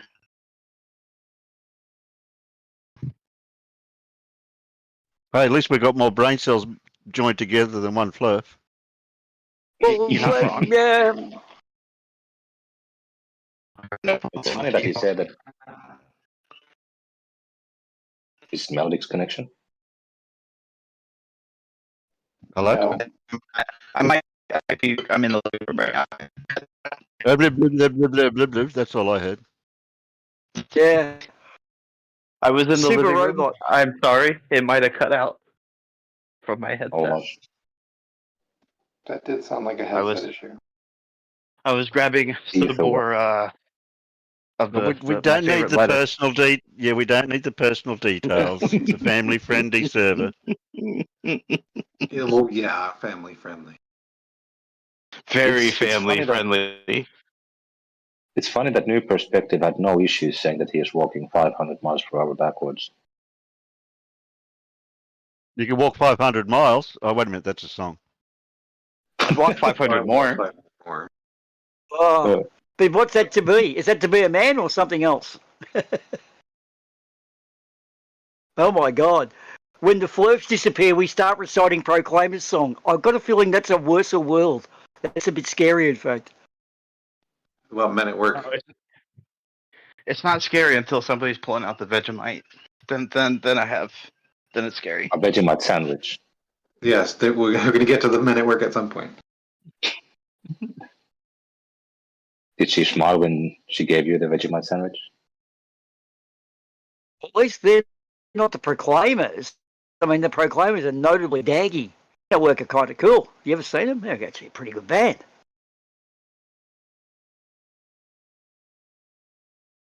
I was just listening to Lude's remix of that song today.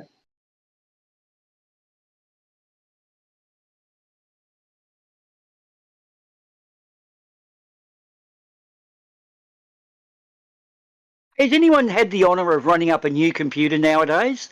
They're all so full of bloatware that when you run them up, they actually start slowing themselves down. It's like, when you used to get junk mail in the old days and your letterbox would be stuffed with just ads and stuff you'd burn.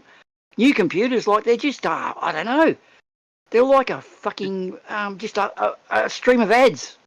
You got to go through and block them all. Sounds like that's a you problem, Boomer. I've got no issues with my new computer. Did you buy that already? Did you buy that assembled or did you assemble it yourself? Yeah, it was a laptop. I just bought a laptop from Harvey Norman, who's one of our big stores.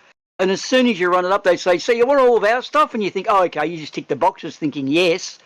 And then it's just ad after ad, and then you get ads saying, "Do you want to get rid of those 2-minute ads for just $2 a week? We'll get rid of these annoying ads." And that's an annoying ad.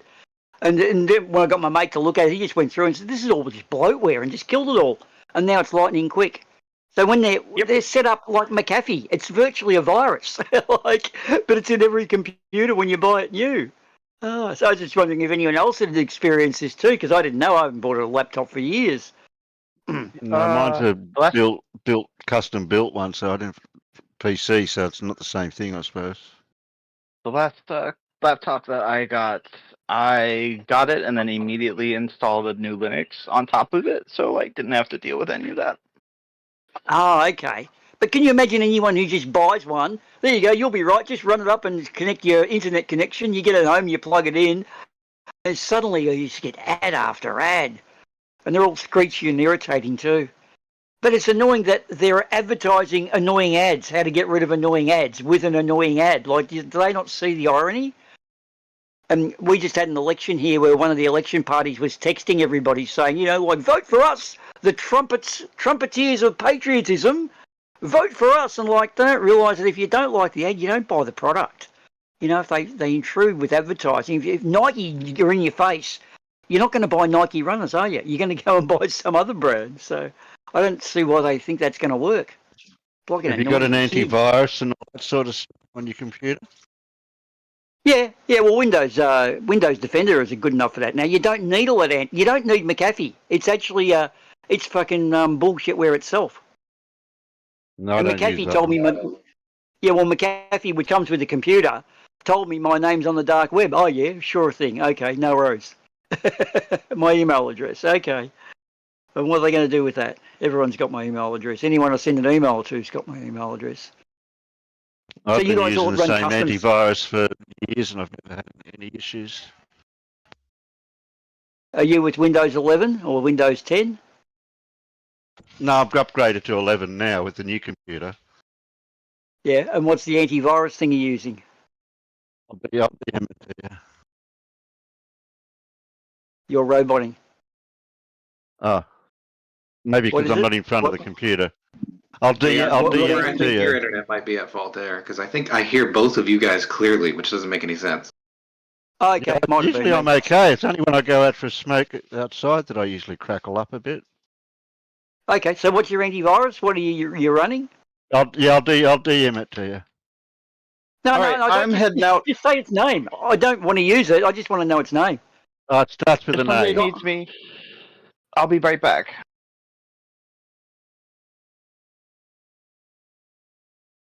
Is it something you pay for, Terry? No, well, you can pay for it, but you get a certain percentage of coverage just using it free. Yeah. Well, what's wrong with just using Windows Defender? That comes with Windows, I thought. It works in conjunction with it. Yeah. So what does it actually do, though? That's just what I'm wondering. Well, I don't know. It just helps with a lot of stuff that I've noticed. Oh, I can't okay. explain All to you. right, I'm not in front of the computer, so I can't read out the list of stuff. Okay.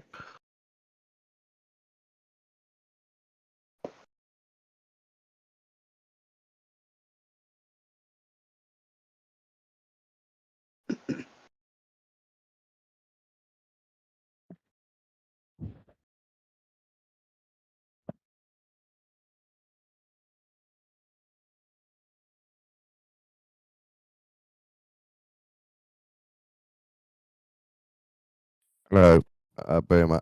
I feel bad for you that your new computer's not working. No, it is. It's working. It's just that I Yeah, I know noticed what it you had mean. all the bloatware. I think it's this bloatware and ads. I think you can sort that problem. You need to find out where it's coming from and probably just delete the app. Well, yeah, no, I did it. My mate got on and did it. He did it with TeamViewer. He jumped in and just basically looked at it all and went, "What's all this? Wow!" and just clicked it off. And we had a look at the task thing, and it actually slows it down.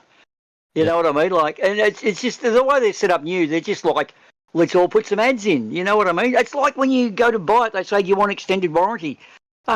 Never buy extended warranty through a dealership because their whole game is like insurance. They just don't want to pay you. So when you try to money at them, they're just going to piss you around and hope you go away. So just never buy extended warranty on anything. It doesn't. Any warranty's covered, in the first 12 months anyway. It's going to come up early if it's proper factory warranty. It might have been it's just the way we are. Mostly McAfee just showing you pop-ups. Well, I don't know now because I've got a pop-up blocker and I go through Firefox, which is the best way to do it. That seems to be the least, resource hungry. Yeah. So I'm running Firefox browser with a pop-up blocker and I'm just not getting any ads on YouTube at all. So I don't have to pay for YouTube Premium to avoid the ads. You're sorted now. Yeah, I am now. That's why earlier I said, has anyone else experienced this when they've got a new computer and run it up? Because it looks like the trap is set up from day one. That's what I was getting at.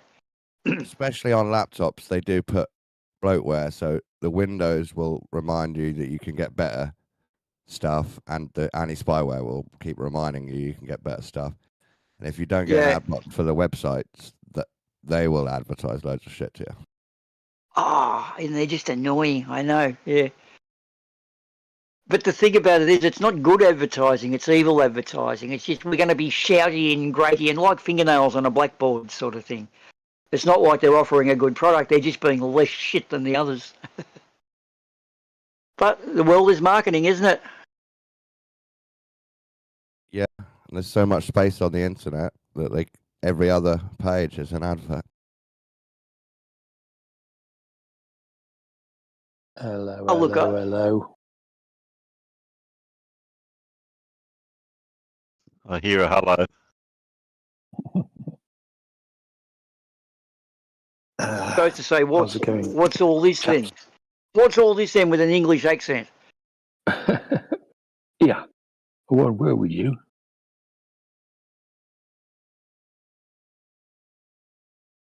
How's everyone? My headache's going away. Yeah. Jolly good. we've just had a flat Earth induced, what do you call it? You know where they drain the oxygen out and you feel really drained? You know when you have that annoying person, that tedious person. They suck the oxygen out of the room. That's a good metaphor for it, yeah. That's all right. It's fine. You have to learn to be an energy vampire so you can suck their energy up. True. Who said that? Oh, there's a flat earther saying stupid things and people are telling him off. I'll tune in for 5 minutes and suck all the energy from them all. It's what the room is for, right? It's just for these.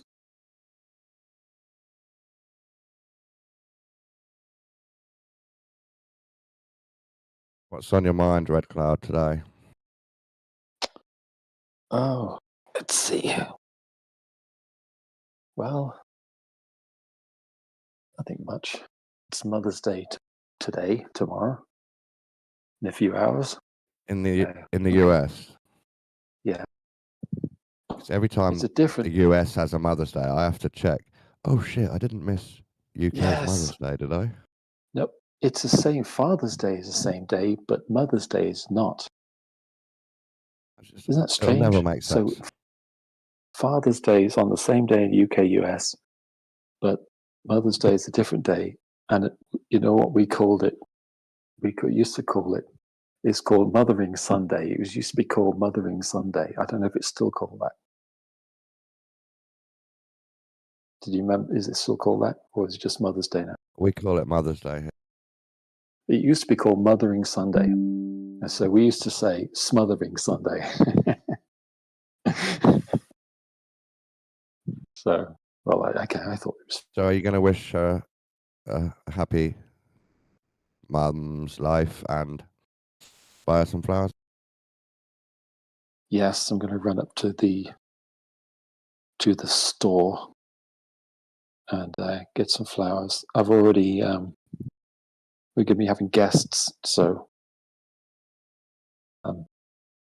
she went to bed early, and I'll show you a video. Where's Discord? There it is. Oh, videos chat isn't available. Okay. Oh, that's unfortunate. Anyway, I set the table all spiffy and mothery like. Totally not my taste, but I've made it all mothery, you know.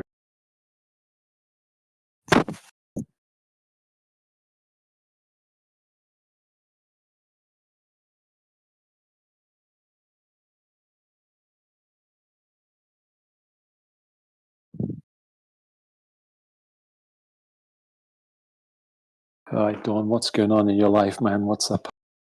Anything? I've been up about an hour. Exciting. I'm gonna smoke some waffle bites weed now, and later I might do something.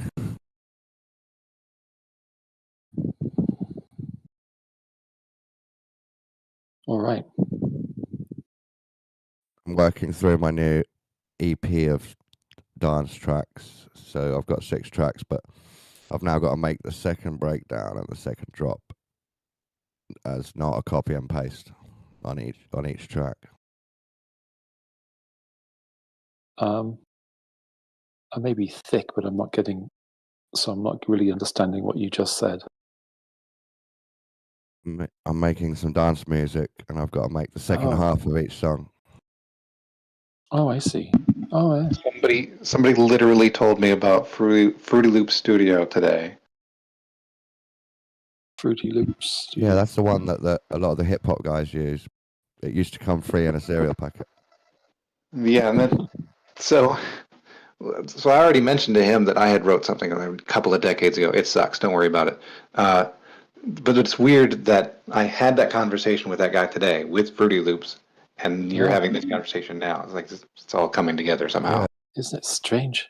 I don't use Fruity Loops, but a lot of the people I watch, they use it. Yeah, I told him I never used it either. I had digital audio workstations and a couple of trackers, and that's it. That was something strange that happened the other day as well, a coincidence like that. I was in here and someone said, oh, a fire engine just went by. And on my computer screen, there was a fire engine going by. We call this synchronicity. Yes, weird coincidence. Fire truck. So if it's just about fire engines or music production, it might not mean anything spiritually for you, but it does mean your mind's picking on these patterns and saying, "Oh, I just heard about that. Oh, I just saw that." Yeah, we are designed to see patterns in things. Yeah, we are. For whatever reason, that's just how we are.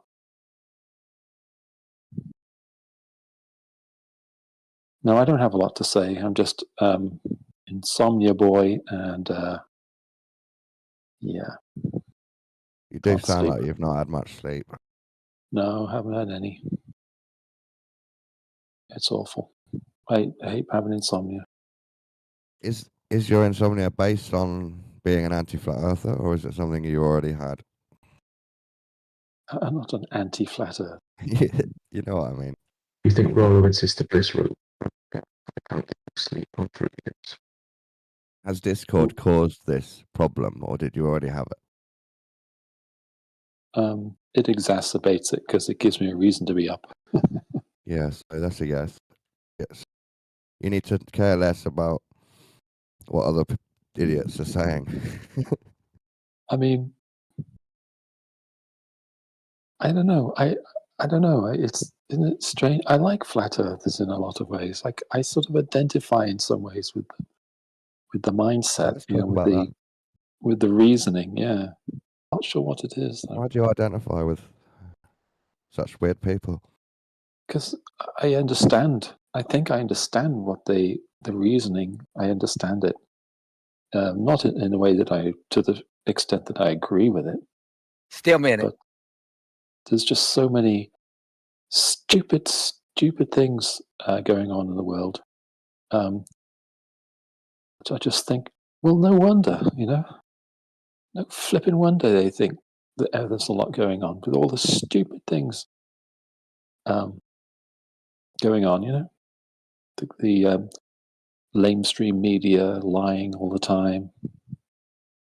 It's like no wonder people don't trust anyone. Yeah, I get what you're saying. The world is it's full of novelty and oddities. So no wonder people think Earth's flat. Yeah, it's not, I don't agree and everything, and I think it's silly and everything, but it's scientists, they spend so much of their time lying to people and then just, trying to embarrass people who don't agree with them. I don't, it's so, yeah. I'm no fan of, someone like Neil deGrasse Tyson. He's a... Have you heard of Speaker's Corner in London? Yes. So it's mostly Islam versus Christianity. Yeah, in different little groups of completely insane men. But my question is, why don't they ever stab each other if they're that angry about two made-up stories? Why do the police not have to stand next to them? I think because the people who get involved in those sort of conversations are generally peaceful people. Yeah. They just have very, very strong opinions. I mean, I do. I don't consider them made-up stories. But I'm not. I wouldn't be inclined to become violent just because you don't agree with me. But if you say Muhammad was a hard pedo, enough, I could be persuaded. If you say Muhammad was a pedo in front of 10 Arabs, I would expect one of them to be very angry and attack me. But it just doesn't happen. Speaker's Corner has created this aura where you don't stab each other. You just shout in each other's face. Yeah. Yeah. that's a good thing.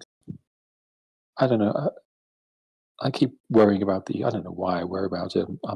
I'm out of there, But how is it there? Is it bad? How bad is it? It's disgusting because it's two groups of fantasy men shouting fantasies at each other as if it's true. No, I know. So it reminds me of this Flat Earth arena. I'm asking just about the general culture because I just keep reading horrible things going on in the UK. Oh, right. Well, in the big cities, in the poor places, there is some cultural tension, but that's always been there, really. But now there's a bit more because there's more foreigners. Right. But it's bleeding over into the inner country, isn't it? Yeah, a bit. Yeah. It's a slow process, so most people don't notice. Yeah, not this way. It's too fast. We've just made friends with all the Africans from 50 years ago, and now there's loads of Polish and Arabs, and we've not made friends with the Polish yet, and we'll never make friends with the Arabs. Well, there's a lot of Indians as well. Yes, yeah. Some of them are cool.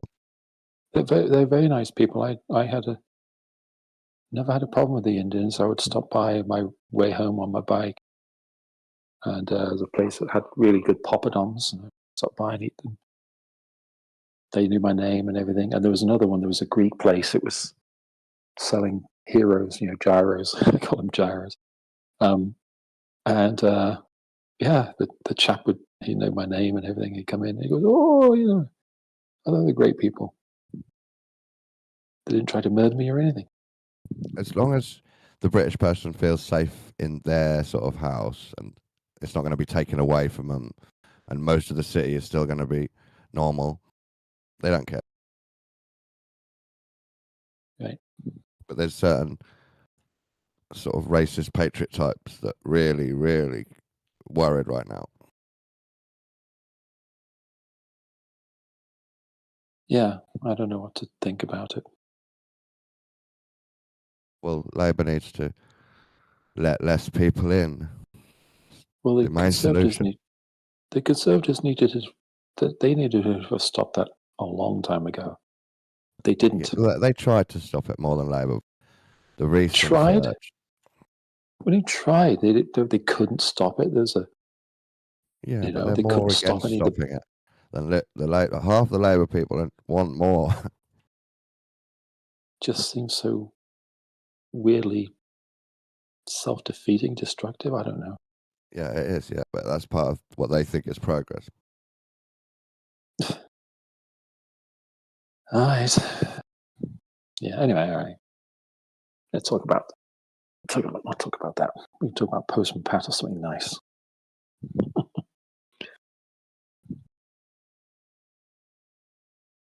Talk about pop music. It's a reference. No. Kanye West, he's racist. I got the reference, Reg. There you go. There you go.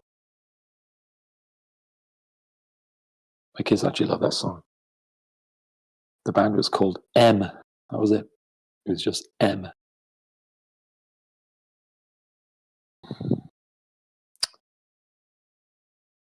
Burping now. I do these references all the time, Terry. And sometimes they get, because there's sometimes I make them deliberately very obscure. It's more fun.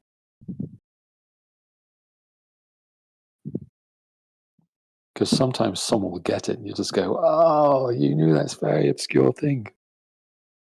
That's great. That's good when that happens. Like what was it now? There's a movie and it had a reference to another movie. What was it? It was can't remember it now. But very few people got the reference. Very few people got it. And there's another one as well. There's Dawn, you love this. I'll post a link. See if I can find, let me get on my computer. I'll post this link for you, man. Are you into cars? Dawn. Not so much because I can't afford one, but as a man, I do find them cool, and I would like one. You're a man, so you will like. Yeah, I'm a man. Session motorsport. And a session motor. Here we go. So these two chaps in their shed. I'll post the first episode.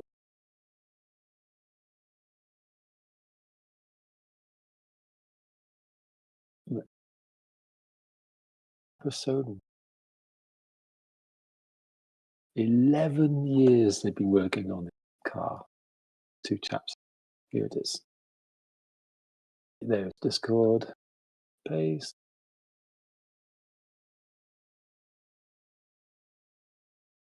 There you go.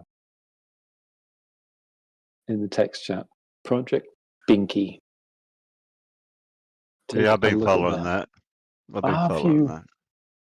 They posted a video 11 days ago, episode 40. Yeah. 40. And the videos are long. And it's 11 years working on this car. Well, it's taken a while. Must be worth it. How much I would love if I had unlimited money, whatever. Of course, we all love unlimited money, but if I had, lots of money, I would pay for them to get it done quicker. And I would buy the car from them when they were finished with it and put it in my museum. No, I'd drive it. Drive the bally thing.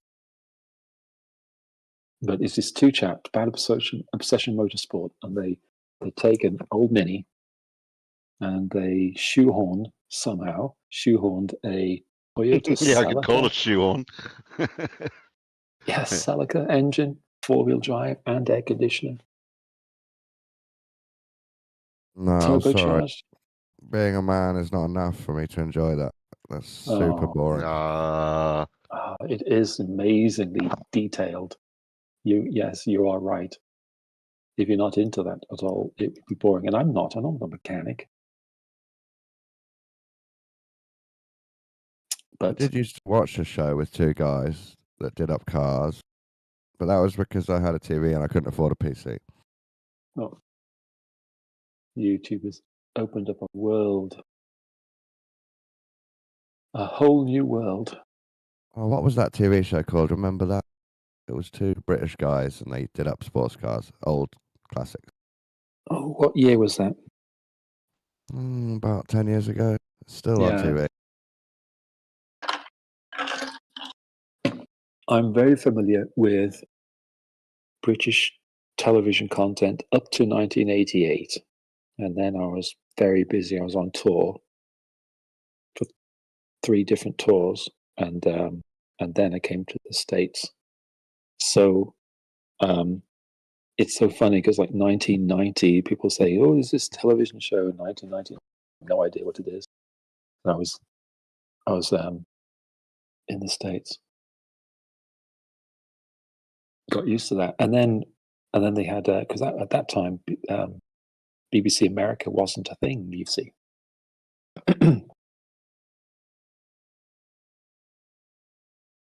BBC America didn't exist, so I couldn't watch anything. And then YouTube doesn't exist, so you couldn't watch clips.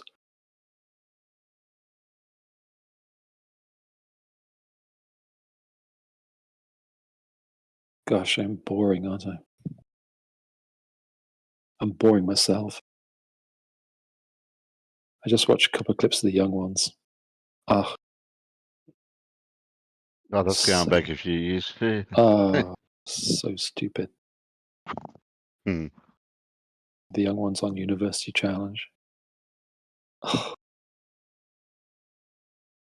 No, watch those ones afterwards where they show things in the show that you don't realise was there, or things that were happening in the show that you didn't know at the time. And yeah.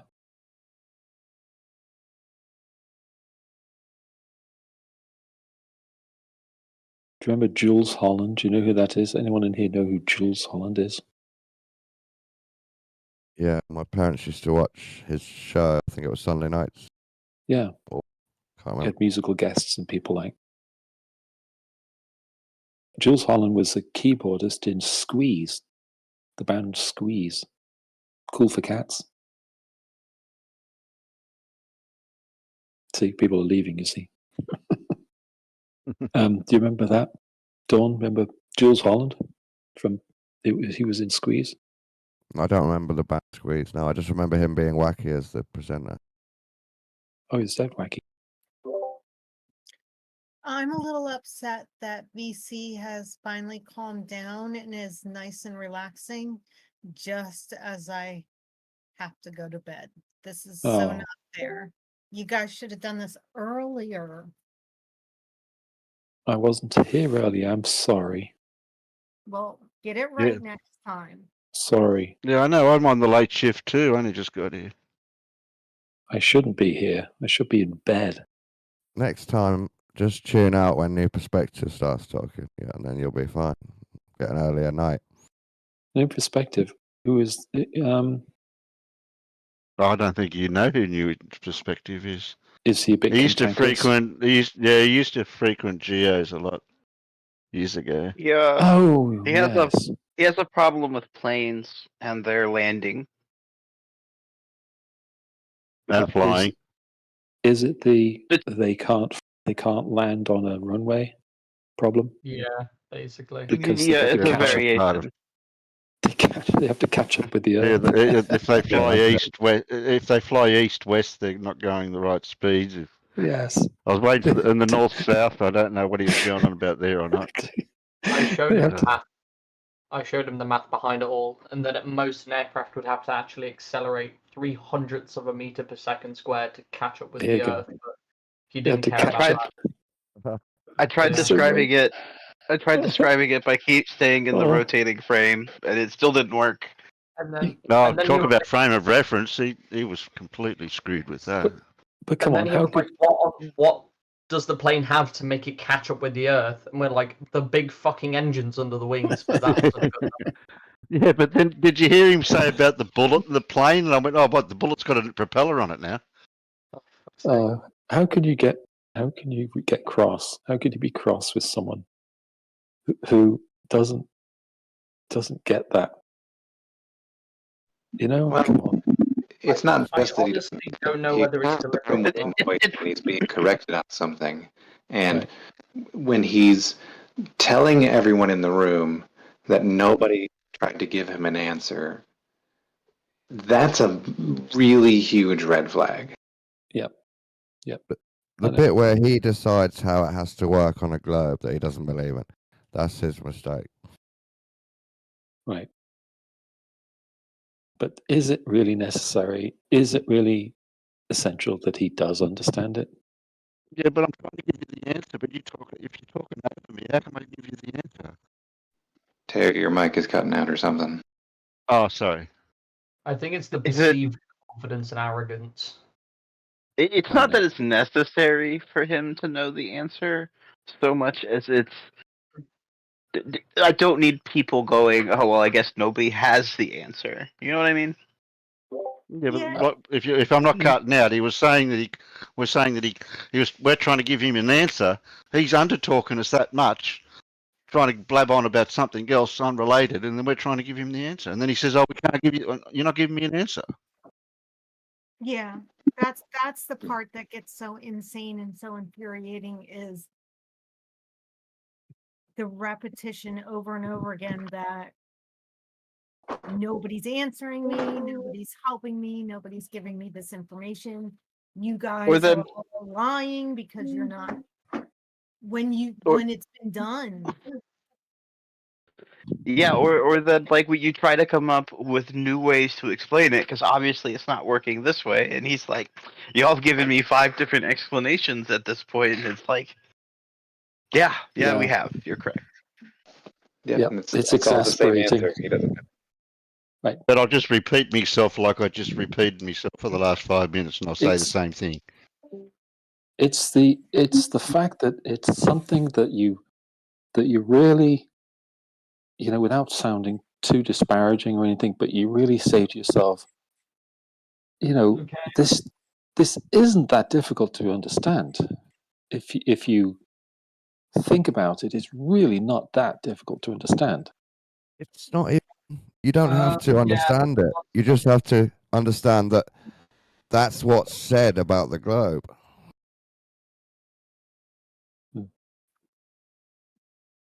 And it's perfectly valid, and people use it all the time to land planes. Like,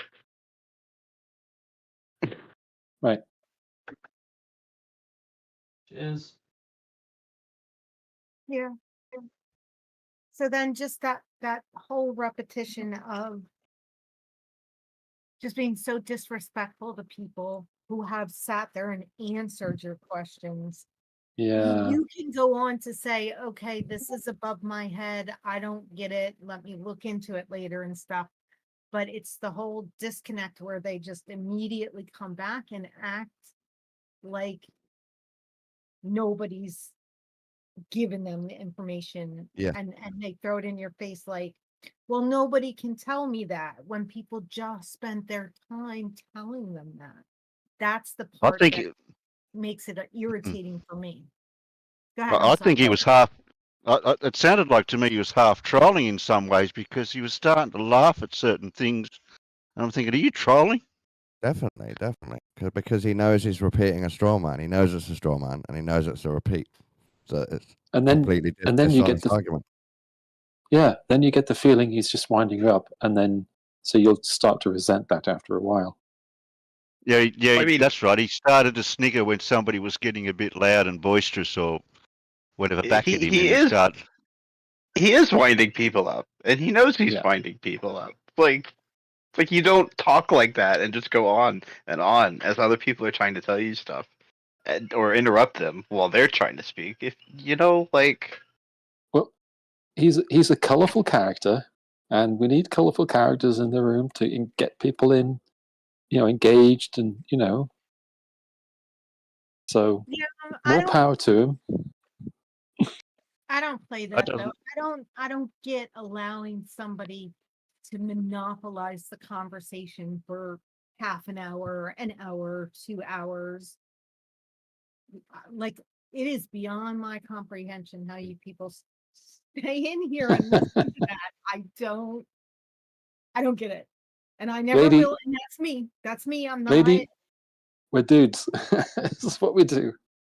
I don't know, man. I don't. But I mean, and honestly, I'm not saying that to put you guys down. Obviously, there is some kind of draw there. I don't get it because I get really frustrated fast. Yeah, I don't like the analogy of colourful character, Red Cloud, because I'm colour illiterate, so that's not going to help me in any arguments. Well, it's where is he? Did he leave already? I think it's because we know we're right, Coco. So we know if we just stay stubborn, we will win, even if it takes 20 years. I guess. That's kind of the other thing. Like at the end of the day, there's photos from space. Right. I'd like to see it in my lifetime, Dawn. 20 years is a bit limited for me. Not just a few. There are apparently lots of them. So when you say there are photos from space, do you mean photos, pictures, or images? Oh no! Images. Images. We're going to go down that road. Okay. Images.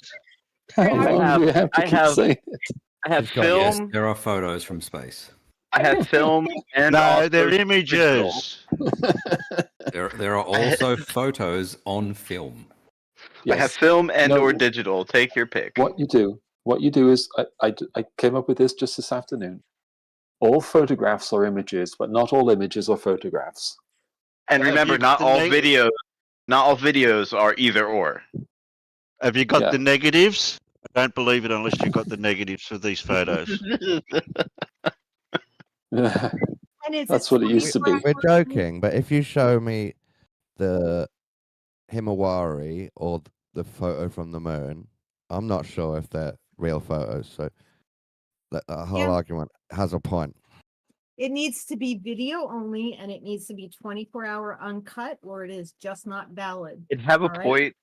It'd have a point if I couldn't point an antenna in the direction and get the image, or B, couldn't go outside and verify the weather I was seeing was the weather in the image. No, that's And terrible. don't forget reasoning. 8K as You're well. terrible.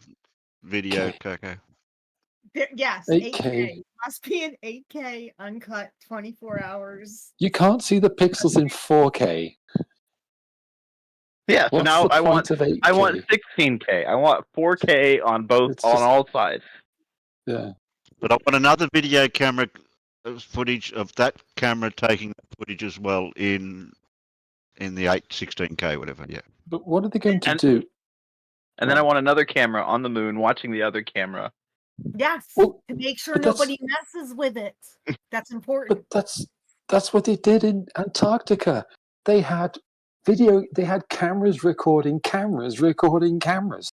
They had the drone flight that Duffy did, and it was Critical Think, and it was MC Toon, and it was McKeegan. No, but it was all fake, Red. Jeez, where have you been? Yeah, that was all a dome. They were recording as he was doing the video, and it was live. You can't compare. You can't compare the two. That's the fake pea snow is what they used. They were in the fake pea snow. The dome in, where is that, in Arizona or somewhere?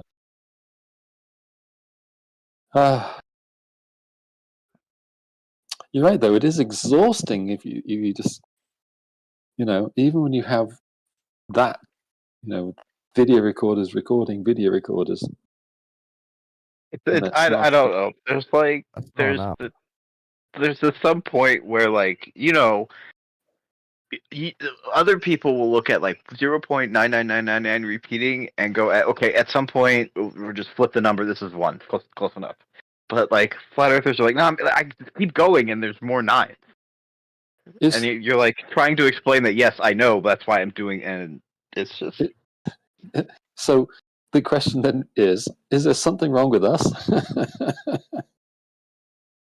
I don't think so. Because I know the proof for that. Bashing your brain against proof or evidence? Come on. Well, for 0.999 equal 1, I have a proof because that's math. No, I mean just spending time trying to explain to people who haven't got it for the last however many years, and you think that your explanation is going to get them to understand it. What's going to happen today?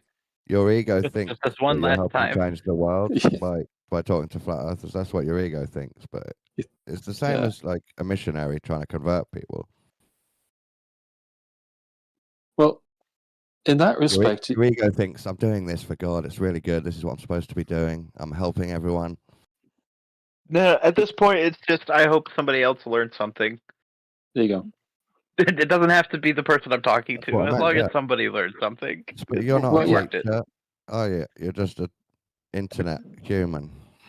That was always the part that I liked at the beginning when I got here. Is it used to be more evenly split to me, where it was easier. Wait, give me a second. I'm so sorry. I'm messing this up. The conversations went in a different way where it was clear to me who was giving the truthful information and who was not. And it was more a 50-50 split. So I could actually learn stuff.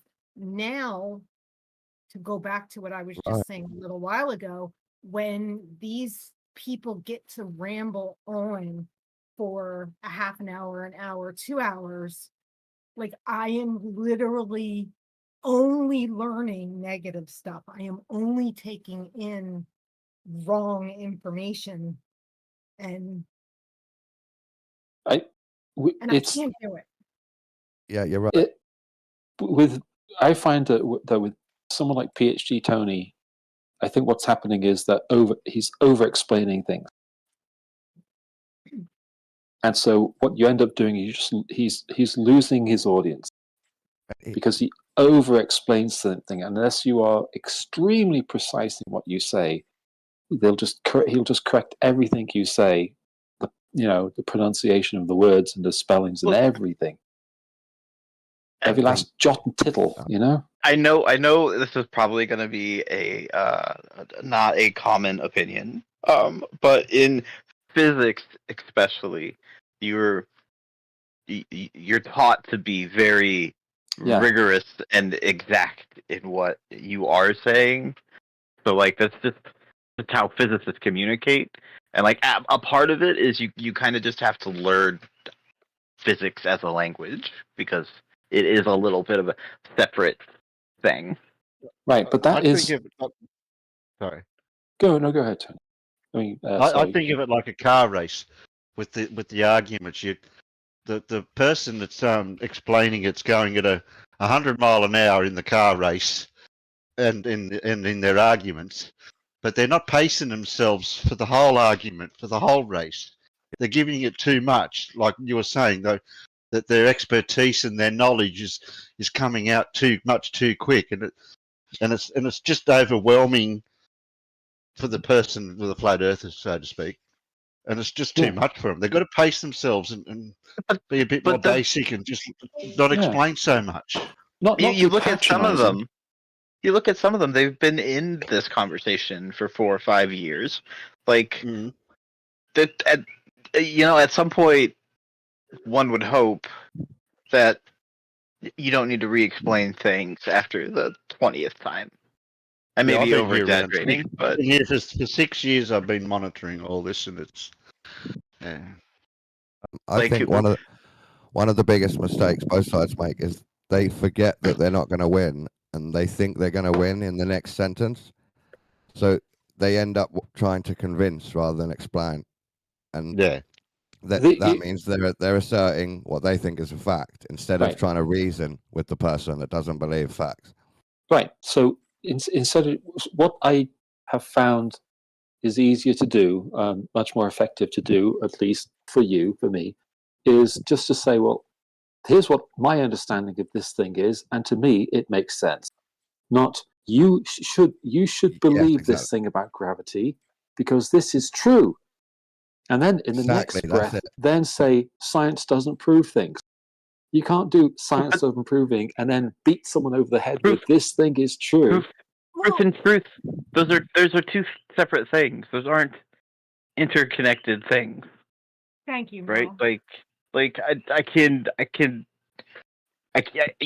prove anything, but I can have a reasonable expectation that this is probably true. Right. You know what I mean? And like I get it that like there's some nuance here that may be getting lost somewhere. But like nobody's trying to tell them they should believe it because it's true. It's more like this is deep down in the guts of math that describes reality. This is a consequence. You know what I mean? Yes, but the browbeating. That's wrong. It's the browbeating that gets a little too much sometimes, and a lot of it. And he's self-deprecating, so I don't mind saying this when he's not here. Tony does this. It's just the I do it too. You don't have you could tell me. I know. I'm aware. There you go. I am self-aware of the fact that when I have a disagreement, I tend to be abrasive. But I will also eventually, if I get convinced around, apologize and we'll move on. I did it earlier today. Yes. Oh, were you in that big battle with the other chappie? Hold on. Who are you? Sorry. I'm Melodic. Who the fuck is this guy? Oh, Melodic. Yes. Man, were you screaming? Were you the one screaming, or was the other chappie? Everybody ends up screaming, and like I get it. I'm passionate. I know, but like at the end of the day, if I'm screaming, it's not you. I'm just like, you know what I mean? Like it's just the microphone. The microphone is completely incapable of rendering this screaming. That was the other guy. That was Eggshells. Eggshells is overloaded. You could hear it just peeking out. Eggshells never shout. You can't say that. Say that. He doesn't usually shout. truthfully, you kind of almost have to shout here. Like, there's been a couple times where I just dipped out because if you try and to also talk normally, you get talked over and nobody gives a fuck. Yeah, and there's that, right? Like, if you're not like actually aggressive about, no, this is my time to talk, people will just talk over you. And they do that a lot. Who talks over people? I don't hear anyone ever talking over it. I'm bad at it too. Don't worry. Look, I know this is also my problem. I know this is also my problem, and it's why I like. If you tell me, I try to stop. But like, I get it. It's hard. But also, if you're gonna do it to tell me about it, then like the least you can do. I insist on trying to get my thought out because most of the time, a lot of the time, it just goes. And I had something really great to say. They go, "Oh, this is going to sound, this is a coherent." And then you get talked over just at that point where you wanted to say it, and then you'll forget by the time the person goes on their rant, and you go, "Now I've lost my train of thought." I'm going to stab you in the face. Yeah, no, I had that exact same thing happen to me earlier with what's his face here. Like, I had a thought, I was trying to make it, he interrupted. I had to stop and be like, "Would you stop?" And then gone. Yep. That's why I've been starting to advocate for mini timeouts. Like, I know they don't want to get aggressive like at Geo's and stuff, but if you time somebody out for like 30 seconds, whatever, when they talk over somebody, just to restore order and remind That's enough. people it's polite for everybody to get a chance to talk. Yep, it's enough. It is. I've noticed a few of those going around where I've been muted for like a couple seconds, and like, yeah, I get it. I have a problem. I'll try to interject a mod, and if I don't get a chance to, I'll have to actually mute. That's my last resort. Hello, I'm melodic. I'm addicted to. I'm a recovering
you're on a trip somewhere. You need to plug your car in to get charged, and while you're waiting, you've got a restaurant to have a meal.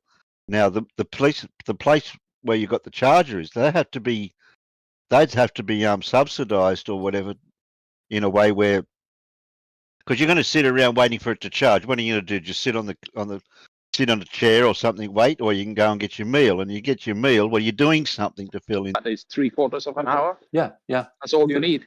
20, 25, 35 minutes. But battery cars aren't designed for long places. You charge them at your initial